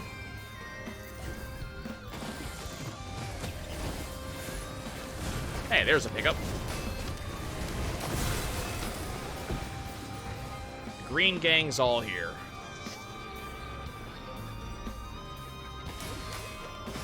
Oh, I was talking about how I've been getting robocalls recently from a senator from Colorado because I still have a Colorado area code on my phone. But I don't live in Colorado anymore, so it is not legal for me to vote for this man. So, you know, hey, this is Senator Cory Gardner. You should vote for me in the upcoming primary. Yada, yada, yada. Blah, blah, blah. Like, you know... It's like, dude, I appreciate your struggle and all. I have no idea who you are because I am not part of your constituency. Can you please stop calling me every 2 weeks? It does get just a bit irritating.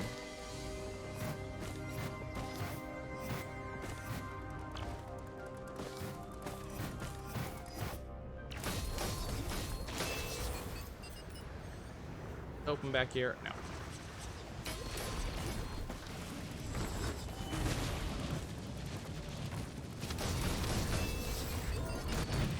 Right now, we're just waiting for money. An awful lot of money, actually. And unfortunately, I have not gotten any of the make a shit ton of money items. So I just have to kind of grind on enemies for a bit.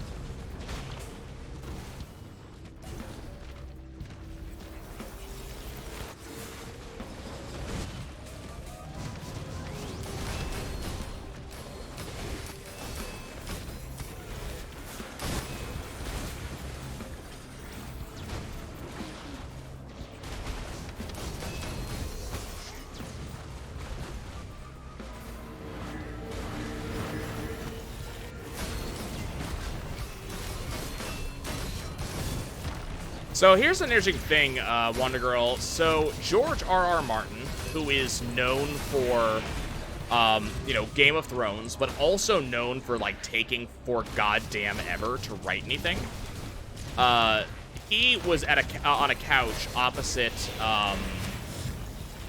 what's his name? Stephen King. And among other things, Stephen King is known for being being incredibly prolific. He writes constantly. And so George R.R. Martin goes, how do you write so many books? And King goes, well, every day I sit down and bash out so many pages. And, you know, I find I get a book done in this amount of time. And George R.R. Martin goes, don't you find sometimes that you run out of ideas or that you just don't feel like writing someday? And he goes, no. No, I don't. I don't do that. It's not a, you know, it's a skill people can learn to kind of focus down, you know? Just write whatever you want to write that day. You might be able to find a way to scoot what you're writing into the major book you want to write. You know, that Horizon Zero Dawn fanfic or that Buffy fanfic, you never know. Change a couple of names and ideas, and that might be a book that can suddenly be something, you know?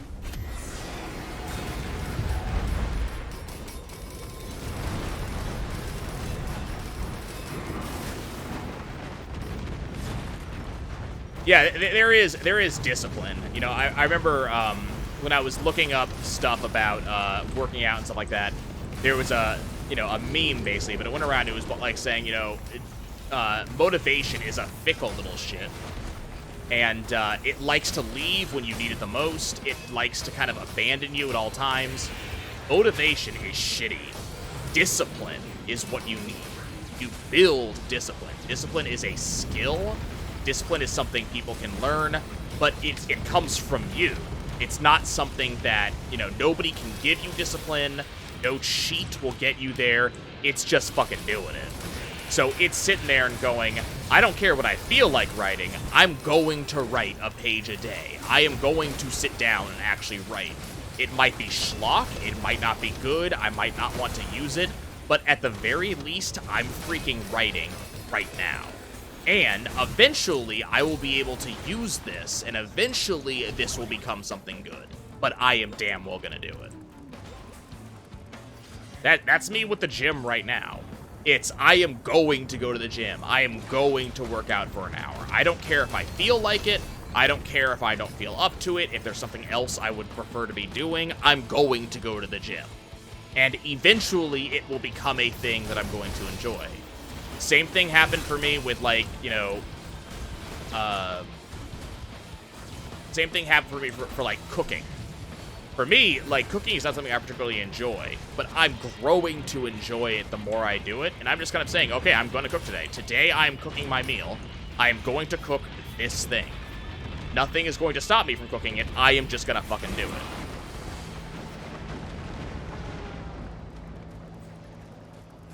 Yeah, motivation makes discipline work harder, but motivation comes and goes. Discipline fucking stays.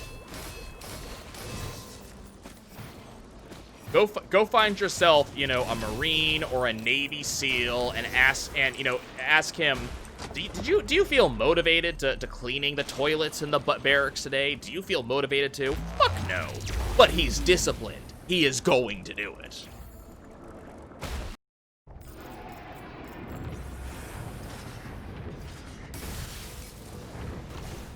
And at the end of the day, that's what you're looking for. You're looking for discipline.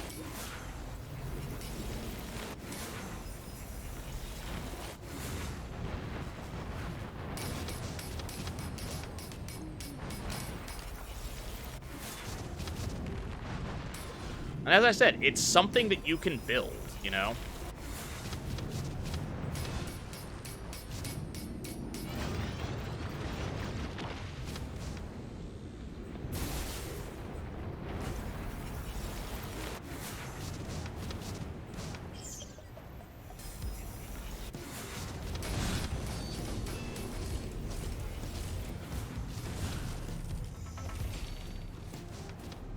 Apparently, I gotta kill a fuckload of bosses right now.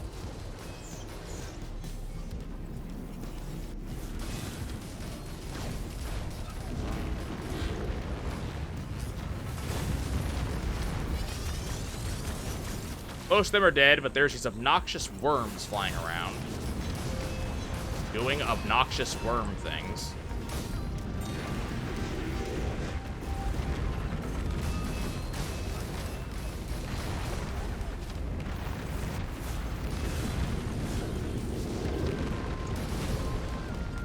Luckily, this is giving me a bunch of money, so, you know. I'm getting set up killing them. I would prefer to not get any more glasses. Like, I appreciate you, game, that you want to give me crit, but I'm already at 100% crit. I don't need any more crit. I need other stuff.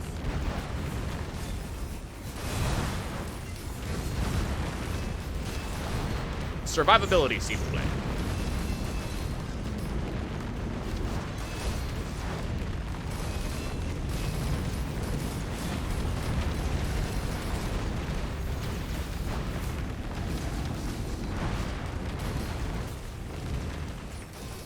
Oh, well.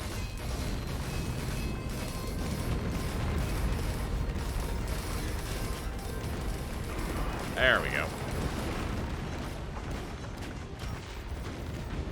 Those freaking rocks, man, the bane of my existence. They love to send me flying.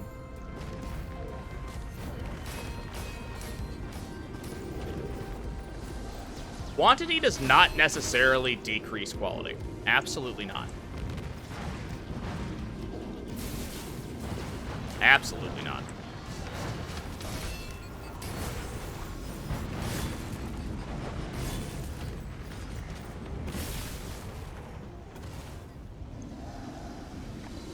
It is absolutely discipline that you need to find, based off what you said.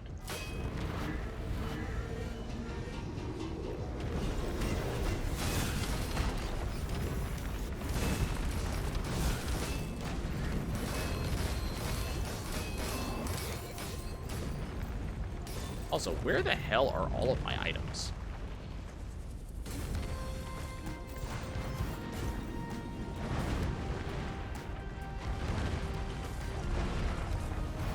And the thing is, like I said, discipline is something you build. It's something you gain. If you don't have it now, that doesn't mean you'll never have it. It just means that you need to build discipline. And yeah, like Yugi is exactly right.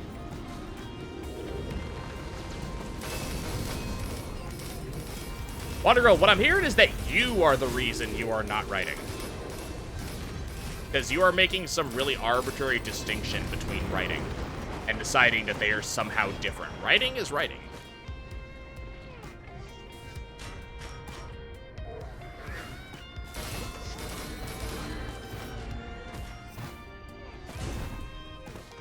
There is no distinction. Okay. My point is there is no distinction.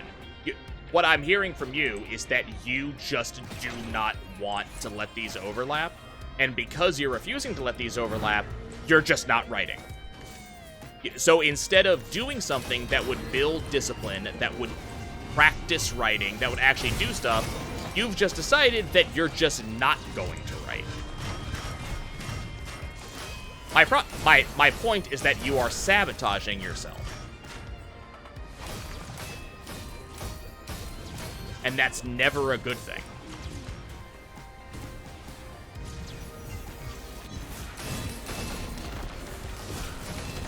It's like a violinist or pianist going, man, I really need to practice my Mozart, but all I feel like playing is Fallout Boy. So, play Fallout Boy. You're still practicing. You're still checking your fingering. You're still making sure you know your notes and you can read, you know, your fucking thing.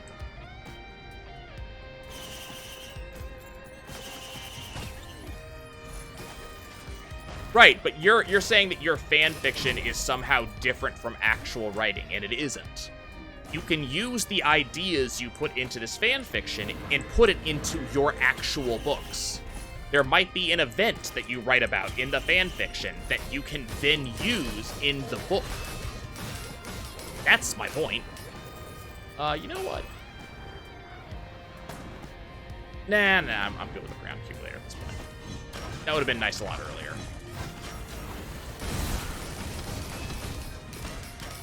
We're not saying turn your fanfics into original novels. No one said that. We're saying use the ideas that you put into the fanbooks, or the fanfics, and put them into your original novels.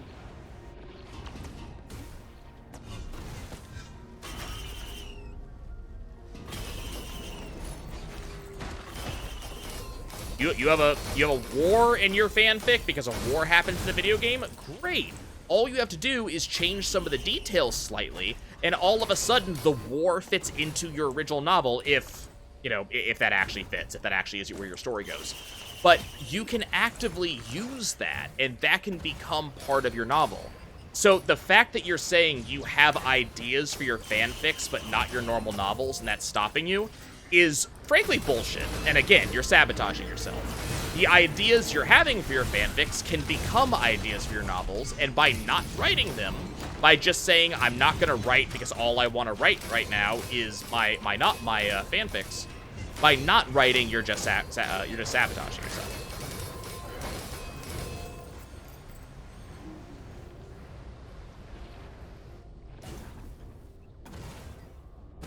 Right, but that's not what I'm saying. Is that's not a problem. It's not a problem that you're focused on writing your fanfics.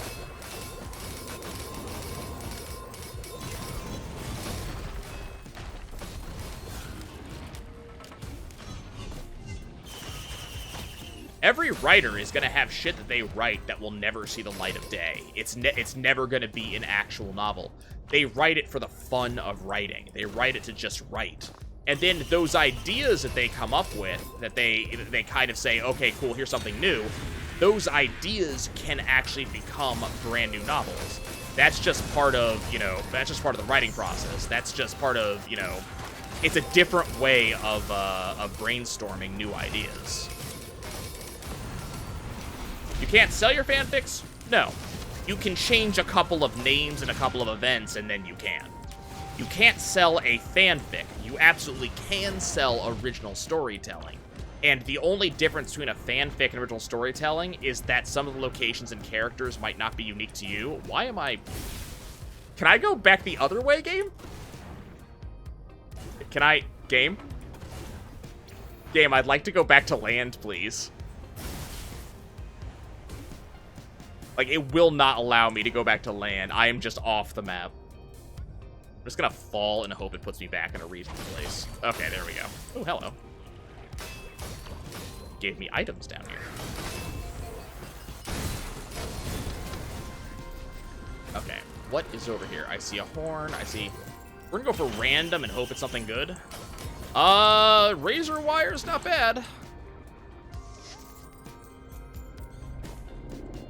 What happened? I have no idea. I got blown off course and sent off to the edge of the map. And then even though I was, like, pressing forwards, I was not moving forwards.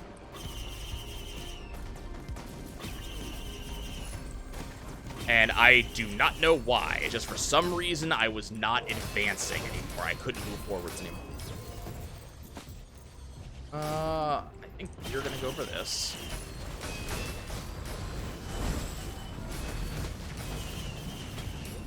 Excuse me.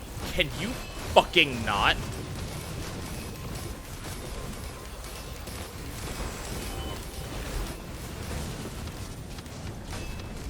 Fuck off and no! Fuck off and have a nice day. I'm leaving. You guys are rude. Like I said, sometime in the near future, there's a writing aid that I backed on Kickstarter that is currently, it's about to be printed, and I'm currently waiting for it, but basically it's a way to kind of come up with writing prompts. And that's kind of what I'm bad at. I'm bad at coming up with, like, prompts on things that I want to write. So when this writing aid comes out, probably on, like, Wednesdays or Saturdays, something like that, I'm going to be doing creative writing streams where I will show the prompt, and then I will start writing, and then you guys can join me in writing.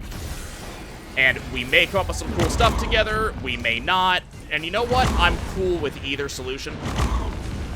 I don't know if my shit will ever be fun, but... you know, I'm going to end up doing that, and you guys are absolutely welcome to join me. That's going to be something I'm going to do, and this is partially because I need to get better at just writing. Back when I was a kid, I was really good at writing. I actually wrote a shit ton of stuff. You know, like, there was actually a potential career for me as a writer, and I just kind of lost the knack. So I need to actually kind of get back into doing it. I've always kind of been bad at the beginning, middle, and end part. Or sorry, the end part. I can do middle. I can make the middle of the story, but the beginning of the story, the end of the story, I've never been actually good at that. So that's what I need to practice. I kind of hang out over here. You guys can... Nope, you guys can do whatever the hell you want to do.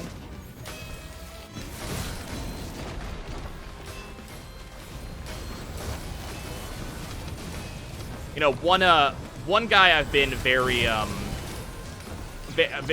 enjoyed reading a lot. I'm trying to remember his name off the top, because I can't remember his name off the top of my head, but he's the author in charge of theshorteststory.com. And he writes these very, very short micro-fictions. They're, you know, maybe 200 words total, right? And he focuses more on, like, horror and mystery than anything.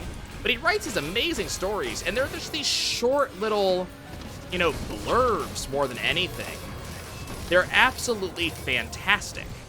And it's just these little small little things, and that's something that anybody can do. You can write a micro story. Like a lot of the stuff I have in my dream journal are micro stories, and if I was able to tighten them up, I could do something similar that he does. So that would be something amazing and fun to do.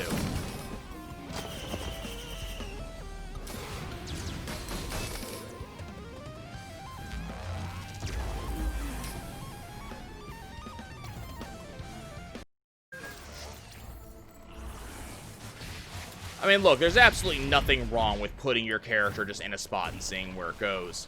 If that spot, you know, doesn't advance the plot at all, it's kind of pointless.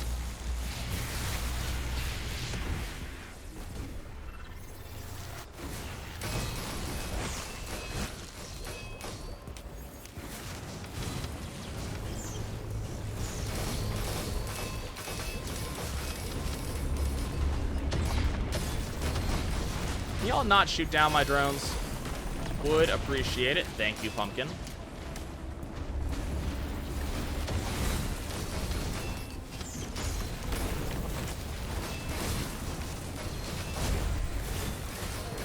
Okay. I'm trying to maybe convince these hermit crabs. Nope. I kind of want to get rid of my, my thing.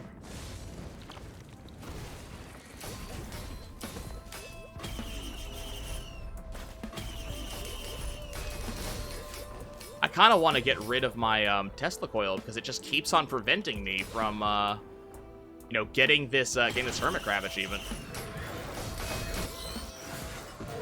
Oh god, there's a malachite hanging out over there. That's exciting.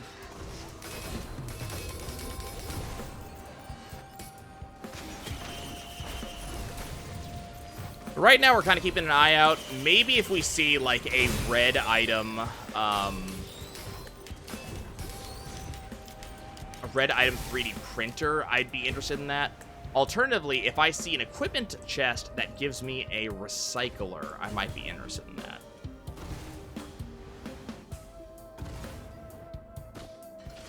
The exit. I kind of want to go looking for items at the same time. There's a couple of malachite enemies floating around, and they will end this run real quick if they catch me. There wasn't an equipment item over here. I might as well go check.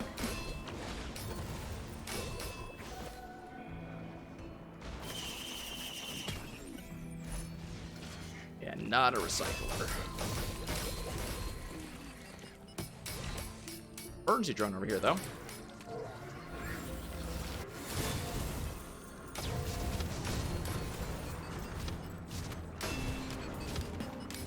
I wish I could put down this item for a short time, you know?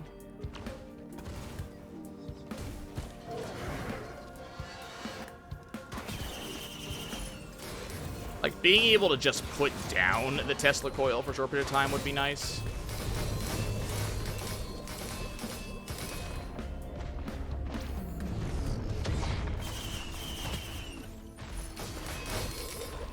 Finally got a tri-tip dagger.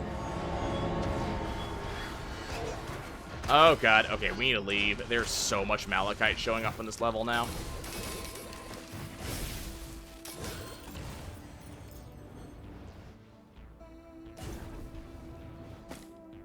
Go ahead and activate the newt orb. And we are going to prepare to get the ever-loving fuck out of this level.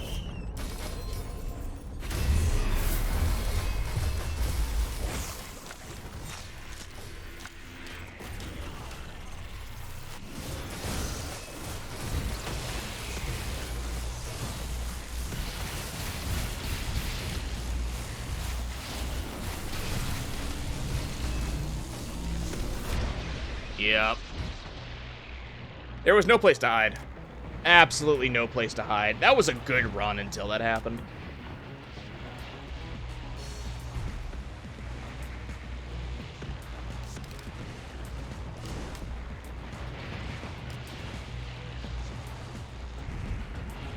I've got to see this.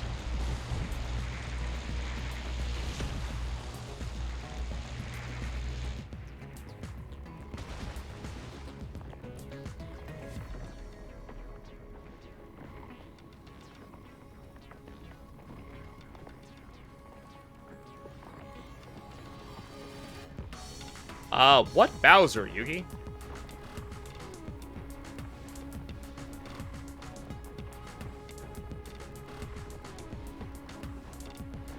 I'm assuming you're not talking about Doug Bowser.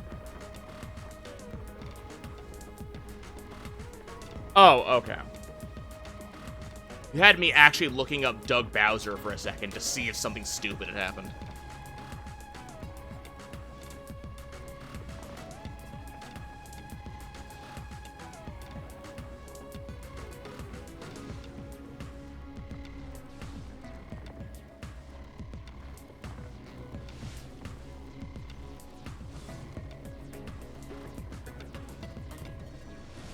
Well, remember, the current head of Nintendo of America, Doug Bowser, is Bowser.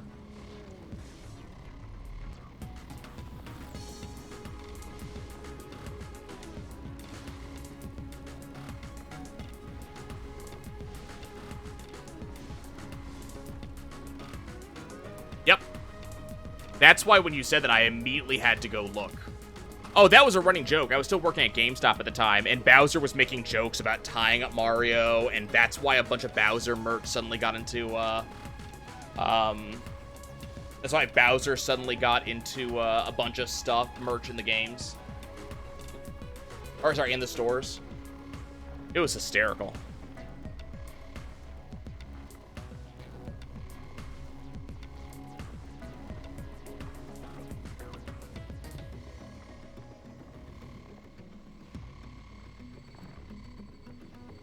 Okay, I think that's going to be about it for me. I've been going for about 4.5 hours now. So I will catch you guys next time. Maybe seeing more tomorrow. I'm not going to promise anything because apparently I'm very bad. Apparently I'm very bad at actually following through when I say I'm going to stream another day. But keep an eye out. I will let you guys know when I'm streaming with the usual announcements in Discord. I will see you guys sometime soon.